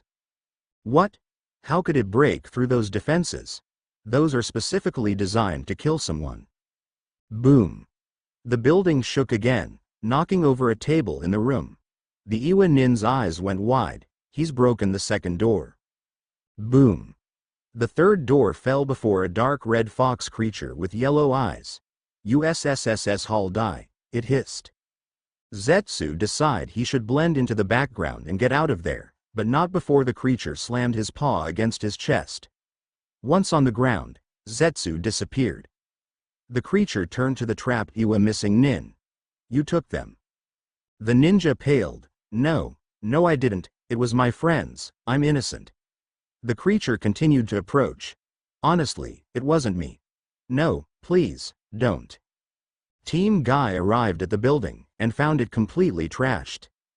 Walls were shattered, leaving spider web cracks that ran along the wall's entire length. Rubble and debris was everywhere, crowding the hallway with dust and dirt. There were 3 doors, each one was nothing but splinters now. Along the hall were holes for some form of trap. They appeared to be useless against the might of the Naruto that now was. The team walked down the hallway to a small room. It seemed to take the least damage, and in the corner were 2 frightened genins, Konohamaru and Moegi. At the sight of the team, the children instantly ran to their arms, seeking shelter. It was so scary, Hinata-sama. Hinata bent down. Shish, it's okay. She noticed something in the corner. Neji, take them back to the hotel room. He nodded and took them out. Neji-san, where's Naruto? Konohamaru asked. I don't know, Konohamaru, I don't know. Zetsu came out of the ground into a nearby plane. The wound in the chest that thing gave him had weakened him from going all the way back to headquarters. He smiled. He had cheated death yet again. That thing will never find me. Suddenly there was a light behind him, and before Zetsu could even blink, he felt the skin on his neck. Rip. Zetsu fell to the ground, dead. His throat slit by 4 razor-sharp claws. Hinata did not wait long. There was suddenly a dark red flash, and before her stood a 5-tailed beast. She sighed, Naruto, if you die on me, I'm going to be really mad at you. The beast turned, saw her, then said, in a dark, twisted voice it said, I'm SSS sorry, Hinata, but they are my friends SSSS. I know. They stood there in silence, before Naruto said in a quiet voice, let's SSSS see if there are any SSSS side effect SSS to this SSS. His dark red fur faded, as did the snout, the tails, the aura. It all faded away. Naruto stood for a brief second, then fell forward, out cold. 3 days later, Naruto stirred. "Oh, what happened? You fainted after using that stupid technique," a familiar voice said. Naruto opened his eyes, and immediately shut them. The light in the room was too bright. He tried again and this time was successful at keeping his eyes open. He looked around, he was in a hospital bed. He opened his mouth to say something. "Konoha." She answered the unspoken question. He opened his mouth again, and was able to get 2 words out before she harshly answered him. "Are you mad?" "Yes." Naruto hung his head. "But I can't stay mad at you, no matter how hard I try." Naruto looked up. "Besides, you're getting punished enough." Naruto looked up at her, with a confused look on his face. Suddenly, Kyubi's voice echoed in his head. "Kit, apparently there are some side effects. I have no idea how long these will last. But..." Naruto ran to a mirror. A scream echoed in the hospital. On Naruto's head were 2 fox ears. His human ones were gone and had been replaced by the fox ones that stood on his head. "You also have a tail," Hinata said. Naruto turned around, and barely saw the white tip of his new-found turned again, the same result. Hinata laughed. It looked like Naruto was chasing his tail. He looked at her. "This isn't funny. Who knows what other side effects there are? On the bright side, you have very sensitive hearing." "Not now, Q. Come on, it's not that bad," Hinata said. "Not that bad? Who knows what this will do to our family? All of our kids could have fox ears. Then the second generation of the Namikaze clan will be known for their hearing abilities." "But, no buts." "But, what did I just say?" Naruto sighed, signaling his surrender. Hinata smiled. "Come on, let's go home." And so, another chapter comes to a close. I hope you enjoyed it. Naruto. Hey. The fox parts were not part of the deal. Real author. Don't worry, it's for the better, and it will only last a year or so. Naruto. A year, real author. See ya next time. Chapter 15. For my relative safety I make the following announcement. I do not own Naruto. The Yamanaka flower shop's bell rung, signaling the entrance of a customer. "I'll be right there," Ino called from the back. They had just got a shipment of purple petunias. She carefully laid down a large crate full of the delicate flowers and headed out to the front. There stood a man in a white coat, hood up so that it covered his head. The kanji fox was on his back. "Hey Naruto," Ino said, recognizing the coat. "Hey Ino," he said, turning so that his smiling face met her eyes. "Guess what day today is," he said. Ino looked at the calendar. Nothing too significant about today, except their petunia shipment. "I don't know. 2 days after Christmas?" "Oh, so very close," he said, a smile playing on his lips. "Okay. What is it?" Ino asked. "You know something, what is it?" Naruto kept smiling, and kept silent, wanting to know how long it'd take her before she blew a gasket. "Naruto," she said gently. He kept smiling. Naruto, sterner this time. Nothing but a smile. "Naruto," she said, slightly angry. Naruto's lips didn't move. "Naruto." She exploded like a volcano. "It's Hinata's birthday," Naruto said simply. "Huh?" she asked, taken off guard by the simple statement. Suddenly it registered in her mind. "Really?" "Yes, really. I can't believe I missed that," she said, realizing that the answer was so plain. "I can. Now I need 12 white roses, and 12 lilies." "What kind of lilies?" "There are kinds?" Naruto asked. Ino looked shocked. "What do you mean there are kinds? I wasn't aware that there was any other kind of lily than lilies." Ino sighed. "Follow me." She led him to the back room and sat him down. "You're getting a crash course in floristry." She pulled down a projector screen and walked to the back of the room where a projector sat. She pulled out 2 different boxes, each one containing several slides. "You have a notebook on you?" No, I was expecting a lesson." "How good's your memory?" she asked, holding a slide to the light. "Sufficient." It will do." She hit the lights. "As you know, Flowers have meanings. Up on the screen appeared a delicate-looking flower. Each type of flower has a different meaning. Example. The calla lily means majestic beauty, while the orange lily means hatred and disdain, wealth, or pride. I see. Well, I'll need to make a note not to get her orange lilies. I'm not done yet, Ino said indignantly. Day lilies mean coquetry. What now? Coquetry. It means flirt. Why? Ah. While white lilies mean majesty, purity, and virginity. Then there's the lily of the valley. They mean purity, humility, and sweetness. Those ones, I want 6 of those and 6 white ones. Who said I was done? Sorry. Now we have roses. Oh, boy. I'll give you the lowdown. Bridal rose. Happy love, Carolina rose. Love is dangerous, Christmas rose. Peace and tranquility, coral or an orange rose. Enthusiasm, desire, dark pink rose. Thank you, light pink rose. Admiration, musk rose. Capricious beauty, pale rose. Friendship. She took a breath.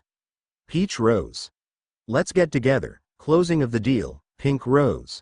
Love, grace, gentility, you're so lovely, perfect happiness, please believe me, pink and white roses. I love you still and always will. Another breath. Red rose. Love, desire, respect, courage, job well done, red and yellow rose. Congratulations, white rose. Charm, secrecy, silence, you're Heavenly, reverence, humility, youthfulness and innocence rose, white on red. Unity, flower emblem of England. Yellow rose. Infidelity, joy, gladness, friendship, jealousy, welcome back, remember me. Yellow and orange rose, passionate thoughts. She took a deep breath. Naruto waited for her to go on. When she didn't, he asked, "Is that all?" "Yeah, I think." "Okay then, I'd like to make my order." "Of course. 6 lily of the valleys, 6 white lilies and 12 pink and white roses." "Of course." She took out a small notebook, jotted the order down. "If you'll please wait in the front." Naruto nodded, then headed out into the foyer. He found a chair and seated himself until Ino would come back. He did not have to wait long. In less than a minute, Ino came out holding a bouquet of pink and white flowers. "Here you go. Normally I make you pay full price, but I'll give you a discount. It's not every day that a good friend of mine has her birthday." "Thanks, Ino." He paid and headed for the door. When he opened it, a gust of wind charged through the door, blowing Naruto's hood off his head. Ino gasped. Fox ears. Standing right on top of Naruto's head. Quickly, Naruto pulled his hood back over his head. He turned to Ino. A hint of raising panic visible in his eyes. "You didn't see anything?" Before Ino could say anything, Naruto was out the door. Naruto sighed. All his life he seemed to walk a lonely path. He had walked around with the ears on his head for a couple of days, but people began to look at him funny.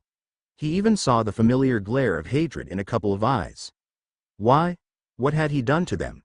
Sure, Kyubi attacked Konoha, but not on his free will. Even if he did, why am I hated so much? What have I done to deserve this? So, when things began to heat up, Naruto made a hood for his coat. He could blame it on the cold for a couple of months, but what if his ears lasted longer than that?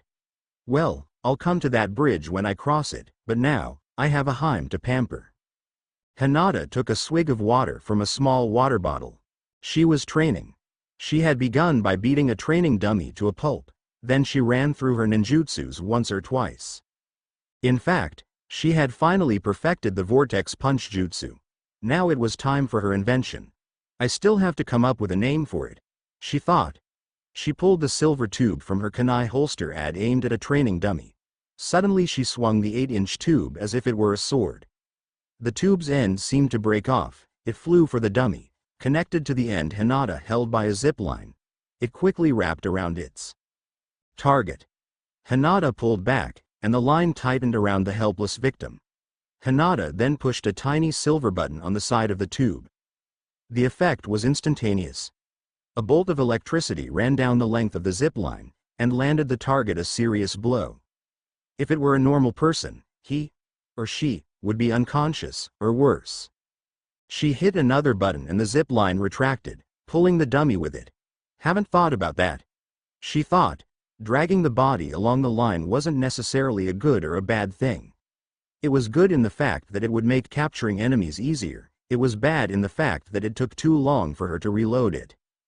When the line was finished retracting, she untangled the smoking piece of aimed at one of said Cloth's brothers. This time, however, she shot up, towards the ceiling. Instead of the tip simply breaking off, it grew a claw-like appendage which dug into the wood. She held on and swung on the line, successfully kicking the mannequin in the head. Then again she retracted the line, after pushing a third button to release the claw. Then she pushed a fourth button. The tube's ends grew until it was just a head shorter than she was, making a powerful bow staff. She pushed the button again and the tube shrunk to its original size. Now we both have something. Naruto the Hiraishin no Jutsu. Kyubi has his Biju powers, and I have this. She stared at the silver tube. The fox tube. She whispered.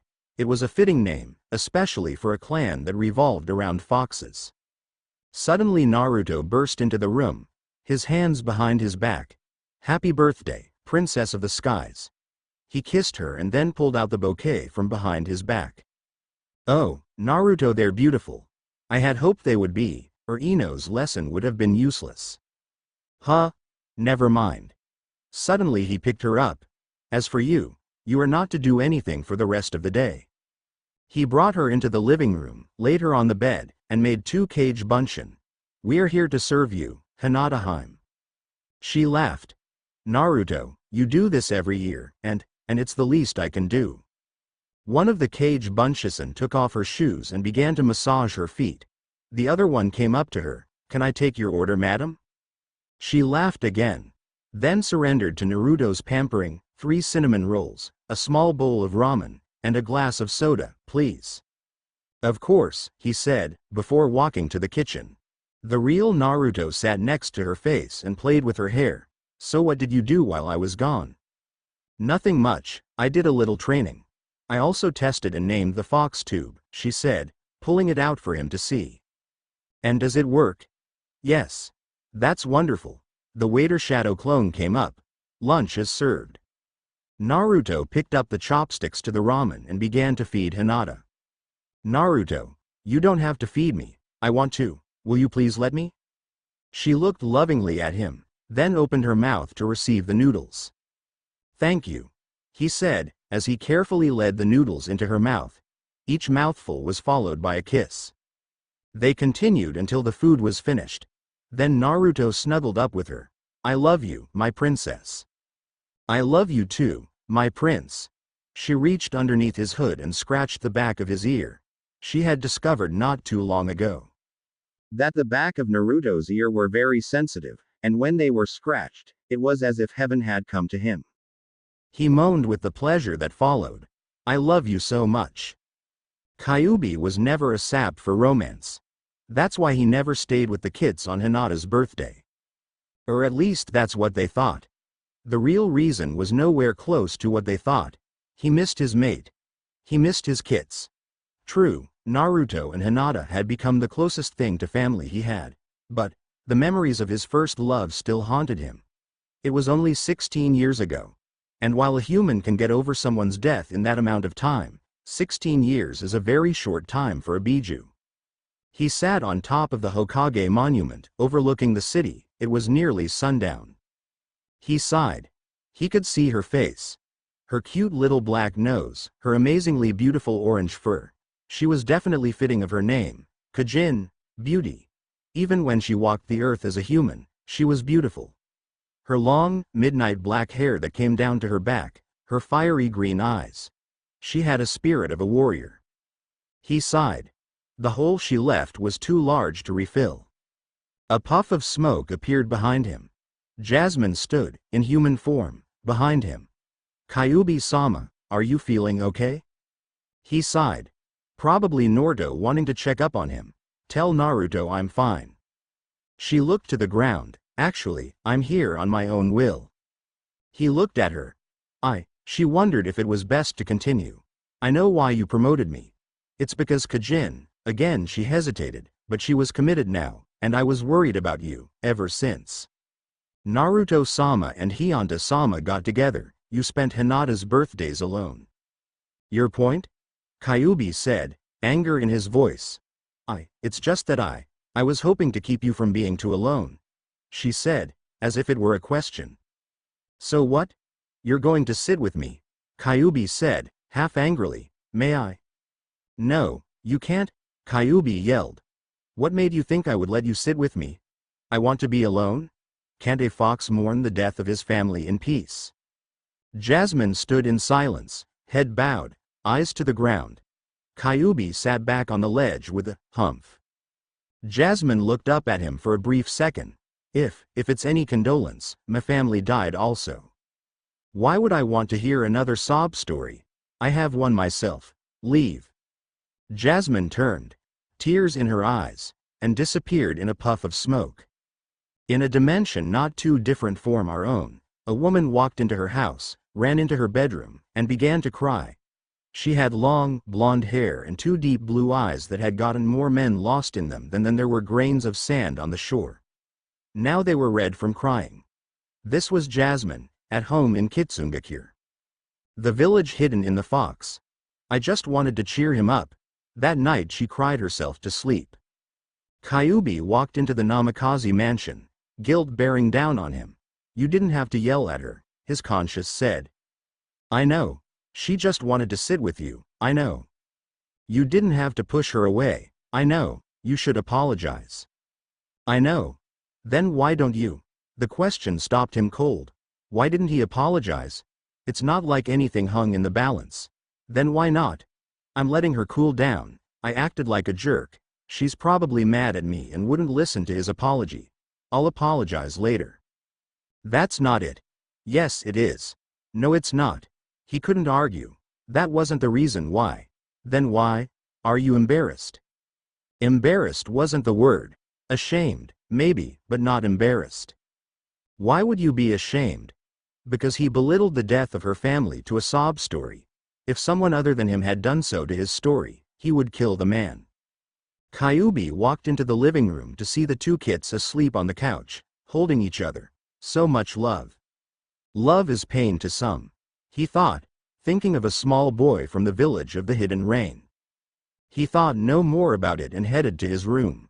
Naruto woke, laying beside his angel. He kissed her again, and headed downstairs. His shadow clones left his back in knots. He needed a hot bath. He went downstairs to his family's artificial hot springs.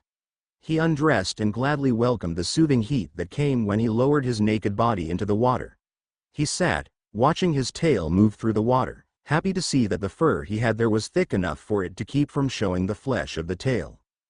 His ear twitched. He turned and saw Hinata. She wore a towel around her waist and a pink bikini top.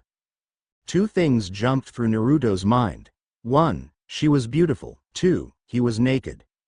She removed the towel and eased into the water. Naruto shifted to the other end of the pool. You know, the whole day you have done nothing but pamper me, and I haven't said, thank you, yet. Naruto was slightly panicking, trying of a way to figure out how to get out of this mess. She approached him. He retreated to the left. She approached him again. He retreated again. She approached him again, smiling. He retreated again, only to bump into something on his left. Naruto looked left, Hinata, smiling. He looked right, Hinata smiling. Darn her shadow clones, he thought as he slowly sank into the water. Both Hinatas stared at his ears, which just stood above the surface, with mischievous grins on their faces. Now? One asked. Wait. The other responded, now? They both dove into the water, trying to get a hold on their slippery prey. Finally they caught him. They pulled him to the surface. One of them puffed away, leaving Hinata sitting in front of him. As I was saying. Thank you. She gave him a long and passionate kiss. A cough sounded behind them. They turned to see Kyubi standing in front of the spring's door. Sorry to interrupt your sappy romance moment, but I have a bathing suit for Naruto. Sappy? Hinata asked indignantly, while Naruto began reaching for the trunks. Thanks Q. There you go. One fluffy chapter. Merry Christmas, whenever it finally gets here. Chapter 16. Sorry this took me a while, but between a book report, winter break, and finals, I was just too lazy. Please shoot me later. Naruto is not mine, not by a long shot. Sunday rubbed her aching head. Things were not going well to say the least. There had been 3 attacks in 2 days. She couldn't believe they hadn't caught them yet. These guys were as arrogant as they could be. They practically signed their names wherever they attacked. They were called the Sound Four. Tsunade sighed. Apparently, her former teammate had some cronies that weren't too happy. It was ridiculous. She had sent everyone after these guys. Well, almost everyone. There was one more team she could try. She snapped her fingers, and an Anbu captain appeared in front of her. Get me Team Fox, she ordered. The Anbu nodded then left. Team Fox entered the Hokage's office. They each came prepared for a mission. Naruto was wearing his hood to hide his ears, but his gear remained the same. Hinata wore the same gear as before with the exception of a small silver tube that was stuck in her vest's pocket. Kyubi wore the same as he always did, black shirt and pants with a red vest. He looked slightly downtrodden. Good morning, Tsunade-sama, Naruto said. Tsunade looked at the clock hanging on the wall. Good afternoon. His alarm clock didn't sound this morning, Hinata said, explaining Naruto's choice of greeting. Tsunade nodded. I see, but on another matter, you have probably guessed, I have a mission for you. She looked up at the 3 eager ninjas. Have you ever heard of the Sound Four? No, I don't think so, Hinata answered. Not really, Kyubi said. Wasn't it a rock band? Naruto asked.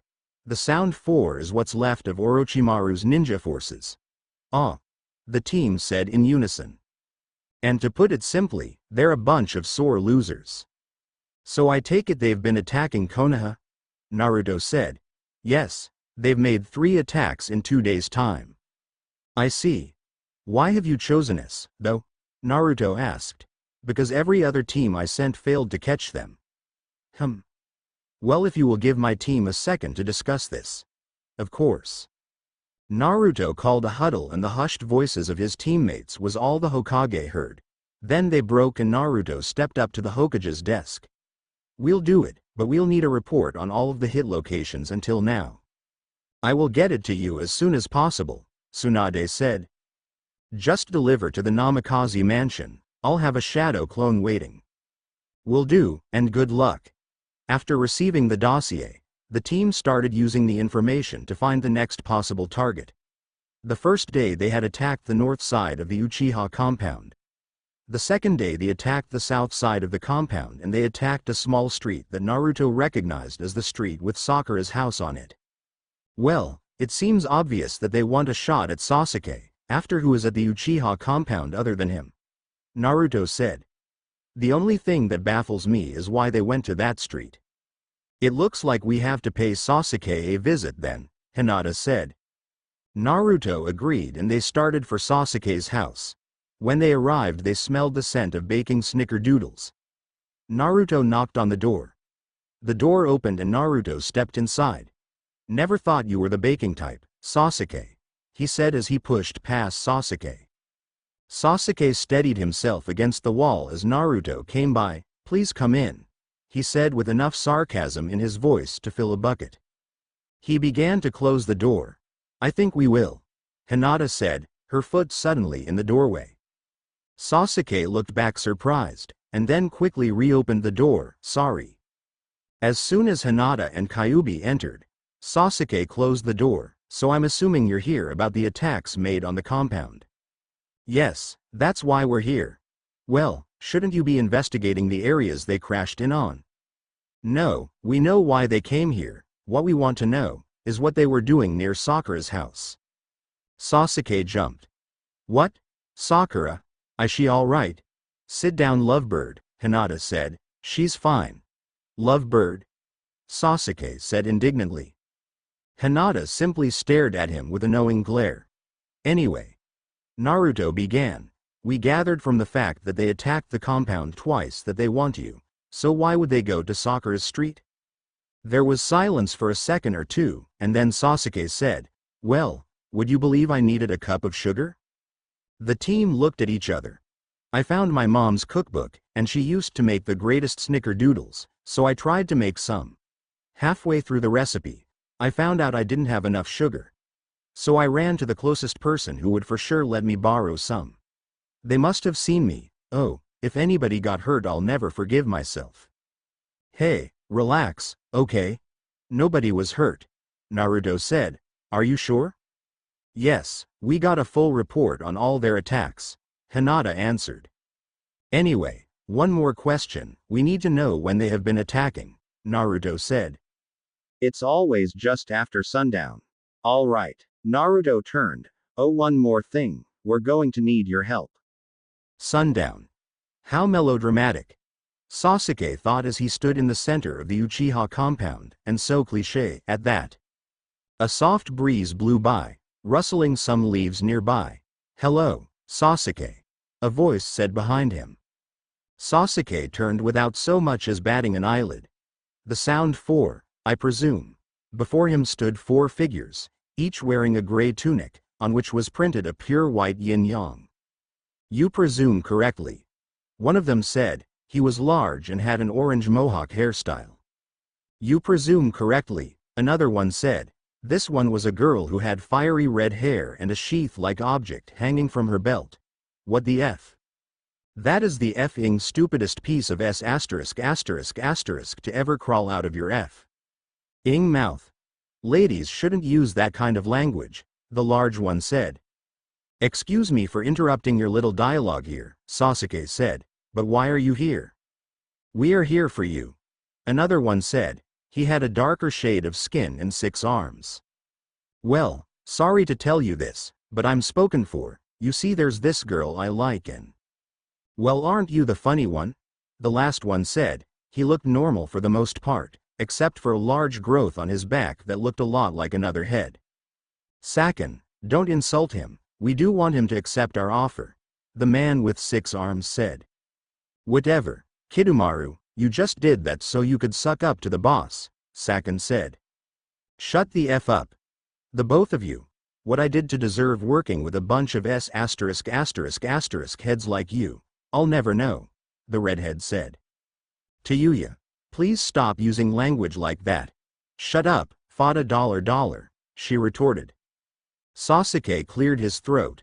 The 4 sound nins stopped their bickering and looked at him. Your offer?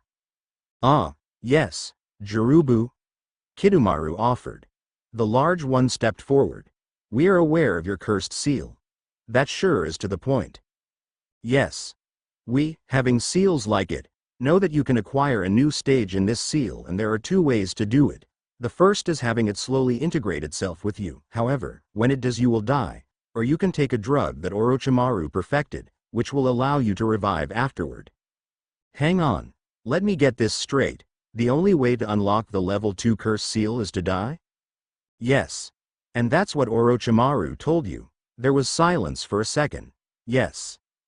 Well, I don't know how to break it to you, but you've been screwed. What the F are you talking about? Tayuya asked. Wheel, I unlocked it by training my butt off. There was complete silence. Tayuya recovered first. What the F? He F-ing lied to us.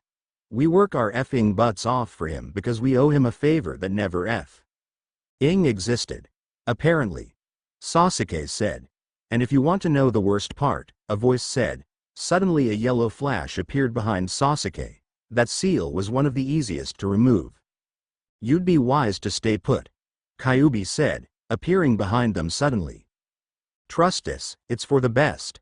Hinata said, a kunai in each hand. Sound 4, Sasuke said. I'd like you to meet some friends of mine, Team Fox. Hinata, can you give me the odds? Naruto asked. A 4-on-4 battle, percentage of beating the snot out of them, 82%. Well, let me increase the odds. Kage Bunshin no Jutsu. Suddenly 4 Naruto clones joined the original. How are the odds now? Somewhere in the 90s. That's good news. You think some clones are enough to stop us? Saken asked. No, I think some clones and the Hiroshin no Jutsu are enough. Suddenly all the clones disappeared in bright flashes of yellow light, then reappeared right in front of their targets' heads. They ducked, and the clones missed, except one, mostly because Jirubu was slower than a turtle. He dropped like a bag of rocks. The others reacted instantly. Kidomaru quickly created 6 golden daggers. Tayuya summoned her Doki, and Saken ran to face Sasuke in battle. Sasuke met him head-on, Sharingan blazing. Hinata went for Kidomaru, Kyubi as backup, while Naruto tried his luck with the Doki and Tayuya. Sasuke found a whole new challenge in his fight with Saken. Blocking more than 2 punches at a time was rather interesting, but easily overcome. After a few minutes, Sasuke simply got bored. So he began to back Saken to a training area he used often. Quickly, he pulled out 3 shuriken and threw them at his target. Saken easily dodged them all, but then was suddenly pulled to a training pool by an unseen force. What? Simple trip wires.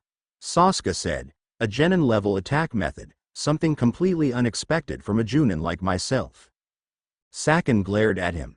Now for the follow-up Chunin-level attack. Ryuka no Jutsu. Suddenly the wires ignited and the flame raced toward the training pool and engulfed it in an inferno. How dare you? A voice said. Sasuke looked to the side of the burning pool and saw something disturbing. He blinked several times. It looked exactly like Saken, with the exception of the growth, which was no longer there. How dare you kill my brother? That explained a few things. Prepare to die. Hinata, Kidomaru, and Kyubi were all caught in a deadlock. Kidomaru was suing 4 of his hands to keep Kyubi from slashing his throat open, and he was using the other 2 to parry Hinata's 2 kunai. Normally, he simply hold the man behind him with 2 hands and punch the one in front of him, except that Kyubi had used much more power in his attack than expected, and forced Kidomaru to use some backup. Luckily, he had a backup plan. He spit. Hinata yelled with surprise as a golden mucus-like substance covered her eyes. Kidomaru used the opportunity to slash his golden daggers at Kyubi. When the Biju saw this, he retreated instantly, and stepped back a few paces. Suddenly, Kidomaru heard the word, Byakugan, and turned just fast enough to see Hinata come at him. She began slashing at him as if she could see in broad daylight. Kyubi ran away from the conflict. Hinata began slashing like a psychopath, but it was more controlled. Then she threw one of her kunai, quickly preformed some hand sings and punched the boy like no one had ever punched before. Vortex Punch Jutsu. Kidomaru flew back, and landed on the ground with a dull thud. Then he saw it. A charging red battering ram with 2 plow-like blades. It was Kyubi, about to slice him to pieces with 2 of his tails. That was the last thing he saw. Naruto was have a great time. Before the battle, he had placed Hiroshin seals on the potential field. And it was working wonderfully. Every time one of Tayuya's Doki approached him, he simply teleported. The look on her face was priceless. In actual truth, she would have snarled at him, but this was very hard to do when playing a flute, so instead she glared daggers at him. These failed, miserably. So she continued her melody, which, however sweet, was filled with malice. Naruto decided to end this. He drew his sword, and as soon as the blade was out of the sheath, 2 of the Doki tripped over their own feet. He teleported again, and sliced down. Tayuya dodged, and survived. Her flute was not so lucky. It took 2 wrong notes for her to realize what happened. She simply stared at her cleaved instrument for a brief second. Then she screamed a scream that signaled the end of her world. Then she fainted without as much as a breath. Naruto looked down on her unconscious body and said, I should have done that sooner. The 4 regrouped at the center of the compound. How did it go? A little disappointing, Sasuke said. Hinata was rubbing the area around her eyes. It was disgusting. It was all right, Kyubi said. I think it was a little too easy, Naruto said. The 4 looked at each other then laughed. Here they were after a battle acting as if it were a test. All right, Naruto said, how many? Survivors, I have 2, The girl and the fat guy. I have one, Sasuke said. There was silence for a second. That's it? Naruto asked. Silence. Okay. Let's get these suckers to Tsunade. Naruto turned to Jirubu. I may need some help. After they moved Jirubu, the four ninjas came back for Yukon and Tayuya. Yukon was where Sasuke left him, but Tayuya was nowhere to be found. I wouldn't worry about her, Naruto said, unless she could find a music shop somewhere, she won't be coming back. A cloaked figure loomed in the alleys of Konoha. It had been 2 weeks. She tried to go back, but that only ended in pain. Her hand moved to the back of her neck, and rubbed it, the consequence of failure still fresh in her mind. She hated her life. Correction, she hated her need for one.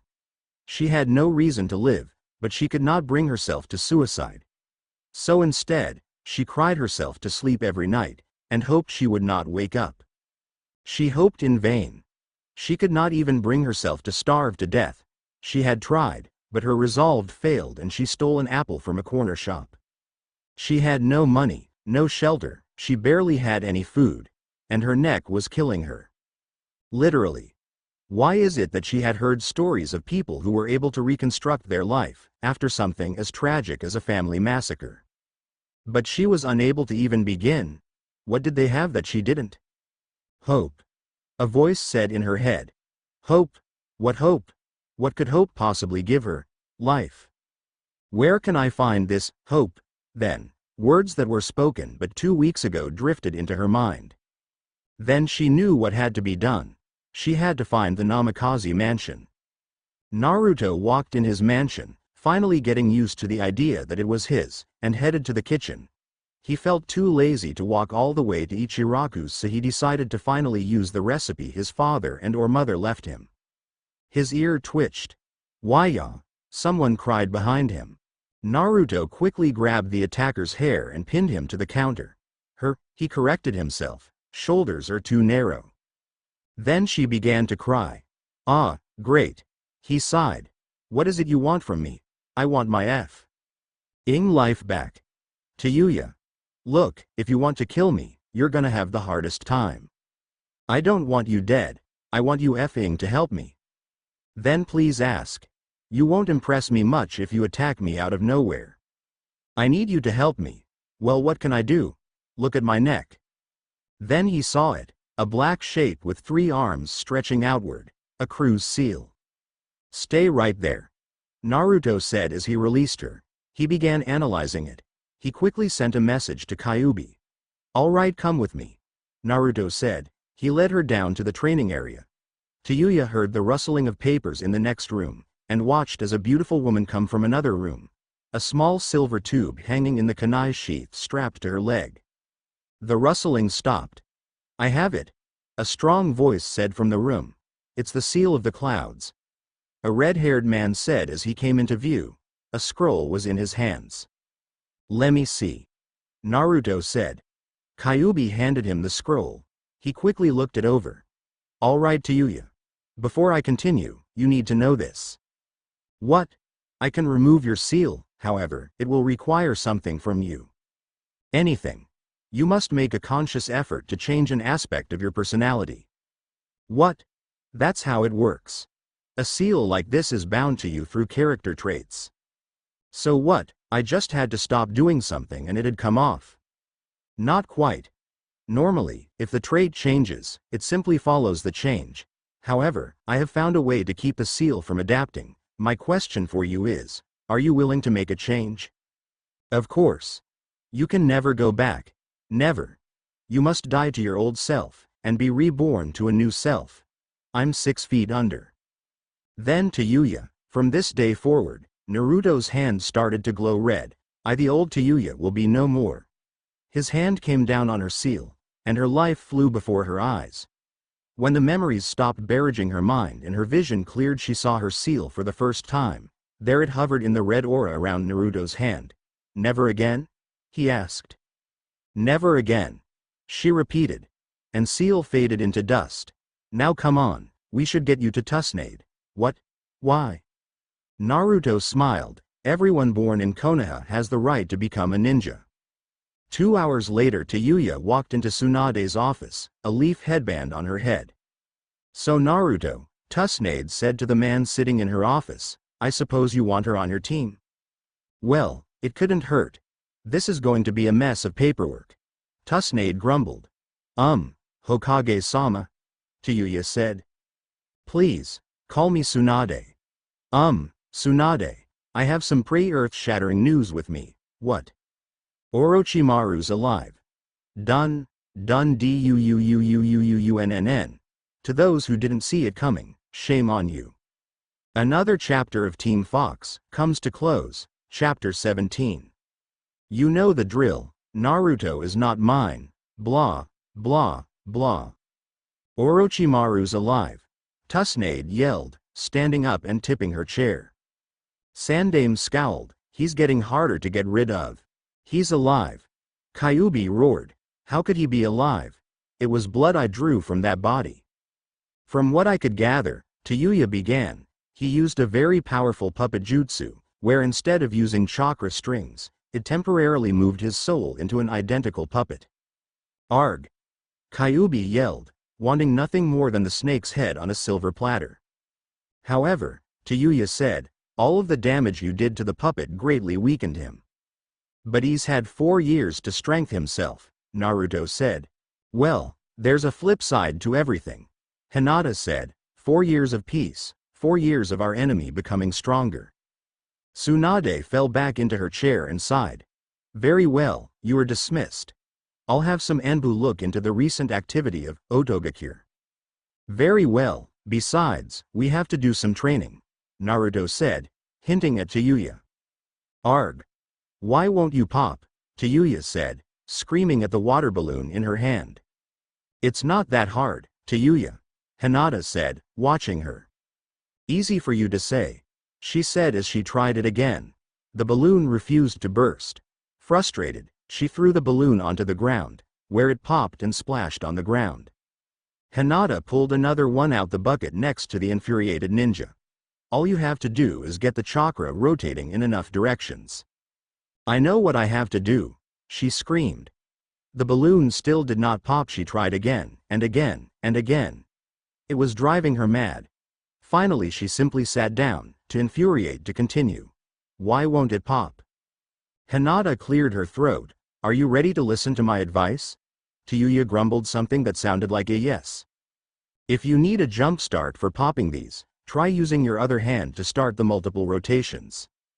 Tayuya let the words process and picked up the balloon. "Like this?" she asked as she moved her free hand around the balloon. Suddenly, it burst in her hand. Hinata smiled. "Yes, like that." Naruto then entered, coming back from the library of jutsus. "So, how's it going?" She was able to pop the balloon. With the help of her free hand or not? With. Well, it will do for now, but soon, I'll want you to be able to do it one-handed." "Fine, I'll accomplish that later. Now what?" Tayuya said. "Now you can take a break." "Oh, thank heavens," she said as she fell onto a nearby bench. "We also brought lunch," Naruto said, as 3 shadow clones made their way in, each carrying a bowl of ramen. "Don't you have anything else to eat in this house?" Tayuya complained. "It's all he eats," Hinata said. "Don't worry, it's not the worst food, and it's easy to learn to love." "I personally don't know what you guys have against it," Naruto said, slurping down the noodles. "It is truly the food of the gods." Yes, I know it is," Hinata said. Naruto was about to say something when he remembered a question he had earlier that day. "Oh, Tayuya. I've been meaning to ask you, what was your big change that you decided on?" "Well, I decided to finally listen to Jirubu's advice. I gonna stop cursing my guts out." "That's great news," Hinata said. "Ah, that reminds me," Naruto said. "I have a gift for you." Another shadow clone entered the room, carrying a gift-wrapped package. "For you," he said, handing it to Tayuya before puffing out of existence. Tayuya began unwrapping it and stopped when a black case was revealed. "Keep going." Naruto smiled. She found the 2 clasps on the box and carefully undid them. Her trembling hand lifted the lid to reveal a long, slender flute. I figured that you are most proficient when you play one of these, and I owe it to you. Kyuya was speechless. In one day, her life had gone from looking up to see rock bottom, to living on top of the world. I also took the liberty of picking out a new wardrobe for you. I'm sure that auto uniform holds enough bad memories. They'll be in your room, second floor, third room down the hall on your right. I think you'll like the selection. Kyuya came down the stairs, into the training basement, where Hinata and Naruto were eagerly awaiting to see how she looked in her new clothes. She had picked a black and red shirt with a swirl emblem on its front, with black shorts that came to just below her knees. She also wore black bracers, reinforced with steel, which came up to the back of her palm, and was connected by ring-like holes for her fingers to slip through in black shinobi sandals. After a minute of uncomfortable silence, Kyuya asked, "Does it look okay?" "Are you kidding?" Naruto said. "I've only seen one person more beautiful, and she's sitting right here." He pointed to Hinata. It was true, she was rather stunning in her new outfit, and it was also functional. "The red really complements your hair," Hinata said, as she looked the girl over. "Thank you," Kyuya said, but before she could say anything else, however, a rubber ball was thrown at her. "Part 2 of you training, break the ball," Naruto said. "As I have said before, the Rasengan is my team's signature S-rank move. You are going to be the one to break the record for learning it the fastest." "Understood." Kyuya began. "Good, now if you'll excuse me, I have to see a Biju who wants to break something." Kyubi couldn't possibly be in a sourer mood. He had actually began to feel good about himself when he found out that slimy, backstabbing snake was still alive. He had half a mind to release one of those prisoners, just so he could send a message, and the other half wasn't disagreeing. The only thing that kept him from marching up to the Hokage's tower was a voice in his head that told him it was wrong. He grumbled. He needed to kill something. Not too far from where he walked, Naruto was talking to a seemingly young, beautiful woman. "Look, Jasmine, I need you to talk to him. He wants to kill someone right now, and I need him to keep his mind off of learning that Orochimaru is alive." "Why do I have to help him?" "Because you're the best candidate," he said, moving behind her. "You, of all the kitsune, are the closest to him. Besides, how many other beautiful kitsune could possibly make him smile?" Remembering what had happened back on Hokage Mountain a couple of nights ago, Jasmine wasn't sure she was the best candidate. I don't think." "Nonsense, you'll define. Now get out there." Naruto gently pushed her into the street, and unknowingly pushed her into Kyubi. She looked up into his dark red eyes as Kyubi was shocked at her sudden appearance. "We're so close," Jasmine thought, and then she blushed and quickly backed up. "Sorry." Jasmine?" "Yes. What are you doing here?"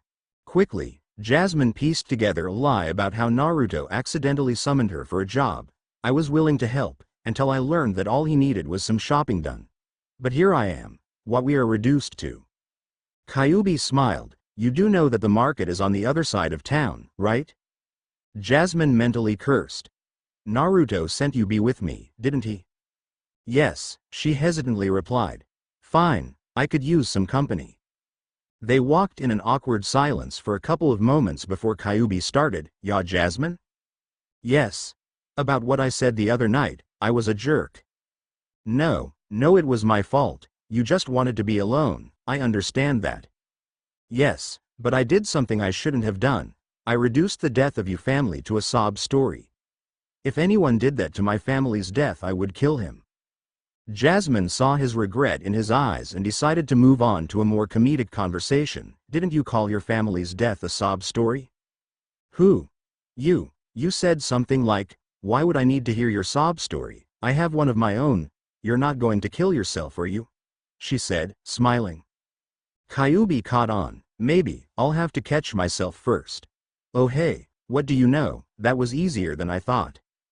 Jasmine laughed, and it was a beautiful laugh. To anyone's ears it sounded like the most beautiful music. Kyubi loved that laugh, it reminded him of Kajin's. They continued on their way through the town, Kyubi slowly forgetting that he had any problems at all. A month later, Tayuya could finally summon a Rasengan with one hand, however it was taxing, so Naruto told her to keep practicing until she felt like she could do it with no difficulty.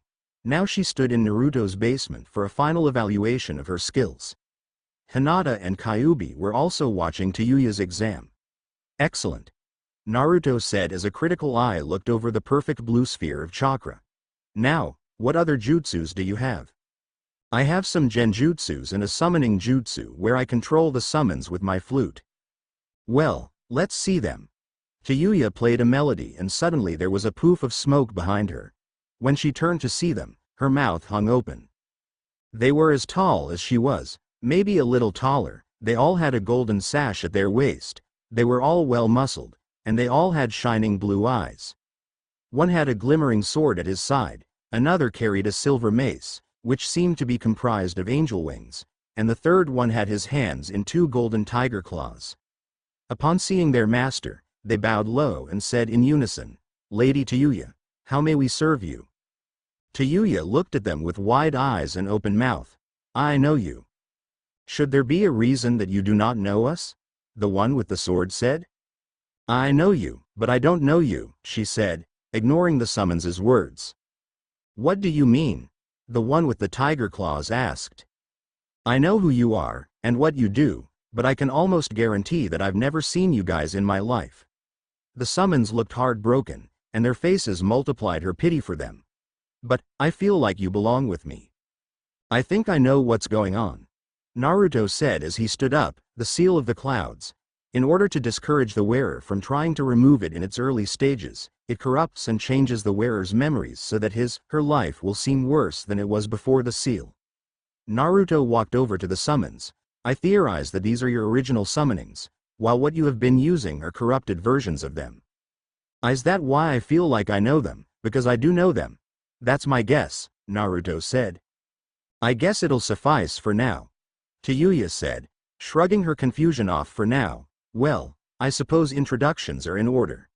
Naruto, Hinata. Kyubi, I'd like you to meet the Tenchi, Angel, brothers, Jiri, Shin, and Kugi, Honor, Truth, and Justice." The introductions were made, and then Tayuya dismissed them. Then she played some other melodies, each one Naruto found himself either in bliss or pain. When she finished, Naruto was slightly disappointed. "All right, we have to teach you some more serious jutsus, but be warned, tomorrow, you are going to go through some of the most grueling training of your life." Tayuya flopped down on her bed. Her first day of training had been torture that was beyond anything she had experienced in Konoha. Flashback, 99-100. "Good, take a break," Naruto said, as he stood over the exhausted form of Tayuya. It was her fifth set of 100 push-ups. She rolled over, so she could try to get up. When she did, Naruto came back. "Now I want 800 laps." "Around the field?" Tayuya groaned. "No, around Konoha." Flashback end. Tayuya silently cursed the buffoon who had inspired the physical labor Naruto dared call the workout. Somewhere in Konoha, Guy sneezed. "Yosh. I will have the words spoken about me be about my flames of youth. I will run 3,000 laps around Konoha." After a month of Naruto's abuse, he began to let off and teach her the Kyubiken. She was a natural. Any training dummy put before her was shredded by the chakra she laced her punches with. "Very good," Naruto said, as she went through another "Hey person." "Thank you, I do try," Tayuya said. Naruto smiled. "Kage Bunshin no Jutsu." Naruto cried. And Tayuya suddenly found herself fighting Narutos instead of training dummies. She was able to take a good number before Naruto was able to subdue her. "Good job," Naruto said, reaching his down to pick her up. "You should be able to take on any Chunin who would dare lay a hand on you." "Well, it's good to know I can take care of myself," Tayuya said. Team Fox walked into Tsunade's office, where Kiba's jaw crashed to the ground after getting a look at Tayuya. "Well, hello there, my name's Kiba, and yours?" Tayuya gave him one look. "None of your business, fleaboy." Naruto laughed. Tsunade sighed. Why couldn't Naruto pick normal people, instead of loudmouth clones? Before another fight breaks out, Tsunade began. "I have a mission for you. Team 8, you are dismissed. Team 8 left, with Kiba nursing his bruised ego. We have gotten word of some auto activity in the nearby forests, and we want you to make sure that ends. Not a problem, Naruto said.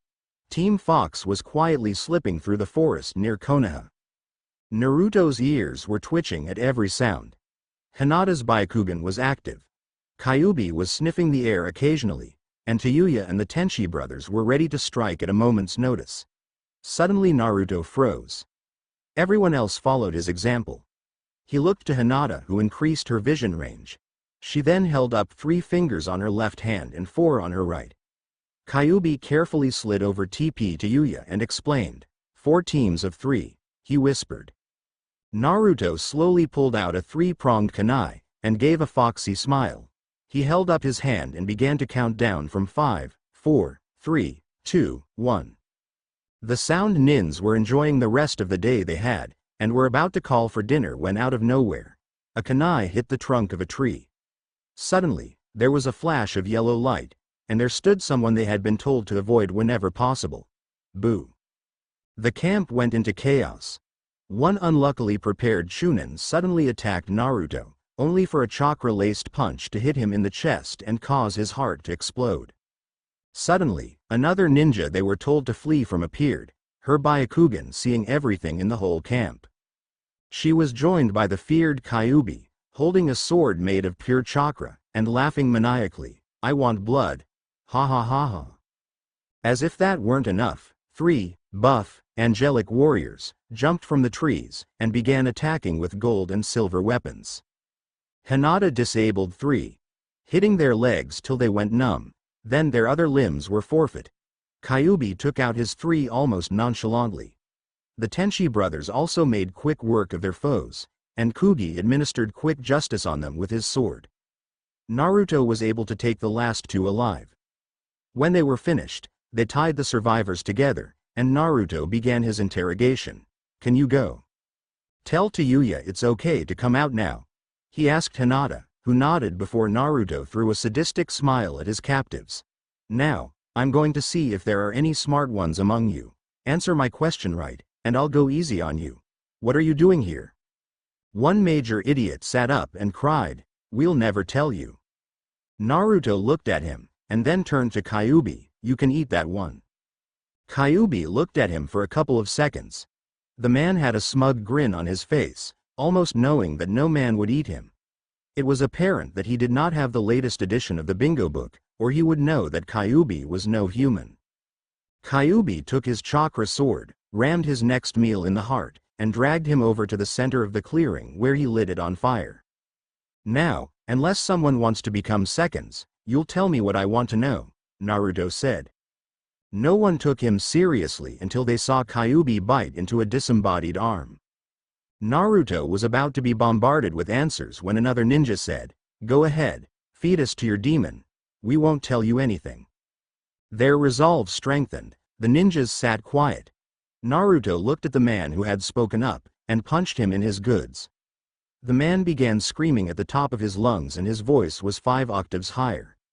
When he finally settled, Naruto spoke up, if you think he's overdoing it, I did make his balls explode. One of the 3 remaining candidates fainted. This is going to be fun, Naruto said. Naruto and his team walked into the Hokage's office, dragging a half-crazed Auto Nin. This guy will tell you all you need to know, Naruto said. Ponies, the Auto Nin said. As soon as you knock some sense into him. Tsunade's eyebrow rose. Don't ask, Naruto said. So you only brought back 1 prisoner? Yes. You only left 1 alive. No, it's my happy place, the Auto Nin mumbled. Well, where is the other one? Well, you see, Kyubi has been pretty furious at Orochimaru and decided to send him a message. Otogakure. The Otokage, as he named himself, was sitting in his office when a knock came at the door. Come in, he said in a raspy voice. Sir, we have a report from the scouting party in Konoha. What is it? One of the ninjas returned, sir, he has a message for you. Another ninja came in, bragging a piece of flesh that was curled in the fetal position. The mass of flesh kept mumbling. So much hate, so much hate. The Otokage moved to get a good look at the ninja. On his head the letter NN and K were written, placed there by a sharp kunai. The Kage knelt down, and looked into the nin's eyes. What happened? The ninja looked at him, as if noticing him for the first time. Then he began to laugh. They're coming for you. Ha ha, the fox and the flash are coming for you. Ha ha ha. Who? The Nine Tails, and his master. The Otokage suddenly became very serious. He turned to the ninja closet to him. Kill him.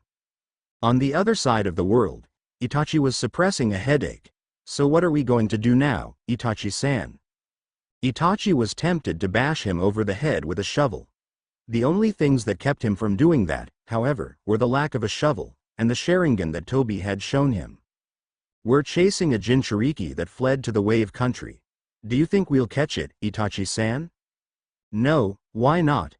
Because there are some spies watching us, and they just left to tell Konoha to send someone. Toby seemed to quiet down a bit. Well, should we do something about it? No, all right. They walked in silence for a while. Who do you think they'll send, Itachi-san? Team Fox. More silence. Itachi looked over to Toby, who seemed lost in his thoughts. Itachi found this both relieving and frightening at the same time. Next chapter, a new mission to Wave, 2 Ataksuki, and 2 secrets come to light. See you next time. Chapter 18 Naruto no Mind T_T Team Fox entered into the Hokage's office, ready for whatever mission awaited them. Tsunade met them with a grim nod. Team Fox, I have a mission of the utmost importance for you. Need us to clean your garage again? Naruto asked. Tsunade glared at him. When the laughs died down she continued, I have just received word that Ataksuki is heading for Wave. The team got more serious. Do we have any idea who is in the team? Yes, one of them is Itachi. The other is of unknown skill and power. His name is Toby. I want them both brought back alive. Yes, ma'am. However, I have one request. What is it? Can Team 7 accompany us? Tsunade looked at him. You're requesting help from another team? I never thought I'd see the day. She mumbled before continuing. All right, I will inform them. Naruto, you'll be the leader. You have 1 hour to pack your things, then meet at the gate. Get to Wave as soon as possible. Yes, ma'am, they said before they disappeared in smoke. Team Fox stood at Konoha's gates, waiting on Team 7. Kakashi, seeing how this involved Ataksuki, decided to ignore Obito protocol and be on time for once. Sakura took a little bit of waiting, seeing as how this was an important mission. She had to make doubly sure she had everything she needed, medical supplies, extra kunai, storage scrolls filled to the brink with weapons, etc. Sai was there, smiling a genuine smile. When asked about it, he said he was in love, which earned a round of applause from the rest. Sasuke arrived last, a scowl painted on his face. Naruto made a note to keep reminding him that they need to bring them back alive. All right, you guys ready? Naruto asked. They mumbled. I'll take that as a yes. Let's go, he said, biting his thumb. Kachiyose no jutsu, he cried, slamming his palm on the dirt. As the smoke cleared, before them stood 4 seven-tailed foxes. Each one was a little bigger than a horse. All right, Kyubi, go with Tayuya. Hinata, you're with me. Kakashi, you go with Sai. Sakura, you and Sasuke take the last fox. Any questions? Sasuke began. Good, let's go. Naruto yelled before jumping on one of the fox's back, quickly followed by Hinata. Kyubi jumped on Anther Fox and Tayuya followed his example. Kakashi shrugged and grabbed Sai and jumped on a third fox. While Sakura and Sasuke looked slight unsure about it, the fourth fox was able to get underneath them. Suddenly Naruto's fox reared up and howled, while Naruto and Hinata hung on. Let's get to Wave and catch some criminals. Naruto yelled. And they were off. Itachi frowned. They were having too much success. They needed to able to let this guy go. The problem was he was so weak that it couldn't be convincing. The Jinchuriki in question was the container of the Rokubi, a 6-tailed shark, and he was the saddest thing Itachi had ever seen. He knew 3 jutsu. He stunk at taijutsu and his ninjutsu was worse. He didn't know any genjutsu, but if he did, Itachi would be willing to bet he would stink at that too. They were chasing the vessel down the great Naruto bridge, and the Jinchuriki, who despite his horrid ninja skills, was very fast. "You'll never catch me alive, Itachi." A mellow voice sounded from the boy's lips.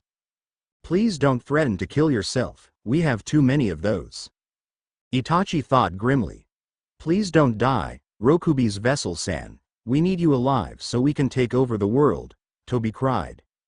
Rokubi's vessel turned and gave Tobi a look. He then turned to Itachi. "Is this guy for real?" Itachi sighed. "That's a question I don't even want to answer."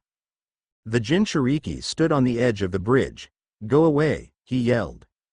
"Please come with us, Jinchuriki-san. We promise to only knock you out," Tobi pleaded. Again all he got was a look. Itachi approached.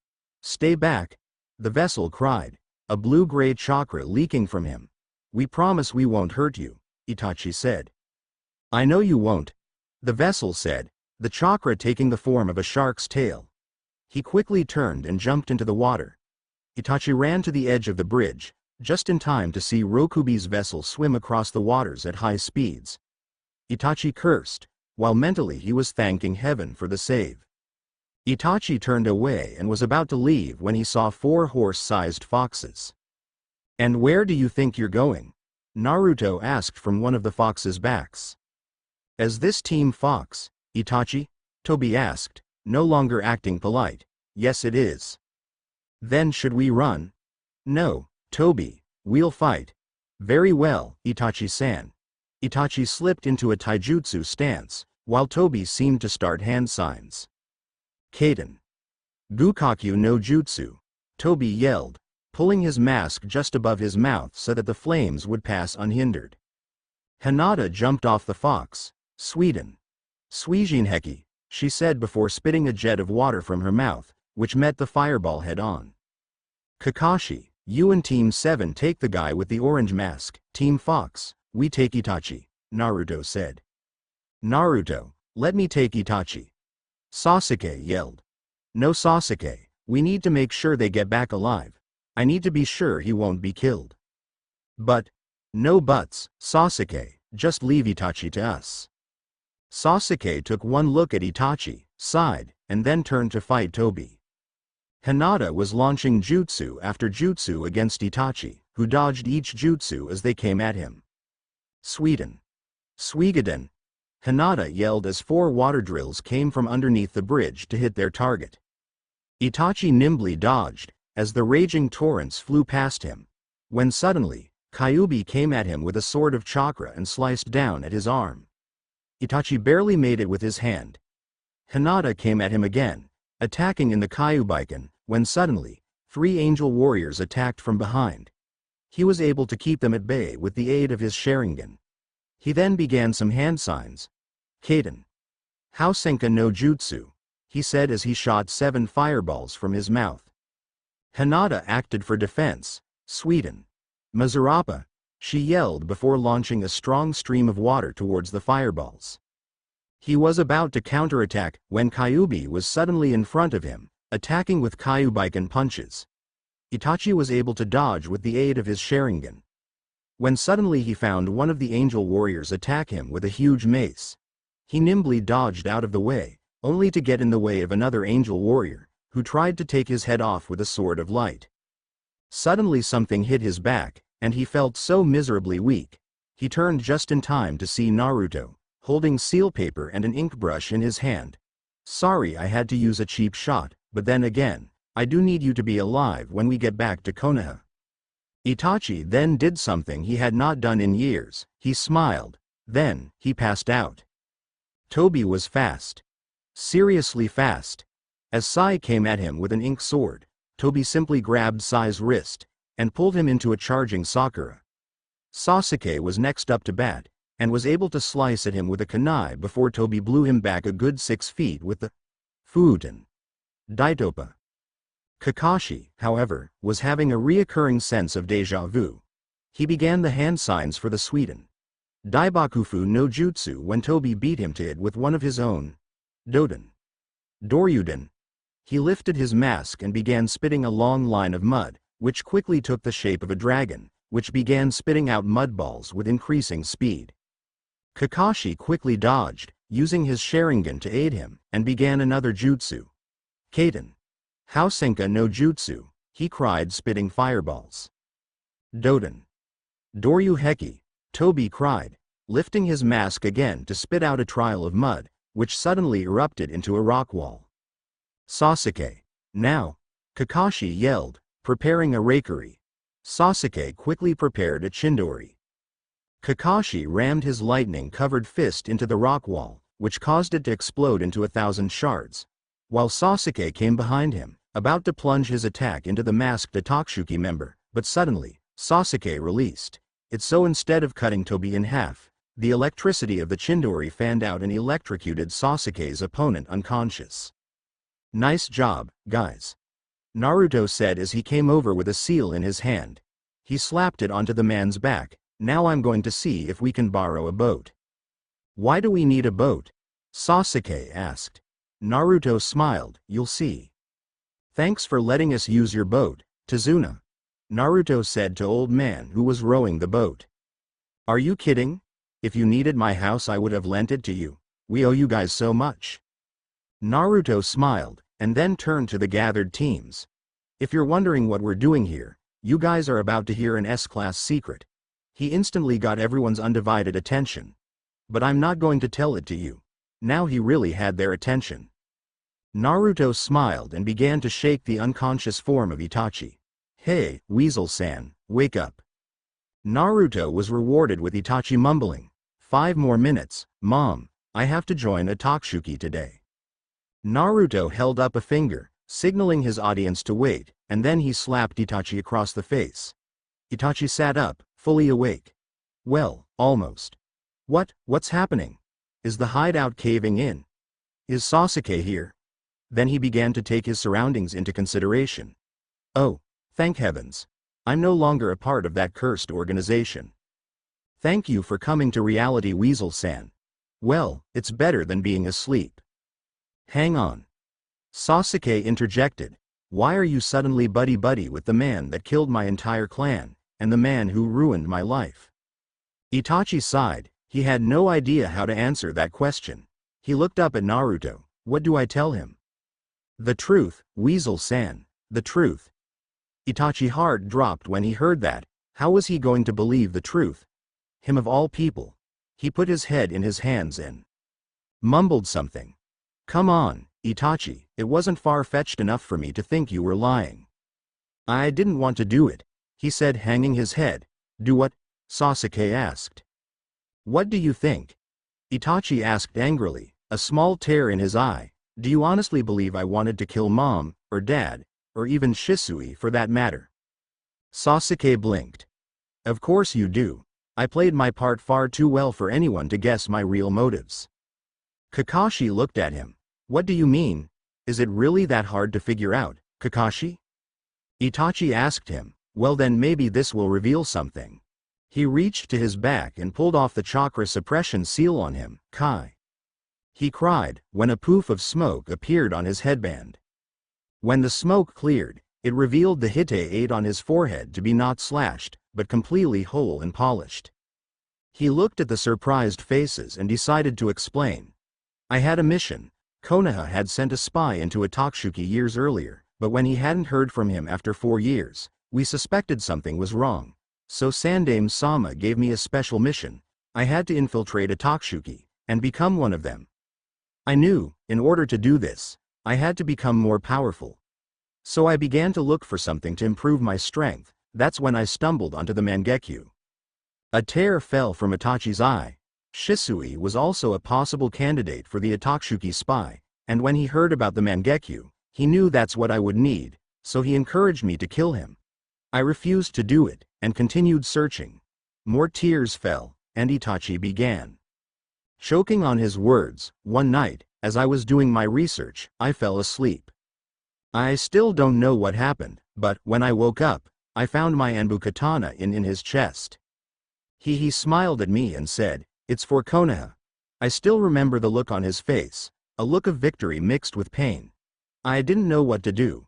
He had set up everything, the suicide note, the slits on his wrist, everything.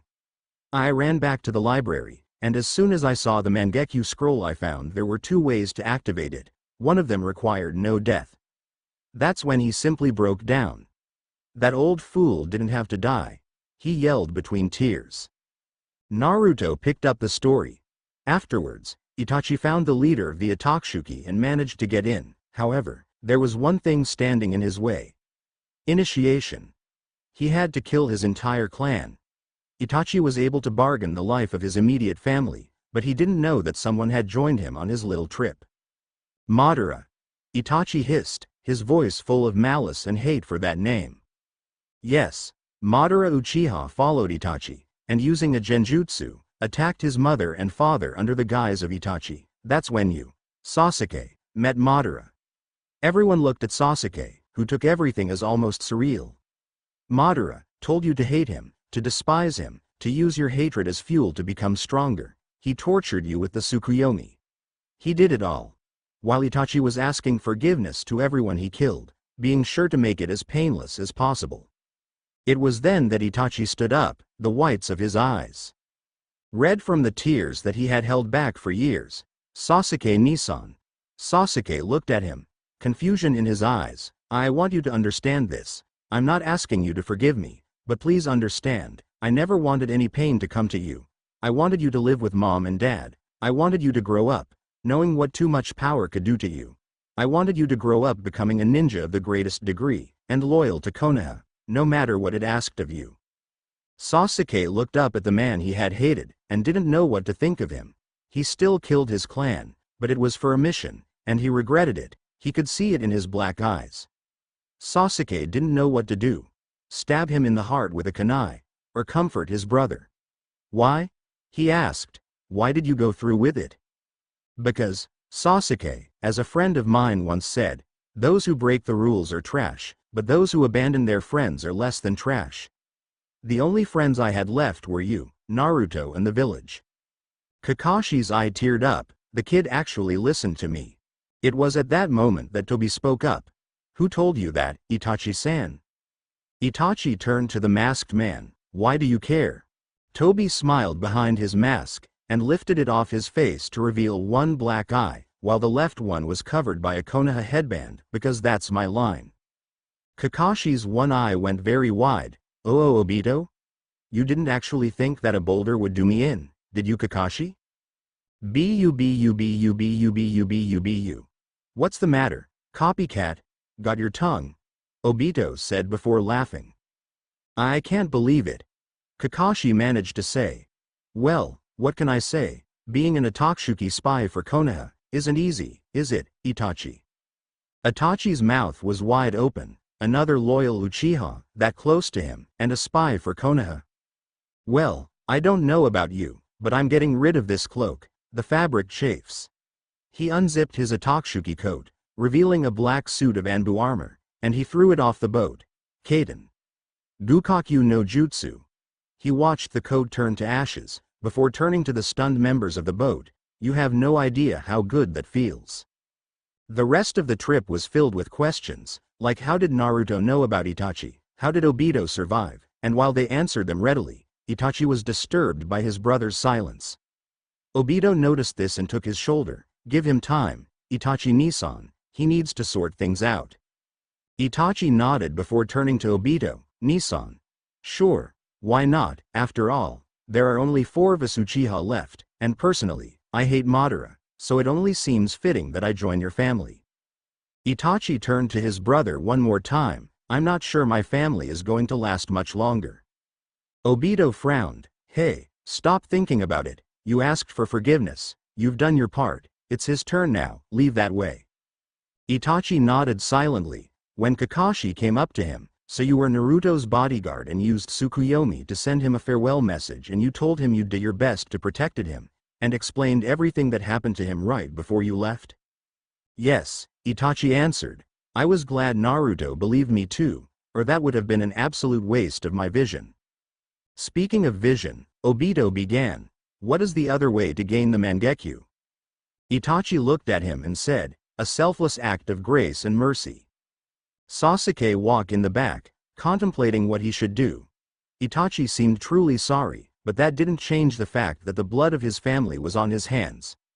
Do you honestly believe I wanted to kill mom, or dad, or even Shisui for that matter? The words seemed to hold a fraction of the guilt that hung over his head. The story that Naruto and Itachi had woven together seemed true. What's more, it seemed logical. It was then that the words of the Rokudame Hokage had said to him when his seal had been removed, choose wisely, dear boy. One fate can change another, and then another. I will not say to give up on your ambition, but do not let it ruin your life. It is too much of a precious thing to waste. One fate can change another. What did he mean? As Sasuke thought about it, it slowly began to make sense. If he had tried to kill Itachi there, he would have never learned that Itachi never meant to actually hurt him. That still doesn't excuse him for doing what he had to for Kana, even though it wasn't asked of him. Are you sure about that? Of course I am. Well, what would have you done? Not that. Really? Yes. So that's what the old Sasuke would have done, his conscience said, playing his ace card. He sighed. All right, I'll forgive him. He caught up with his brother, who, like Obito, had ditched the Ataksuki cloak. Sasuke sighed before continuing, Itachi. Yes, Sasuke-Nisan? Itachi said, looking at him. Pain still filled his onyx eyes. I forgive you. Really? Itachi asked. Surprise was evident in his pain-filled eyes. Really? Suddenly, pain exploded behind his eyes. Sasuke? Itachi cried, alarmed by his brother's pain. He cried, falling to the ground, clutching his head with his hands. Sasuke! Itachi yelled. Suddenly, the team seemed to jump into action, running to the Uchiha, ready to use whatever medical skills they had to help. But before they could do anything, it was over. Sasuke lay still and groaned. Sasuke-Nisan? Itachi asked, pulling his brother into a sitting position. Oh, what happened? Sasuke asked, lowering his hands. Itachi's mouth dropped, followed quickly by Obito's and Kakashi's. What? I can't believe it. Itachi stammered. Naruto began laughing. Well, as I always say, believe it. What? Sasuke asked confused. Hinata reached into her bag and pulled out a small mirror. Here, let this explain, she said, tossing it to him. He caught it and looked at his reflection. He blinked. Twice. His eyes were two red orbs, surrounded by black, creating an atom-like shape that was centered around his pupil. He opened his mouth, and then closed it. He looked up at the mirror, to see Itachi's smiling face. You did it, Sasuke. You activated the Mangekyo Sharingan, the right way. And cut. That's a wrap, great job guys. Itachi.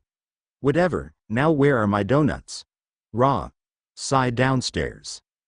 Itachi. Thank you. Ra. Anyways, hope you enjoyed it, and see ya next time. Chapter 19. I don't own Naruto Darkness.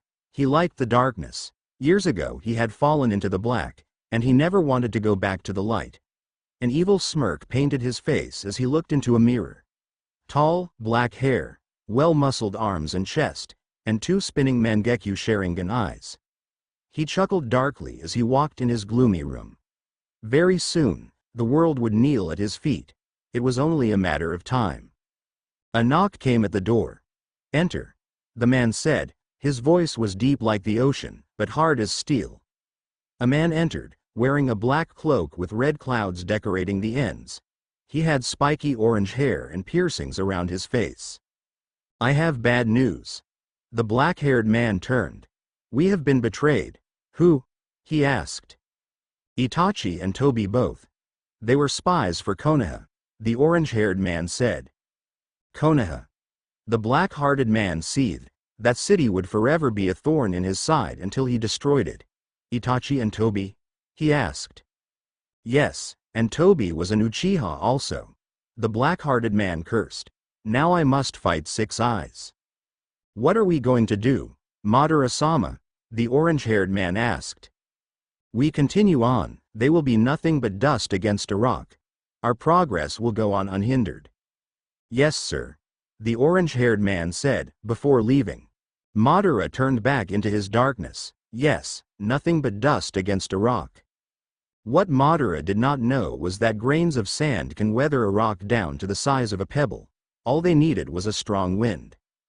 Tsunade was both relieved and annoyed that Itachi and Obito were back. Relieved because Sasuke hadn't killed them, and annoyed because this was going to be the most complicated stack of paperwork she had ever gone through. So, Madara is behind the Akatsuki and they are trying to take over the world by using all of the power of the Biju to perform an ultimate jutsu that will practically destroy the world. Pretty much. Itachi said. Also, we were able to eliminate all but 2 members of the Akatsuki, Pain and Konan. Pain is the wielder of the Rinnegan, which he uses to control multiple bodies at once. Konan, on the other hand, the self-proclaimed angel of the Akatsuki, uses only paper-based jutsu. Tsunade nodded. Do we have any more information about Pain? She asked. Yes, Obito said, pulling out a scroll. I have information on each body and what its purpose is. He unrolled the scroll to reveal 6 faces, each had a name and its job written below the picture. When we fight him, I suggest we take out the Hell Realm Pain first, since it can resurrect any of the bodies we kill. Thank you boys, you are dismissed. The 2 Uchiha turned to leave. Oh, and Itachi? Itachi turned just in time to grab a flat object the Godem threw at him. He looked at it for a second before he recognized it as his Weasel Anbu mask. He looked up at the face of the smiling Hokage. Welcome back. Itachi smiled, nodded, and left. Hinata was walking down a hall in the Namikaze mansion, wondering what the letter Naruto sent her could mean. She read it over again, looking for a hidden meaning. Dear Hinata-heim, I want you to come outside, I'll meet you there. Again she read it, and again she could not find the meaning that was written in between the lines. Finally, she gave up on the letter and, crumpling it up, threw it to the side. What does he want to do? She asked herself. She had no answer until she stepped outside. Not 4 yards away from where she stood, was a large, black, structure that she couldn't identify. Leaning on it was a ladder with a note tapped to it. As she approached, she recognized it as Naruto's handwriting. Please climb, it said, with an arrow pointing to the ladder. Hinata looked up the dizzying height, and saw that at the top, there was a platform, which next to it was a small arched window. She looked back at the note, wondering what on earth Naruto was planning before beginning the climb. When she finally got to the top, she found that the platform was a good 4 feet wide, which sat next to the window. Wanting to satisfy her curiosity, she walked to the window and looked out, and found that she was in a tower of sorts. She looked out to see the night sky, filled with stars, and slowly her gaze was drawn down to the ground, where she found trees growing. She looked at these in confusion. There had been no tree there before. There was also a lake that had not been there before, along with a long piece of ground that looked like a marsh. Finally, she looked down at the bottom of the tower, and her eyes widened. Sleeping at the base of the tower was a huge serpentine dragon. Plumes of smoke rose from its nostrils as it breathed. Its red scales reflected the moonlight. Hinata pulled out a kunai, just in case it decided to wake up. It, however, remained coiled around a rock, sleeping. Hinata suddenly decided she should back out, only to find the ladder gone. Where it had been was a note saying, "Trust me." A howl echoed in the background, and Hinata turned to the window, just in time to see none other than Naruto, wearing a silver breastplate, greaves, bracers, and a long sword at his side. He was riding one of the 7-tailed foxes he summoned the other day. "Fear not, fair maiden, your knight is here," he cried before urging his vulpine steed forward. He rode through the forest, and disappeared from her sight, when suddenly the sound of battle began sounding from the center. Hinata activated her Byakugan just in time to see Naruto slashing through greenish-black creatures. "Thou shalt not stop me," Naruto cried before running them through with the point of his sword. Naruto dispatched them quickly, before riding out of the forest to the lake. He dismounted his fox, which disappeared in a puff of smoke, and ran for the lake. He ran across the water by applying chakra to his feet, when suddenly, as he just crossed the middle, a huge water serpent rose out of the water. Its ugly serpentine head dripped slime while an evil tongue licked its large fangs. It suddenly struck out at Naruto, who jumped over its head, and plunged his sword into the creature's neck. The snake writhed in pain as it disappeared under the water. "You will let me pass," Naruto said. Suddenly the snake rose out of the water again, and attacked the Silver Knight. "Stay back, creature of the abyss!" Naruto cried, slashing at the snake's head. The snake retreated, and struck at Naruto again. As it did, Naruto jumped, just enough to dodge the mouth, and before the snake could stop, Naruto raised his blade, and the snake's eye collided with it. The snake screamed and dove under the water again, defeated. Naruto then cried for her love, before finishing his crossing and diving into the swamp feet first. Suddenly in his way appeared a gigantic vine golem. It had flaming red eyes, and no mouth, but it dripped slimy goo. "For my princess," Naruto shouted before slashing the monster in half with a single swipe of his sword. The monster's halves lay there for a brief second, before rejoining. The creature stood back up, and roared from its invisible mouth. "Back, creature of the underworld," Naruto said, before stabbing the creature in between its eyes. The monster screamed before attacking Naruto with a plant-like hand. Quickly, Naruto sliced at the hand as it came toward him, and then used his momentum to throw himself into the monster's chest. The creature's torso opened to receive him, and before Naruto knew it, he was swallowed by the monster's body. In the tower, Hinata gasped, wondering if Naruto was okay.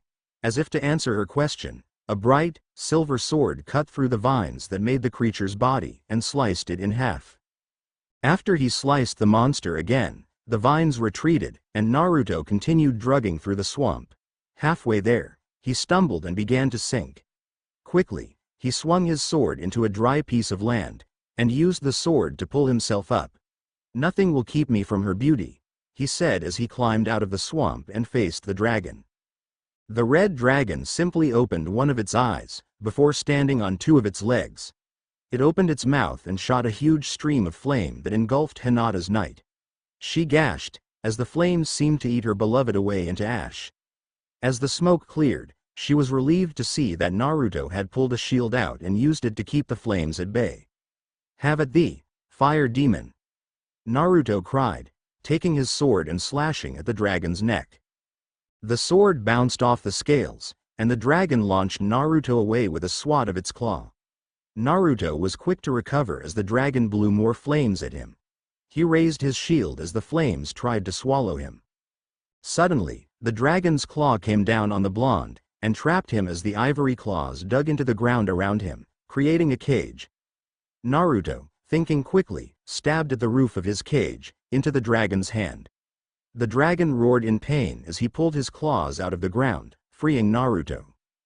The blonde quickly ran at the dragon, and the dragon attacked with its uninjured claw. Naruto jumped over the strike, and kept running at the dragon. The dragon dove at the boy with its mouth opened wide. Somehow, Naruto didn't see the dragon's mouth until the last second. Naruto didn't have any time to dodge at the sharp rows of teeth closed around him. Hinata gasped at the reptile threw its head back to swallow, when suddenly the silver tip of Naruto's sword pierced the dragon's snout. The dragon suddenly seemed to relax, and its long neck slammed into Hinata's tower, which shook upon impact. Dust was thrown up as the dragon fell, defeated. When the dust cleared, it revealed Naruto, standing on the reptile's head. "Lady of infinite beauty, queen of my heart, I have traveled across many paths, and faced many dangers," he said, begging to climb the tower, by sending chakra to his feet. "I have come seeking to look upon the face of the fairest creature on earth, for she is too marvelous to be human." Naruto climbed into Hinata's window. "And now that I would like to ask you," he reached behind his back and pulled out a small black box. "If you would please," in one smooth motion, he knelt and opened the box to reveal a small silver ring, with a red ruby decorating the center, which looked like a konoha leaf. "Marry me." Hinata looked like she was about to faint. Naruto had just given her a fairy tale proposal. She smiled. You know the answer to that. I know, but who says I still can't do things by the book? Naruto said, a smile playing on his lips as he stood and slid the ring on her finger. He kissed her. I just want you to know that you are better than drugs. Every time I look at you, you get me high. I would do anything for you. I would dive into the deepest ocean to pull out a pearl. I would dig in the strongest mountain to get you diamonds. I would climb the highest ladder to get you a star, and all you have to do is ask. Hinata's eyes watered. That was the sweetest thing anybody had ever said to her. Thank you, Naruto, for loving me. It's all because you loved me first, Naruto said, before kissing her again. Meanwhile, below, Kyubi cleaned up his ultimate genjutsu. Itachi was jumping along the houses in Konoha, being sure to act as Anbu as possible. Emphasis on act. He had told Tusnade that he wanted to retire from Anbu, and she had agreed, but told him to look like an Anbu until she announced the truth to the village. So he jumped around a lot, wearing his mask, making sure to look like he was off somewhere important. Of course, to him, it was important. It was the workplace of the love of his life. He wasn't sure he could ever show his face to her again because of what he did, but that didn't mean he couldn't watch and protect her. He landed on the roof of a building, not far from his target, and pulled out a pair of binoculars. He quickly spotted the brown-haired vixen that had stolen his heart, and stared at her, wanting nothing more than to be near her. Her name was Ayame. The name itself seemed to beckon him to fantasies of him and her in marriage. He could already see the family photos. He sighed. Unfortunately, that photo may never come into existence. He sighed as he put down the binoculars. He began thinking about what he should do. His thoughts were interrupted by a voice. You know, if you were wondering about her, you could ask. Itachi jumped at the voice, and pulled out his sword. As he turned, he quickly recognized Naruto, but his instincts were in control at the moment, and it was only after getting into a kenjutsu stance that he exploded. Oh, geez, man, don't do that, Itachi said as he put his katana away. He turned and sat back down, facing Ichiraku Ramen. I'm serious, you should talk to her, Naruto said as he sat down next to the Uchiha. Easier said than done. Itachi said, what if she doesn't understand, what if she hates me? Itachi, I need you to look at me, Naruto said. Itachi sighed and turned. I know exactly how this feels. I thought for years that Kyubi would keep everyone away from me like the plague. I almost knew that no one would love because I made Jinchuriki. But then I did something. I threw caution to the wind and told her, plain and simple. How did that go over? She's marrying me this June. Itachi sighed, and then looked back across the street. It's not the same. How so? You couldn't help being a Jinchuriki, it was beyond your control, but what I did. You couldn't control either, it was a mission that you had to do, that's all there is to it. Itachi sighed again. Look, if you can't tell her, the least you can do is make it easier to accept you when the time comes. Itachi looked up at him. How? Well, I'll tell you what, at around noon, come to the stand under a reasonably good henge, then sort of squeeze what you can into the conversation. What? Naruto smiled. You'll see what I mean. He then disappeared in a flash of yellow light. Ayame was cleaning up the bar, making sure everything was spick and span for the next customer. There was already one eating in the corner, but even so, it was a slow day. That didn't mean that their profits would be small, though.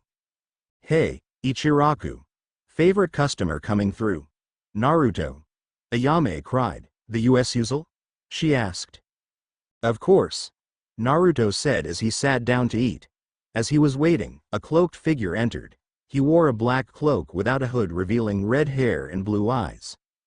Naruto nodded at him, and looked back at Ayame, anxiously waiting for his bowl. When she set it down in front of him, he began dive into the bowl.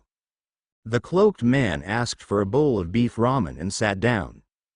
The man in the corner looked up at Ayame and asked for a second bowl. So, Ayame. Naruto began, I have a question for you, what? Well, I was with some the guys, and the subject of Itachi came up. At the name Itachi, Ayame froze. and I was wondering what you think of him. I'm not sure anymore, she said. I used to think of him as a great man, but now. Relationship. Who told you? Ayame exploded. Sorry, didn't mean it like that, he said while thinking. Whatever that is. There was silence for a while when suddenly the cloaked man spoke up. I'm sorry, but the name Itachi is sending off a bell in my head. Would you mind if I asked you a couple of questions? No, not really, Ayame said, trying her best to not retreat into her shell. First off, your name is Ayame, is it? Yes. Well, then, I think I found a message to you. Where? She asked, grabbing the man by his cloak. Where is it? She began shaking him.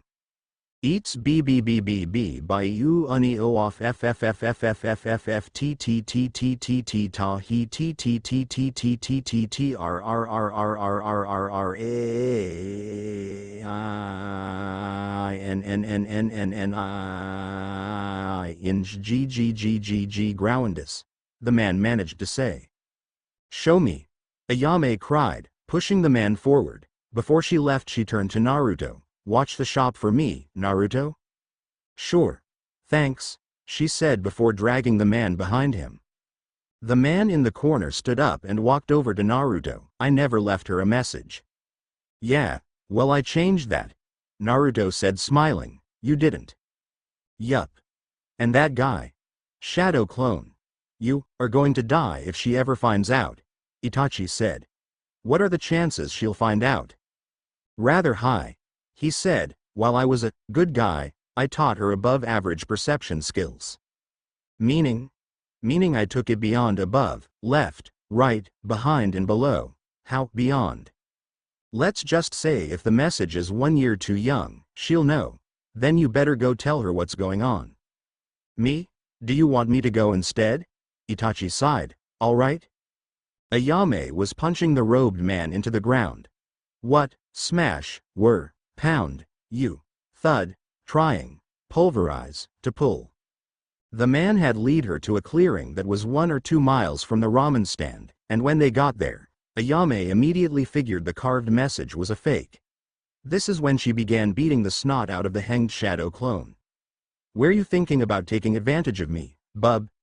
Think again, she said as she landed a bone-crushing blow to the shadow clone's goods. It suddenly po-offed away, frightening Ayame a bit. Don't worry, he wasn't going to do anything to you, a voice said behind her. She tune-read to see a figure she thought she would never see again. There stood Itachi Uchiha. What are you doing here? She asked, unsure about what to do. Should she run? Should she go tell the Hokage? Should she talk to him? Should she beat him into the ground for not saying goodbye? He only lifted his finger. Then it happened. Her whole world was turned inside out. Everything he had ever done to her came back hitting hard. But among everything he did to her that hurt her, the worst was his leaving. One day out of the blue, he just disappeared, breaking her heart into 1,000 pieces. Her heart had just began to heal, or so she thought, but when these memories came back at her, it opened old wounds. She fell to her knees and began weeping, numbed by the pain her heart gave. Then a soft hand touched her chin, and lifted it, to reveal Itachi's 2 kind eyes. I'm sorry for what I did to you, so let me make it up to you. Another tear fell, and he caught it in his clenched hand. When he opened his hand, it revealed a growing rose.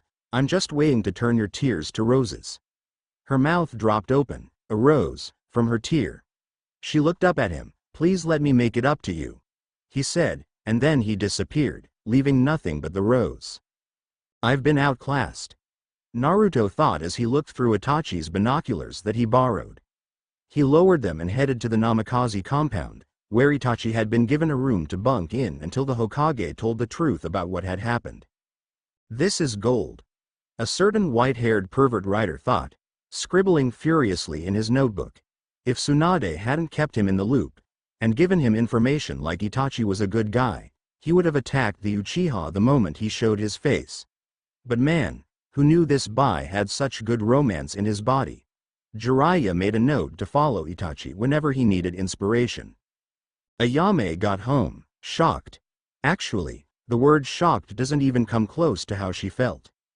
The man who had been her love, who had turned his back on the village, killed his family, and seemingly didn't care enough to say goodbye at the very least, had promised to make everything he had done to hurt her right. While on one hand she felt like the most loved person on earth, she also felt like she was betraying the village she had been born into. After all, Itachi was an S-class missing nin. Yet at the same time, he risked it all just to make her a promise. Confusion swam through her head like a fish swims through water. What should she do? She looked down at the rose she was clutching in her hand. What should I do? Tsunade sat at her desk, signing a few papers. When suddenly her door burst open, she looked up to see a civilian girl. She was followed by Shizune, who was, even now, trying her best to keep the girl from disturbing the Hokage. Don't talk to her, just turn around and leave now. Hang on, Shizune. Tsunade said, she felt especially generous today. I'll take this. Shizune nodded and left. How can I help you? I came to report that I saw Itachi Uchiha near the village, Ayame said, suddenly feeling like she betrayed him. Itachi? Yes, I see. She paused and looked out one of her windows. Tell me, Miss Ayame. Miss Ayame, if you've had a relationship with Itachi before his defection. Ah, yes, I see. She snapped her fingers and a bear-masked Anbu appeared. Get me, weasel. The Anbu nodded and disappeared. Please, sit. The Hokage said, motioning to one of the chairs in front of her desk. She sat. I wasn't going to tell anyone until Wednesday, but it seems that he just can't keep a secret. Who? Ayame asked, confused. Just then a weasel-masked Anbu appeared. As he came in, his masked eyes looked down at Ayame for a second, before turning back to the Hokage. You wanted to see me, Hokage-sama? He asked, slightly unsure of himself. Take the mask off, weasel, she said, then I want you to explain everything to her. Evie, everything? Yes, everything. Yes, ma'am, he said, reaching his hand up to his mask and removing it. Ayame gasped, and then her jaw dropped. It was Itachi. Be you, but how? She asked. Itachi replaced his mask. Come with me, I'll explain everything. He went out the door. Ayame looked to the Hokage, who nodded, signaling her to follow him. When the door closed, Tsunade sighed. This could turn to be the biggest mess yet. Ayame followed her beloved in question down the hall. He stayed quiet, even though she noticed a tear fall every few steps. She asked him a question but he didn't answer, so she continued walking behind him. He led her to the Namikaze compound, and led her down a street that ran by the Namikaze mansion. He took her to a small, humble abode that had 3 stories and a very plain facade. He opened the door and motioned her through. She hesitantly followed. When she came through, he closed the door behind her. He then led her into a large dining room, living room and told her to take seat on the couch. She conceded to his request. Itachi then asked her if she would like anything to drink. Water, thank you, she said. Itachi left and returned a glass in his hand. His mask still hung over his face. He set it down on a stained bamboo coffee table. He turned to a nearby window, not being able to stand looking at her. Ayame took a sip in the awkward silence, and then set the glass down. Once she had, Itachi began. I never wanted to do it. He went on, explaining what had happened in the weeks before the massacre, his voice getting more choked with emotion with each passing minute. He told her about the Mangekyo, Madara, the Ataksuki, everything. It poured from his mouth like a dammed river that had finally been released. When he got to the end he went back to his leaving her. I never wanted to hurt you, but I had to, for Konoha. I had no choice, I'm sorry. Ayame looked at him, as he stared out the window. She reached up to his mask and slowly pulled it down, revealing his pain-filled eyes. She slowly, tenderly kissed him, then she turned and left. End of chapter. Chapter 20. I don't own Naruto. Kakashi and Obito were walking down a street, receiving all of the glances that came toward them with glee. The thoughts behind the glances were easy enough to guess. Is that? No, it couldn't be Obito. Who is that and why don't I know him? And in the largest quantity, there was... Oh no, not 2 of them. So, Obito, Kakashi began. would you rather have your toes cut off, or being hung from your thumbs? Oh, that's a hard one. I'd probably would want my toes cut off. Okay. Now how about this? Would you rather be forced to eat fried worms for the rest of your life, or have your knee cheese equals grated to the bone? Would I have a choice of condiments for the worm? No. Darn. Well, having your knee cheese grated could rip apart a tendon, and since that's the one thing in the body that would not grow back, I guess I'll take the worms. Okay. So how about this? Would you rather have to watch Orochimaru belly dance or a ramen shop burn to the ground? Just kill me now. So I'm guessing that you still like ramen then? Do you still like that Icha Ika carp? It's not crap, it's very enlightening literature. Says you. And thousands of other readers. Who all happen to be old perverts, and trust me when I say I know, I've met them. Whatever. Kakashi said angrily. Obito smirked in victory, as he continued to walk down the street. After some silence between them, Kakashi sighed. It's good to have you back, even if it did take 3 months of therapy to get over your death, which apparently never happened. Not my fault you didn't know how to check a pulse right. That was Rin's job. Oh, right, and she was in on it. How come you told her and not me? Because we need a documented medic nin to witness to my death, and proclaim me dead, so that Konoha records would say I was dead. Geez. Talk about feeling left out, you, Rin, sensei, all of you knew, except me. Don't feel too bad, it was an sulfur monosulfide rank secret on a need-to-know basis. Kakashi sighed. Well, we should probably head to the Hokage Tower for the big announcement. What? And be on time. Oh, my mistake, we should wait at least another hour, right? At least. Kakashi smiled, it is good to have you back. Shish, I am getting lost on the road of life, and that takes a lot of concentration. Meanwhile at Hokage Tower, Tusnade was standing on a small balcony, Sandame stood to her left, and a weasel-masked Anbu stood at her right. When she was confident that everyone had arrived, she began. Ladies and gentlemen of Konoha, I have very important news for you. 8 years ago, the details of Uchiha massacre were made known to the public. It was also released that Itachi Uchiha had been the criminal responsible for it. Boos echoed in the crowd. However, I have come to tell you that instead of being a criminal, Itachi is to herald it as a hero. The confusion in the crowd was audible because of the thousands of that flew through the air. Itachi has been on an 8-year mission where he had to infiltrate the Ataksuki, a S-rank organization who are bent on destroying the world. In order to properly infiltrate the Ataksuki, he had to fulfill an initiation. The first suggestions were too radical for Itachi to perform. Finally the idea of killing his family came up, and the leader agreed to this and did not want anything less. So, Itachi then bargained for the life of his immediate family, and, able to achieve that, regretfully began the killings. Unfortunately, the leader followed Itachi and killed the remains of his family, excluding Sasuke. So, he still killed his family. Why should he be a hero? A voice from the crowd yelled. This was met by cries of approval. Tusnade raised her hand for silence. Actually, I thank you for bringing that up. Not long after the massacre, Sandame found evidence that the Uchiha were planning a coup. However, this evidence was inconclusive and would have only hindered Itachi in his mission. Down in the crowd, and young woman was listening to this new information as if her life depended on it. However, new evidence proves that the Uchiha were planning an attack on Konoha, which was scheduled 2 nights after Itachi had passed his initiation. In short, if Itachi had not killed the Uchiha clan, most of you would not be alive today. There was silence, the information was beginning to sink in. Now, I realize that most of you won't accept him because you are all too stubborn to get a new idea into head, as evidenced by Naruto, but, Itachi, unlike Naruto, has a couple of people to back him up.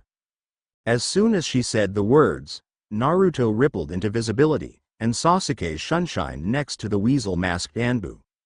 If any of you hurt Itachi, we will kill you. And they have my full permission to do so, Tusnade said. But for those of you who have wised up, I present to you, your hero, Itachi Uchiha. The Anbu took off his mask to reveal a face that Konoha has not seen in 8 years. Itachi smiled and lifted his hand. Slightly disappointed that many of them did not cheer, a few did. Mostly shinobi who understood what it meant to not try to complete his mission, but many of the older civilians were now including Itachi's death along with the plots for Naruto's death. Of course they'd never succeed, but they could still plot. Itachi kept WQVING and smiling and then whispered to the Hokage, "You never mentioned a coup." Suande whispered back, "Couldn't have you compromise anything?" There was a knock at the door. "Can someone get that?" Sasuke yelled into his house. "Not me." Obito yelled. Yeah. Itachi cried back, walking up to the door. He opened it and was met by a pair of ruby-red lips. Itachi was smothered by Ayame's kiss as she threw her arms around him. Itachi was forced a couple of steps back as she leaned into her kiss. She broke off for a brief second, but only to get her point across. "I love you, but if you ever do something like that again, I'm going to castrate you."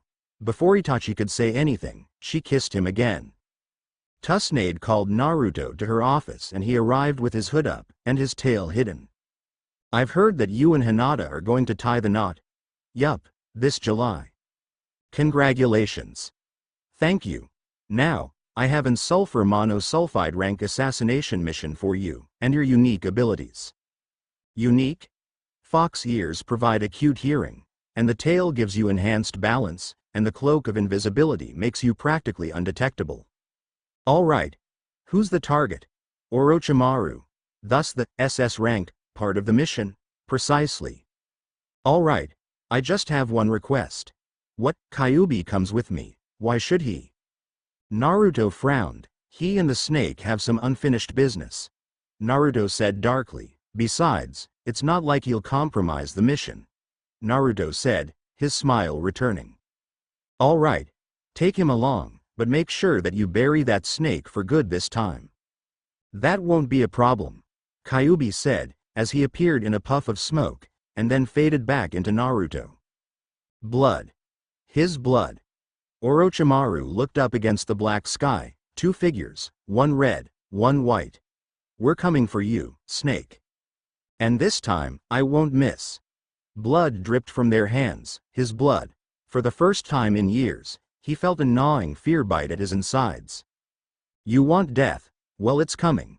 A pain flashed on his forehead, and he knew, he didn't know how, but he knew, into his forehead was carved two N's. "And we're coming fast." Orochimaru sat up, sweat covering his body. He looked around his room, found it empty. He checked his forehead, no blood, no pain, no N's. He sighed, just a dream. Or so he hoped. Koi, a sound sentry, was bored out of his ever-loving mind. There was nothing to do, except stare out into the inky black darkness, which, in all honesty, was his job.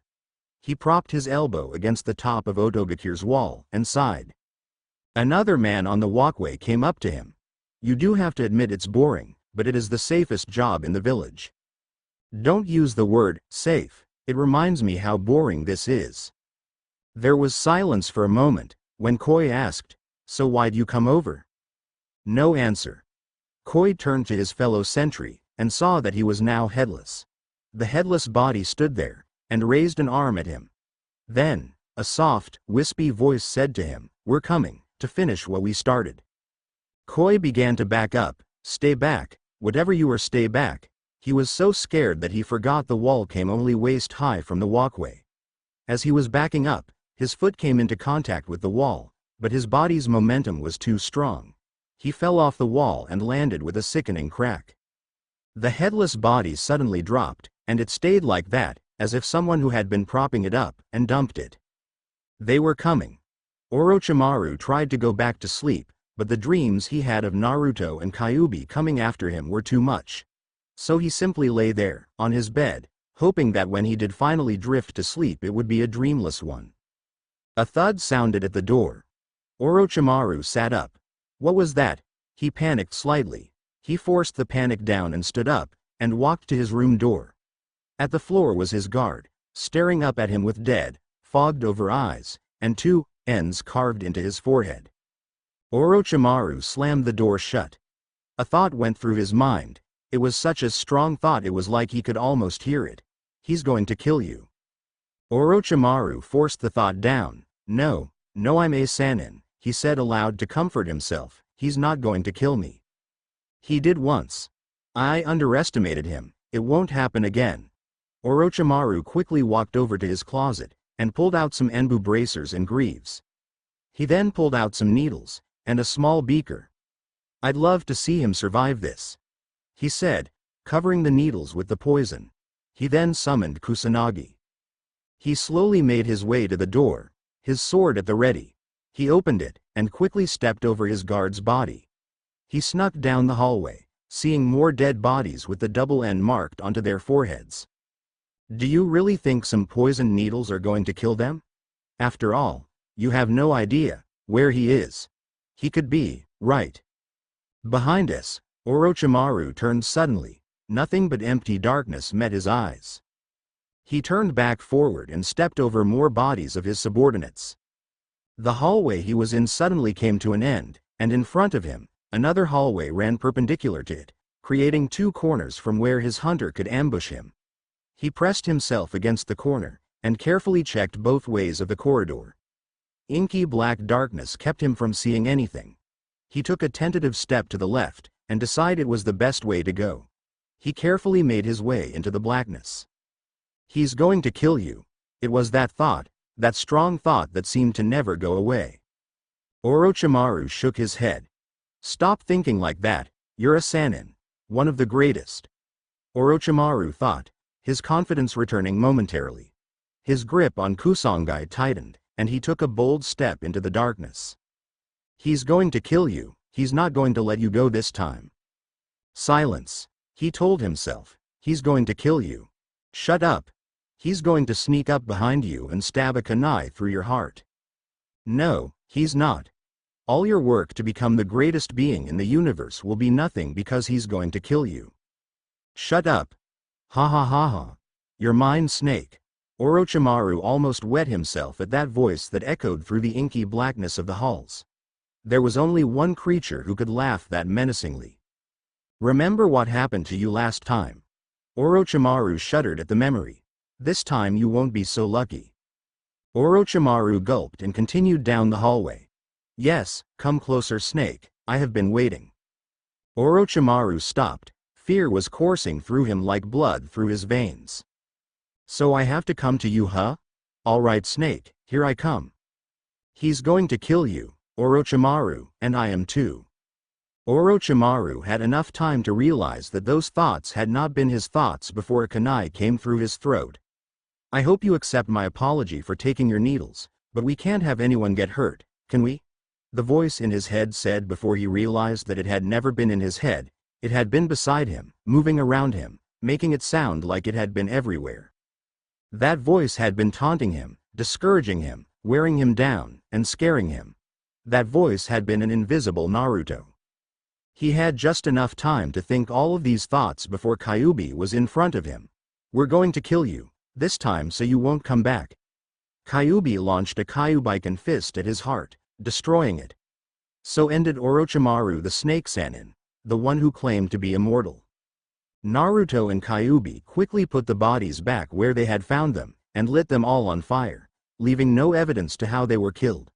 By the time someone found out and began calling for help, the bodies were already heaps of ash.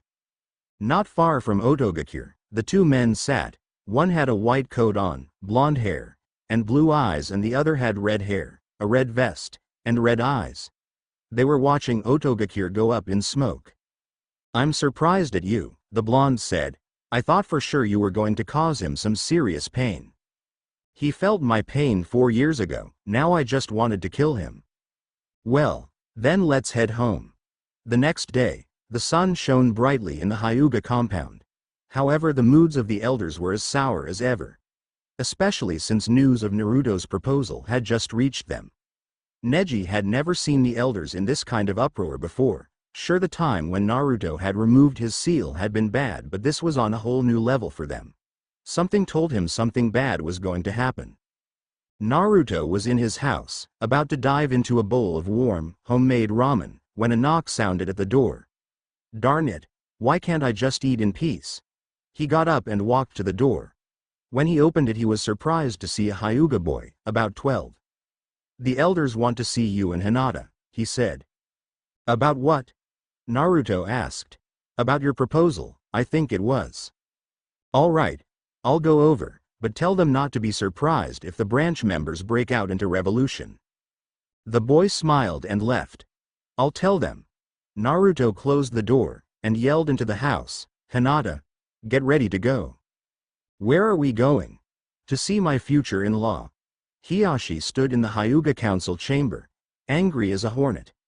These elders had their minds fixated on bringing the Namikaze down, and he was fed up with it. A knock sounded. A boy came in. "They're here." "Send them in," a Hyuga elder said, a grim expression on his face. The boy nodded, then headed out, and after a second, the two fiancés entered. "Namikaze-san," an elder said, almost concealing his hatred for the boy. "Yes, the one and only has arrived," Naruto said, bowing. "However, that will soon change," Naruto said, grabbing his soon-to-be wife and kissing her tenderly. The killing intent given off by the collective council would have made any Junin weak in the knees. Naruto shrugged it off. "So why is my presence requested here?" Hiyashi explained. "They want your proposal to Hinata nullified." "Did you show the agreement between you and Dad?" Naruto asked. "Yes, but they say it is null and void because then you weren't a demon, now you are." "Wow, that's shallow." The council fumed. "So, I guess that means the proposal is up for debate?" Naruto asked. "Yes, it is, Namikaze-san," another elder said, spitting the name Namikaze out as if it were a curse. Naruto smiled. "Then we should call the Hokage." "No," one of the clan elders objected, "this is a clan matter." "No, it's not," Naruto said, "unless you've forgotten, the Namikaze clan, despite being only one member large, is a clan, and because of its clan status, this is a matter between clans, and therefore, it is a village matter, the Hokage should be present." The elders remained silent. "I don't care which you choose, although I'm partial to the Sandaime, since he was around for the incident." The elders quickly conversed among themselves. "Very well, we shall call the Hokage here." "No you won't," Naruto said, "because this is a village matter, and all village matters are to be among the clan heads and the Hokage, so unless one of you becomes the clan head, then you should be doing your best to convince Hiyashi that I'm not fit to marry his daughter." The elders got real quiet. Hiyashi glanced up at him, smiling mischievously. "How do you know so much about Konoha law?" Kyubi wanted to be a lawyer at one time, but he had too much heart, so he settled for killing enemies. Hiyashi smiled. "So, unless you have anything else to say to me, I say this meeting is adjourned. And as for you two," Hiyashi said, turning to the couple, "I hope you have a wonderful married life ahead of you." "Sounds good to me, Hiyashi-sama. Please, call me Dad." And end chapter. I would have put this up yesterday, but then some of you would have taken it for a joke. See ya later. Chapter 21. I don't own Naruto, heck, I don't even own the food in the refrigerator. The dark man sat in his black room. He needed to kill something. He looked around his room, and found a small rat. He grinned. "Kaden. Eden." The dark man spit fire from his mouth and roasted the rat, leaving nothing but a flaming pile of bones. Soon enough, Konoha would look the same. Naruto almost glided down the streets of Konoha, as happy as he could possibly be. He had found the secret to his ears and tail. They only came when he was in a five-tailed mode. At 6, there was too much power for them to take form, and at 4 there was too little. 5 was the exact amount, and using any of Kyubi's chakra to coat his body would disintegrate them. He was suddenly very glad he had a training session with Kyubi. Flashback. "So, according to your theory, using only one tail of your chakra, I should be able to harness the Rasen Shuriken with minimal damage? Only if you concentrate most of it into your hand and arm. Otherwise the damage would only be slightly relieved." "Alright. Let's test this out." Kyubi nodded, then faded into Naruto. Slowly, Kyubi's red chakra began to flow out of him. A chakra tail formed behind, next to his flesh tail, as his teeth grew to fangs. He smiled and began to form the Rasengan. Then, slowly, the Rasengan began to disfigure. It grew 4 long, curved blades, much like a windmill shuriken would have. His smile got bigger and bigger as the Rasen shuriken got more and more powerful. He then dispelled it. Mission success, Naruto said as the chakra fox cloak faded. Suddenly Naruto felt off balance. He tried to shift his tail to rebalance himself, but failed and fell forwards. He pushed himself up on his elbows and shifted to look behind him. No tail. Naruto blinked. He then went through some very familiar hansings. Freedom of a trusted servant jutsu. Kyubi faded into view, and looked down on the prone body of Naruto. Well, I'll be. What about my ears? Kyubi took a quick look, as human as they could possibly be. Naruto looked up at him for a second, before jumping into the air. Sweet. He quickly ran home to show Hinata, then the Hokage, then anyone who ever knew about his ears or tail. End flashback. He spent a little more time experimenting with his ears and tail and was able to unlock the secret. Now he was on his way to Ichiraku for some well-deserved ramen. When he came in he found 2 other customers, Obito and Itachi. Obito was downing a 5th bowl of miso ramen, and Itachi was eating a 6th bowl of a ramen he hadn't seen before. Ayame was juggling ramen making and love-struck staring at Itachi. Oh, hello Naruto. Ayame said, smiling. The 2 Uchiha looked back at him, noodles hanging from their mouths. Heif. Obito greeted, speaking around his noodles. Itachi only waved. I never knew you were the ramen type, Itachi, Naruto said as he sat down. Itachi emptied his mouth. 3 words. Pocky-flavored ramen. He said before diving back into his bowl. I'm going to guess that the new meal is you're doing. Naruto said, looking at Ayame. Guilty as charged. She smiled. Well, I might as well try it out. 1 pocky, 6 miso to start with. Naruto said. Obito looked at him. Coming right up. Ayame said.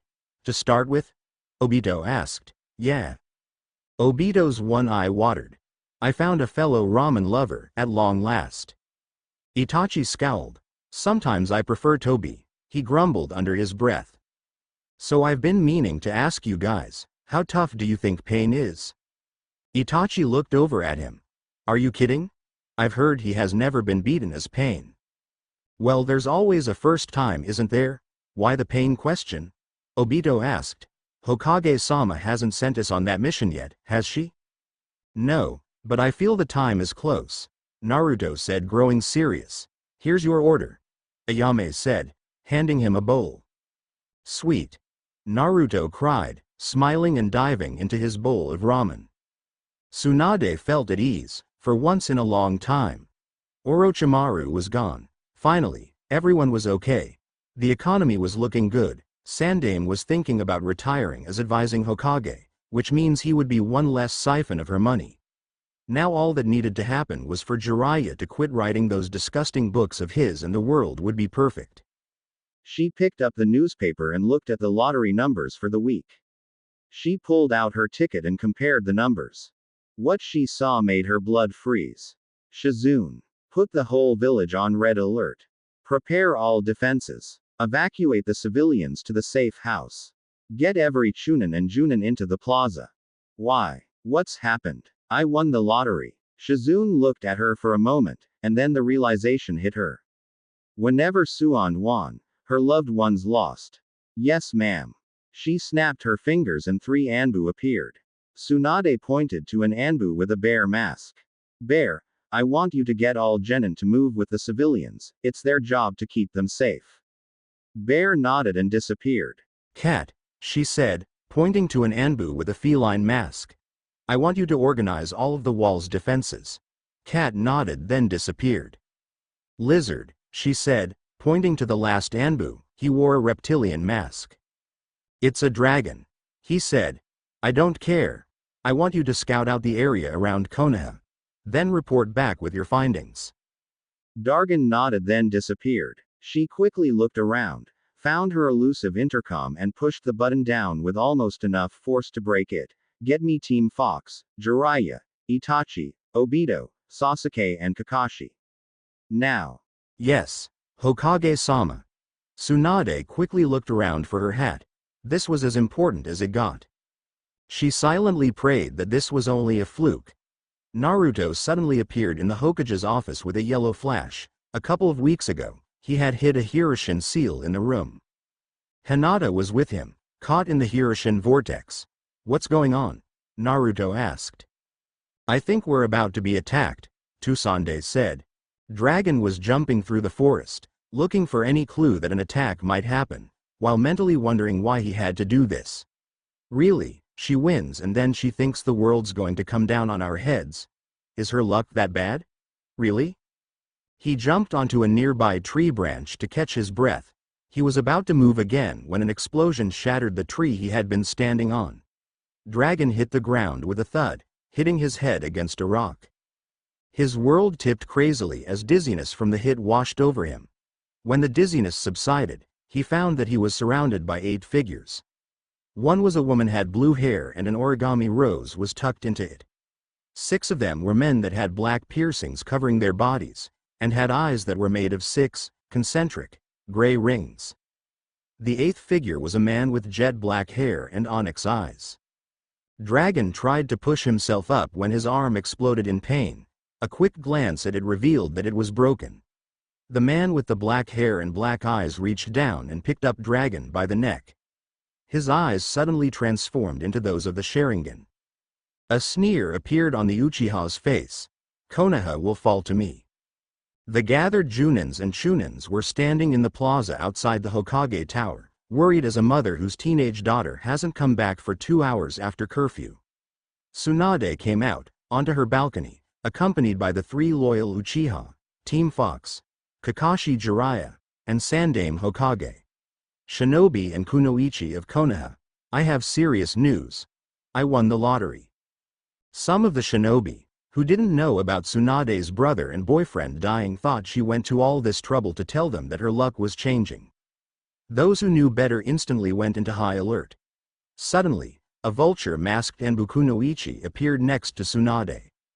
Hokage-sama, I was following Dragon on his scouting trip when he was attacked by 7 shinobi and a Kunoichi. What did they look like? Itachi asked the Anbu.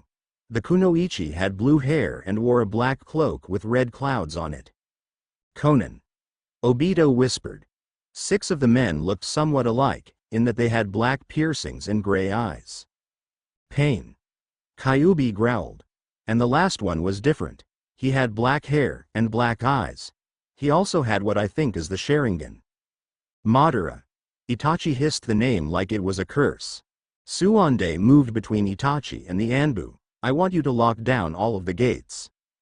Yes, ma'am. Shinobi and Kunoichi of Konoha, Tsunade said, turning to the audience, it has been confirmed. We are about to be attacked by 3 sulfur monosulfide rank missing nin. One of them is Madara Uchiha and he wields the eternal Mangekyo. Be extremely cautious when facing him. The second one is named Pain. He is the wielder the Rinnegan, and he has found 6 body hosts and is extremely dangerous. Finally, there is Conan. She has a wide variety of paper jutsu and is nicknamed the Angel of the Atoksuki. Jiraiya spoke up. I can tell you already, that is my students. Pain and Conan were extremely deadly, but that was years ago. Now, they are no doubt strong enough to kill me. That got the ninjas worried. A figure in a black cloak slipped into the plaza. Tsunade continued, many, if not most of you will die today, but I ask you to stand with us, as the 3 most powerful ninja in the world come to attack us. Immediately the ninjas began muttering to themselves, until a loud din hovered over the crowd. The figure in the black cloak smiled. They were afraid, he could smell it. That's not exactly how you encourage people, Ba-chan, Naruto said. Tsunade looked at him. If you think you can do better, then please, go ahead. Naruto smiled. I think I will. He stepped up to the edge of the balcony, and listened to the low roar of the crowd. He filled his lungs with air and yelled, Kunuha. The word echoed across the plaza, silencing the crowd. When the echo finally died down, Naruto began. That was my battle cry. I will not lie to you, we,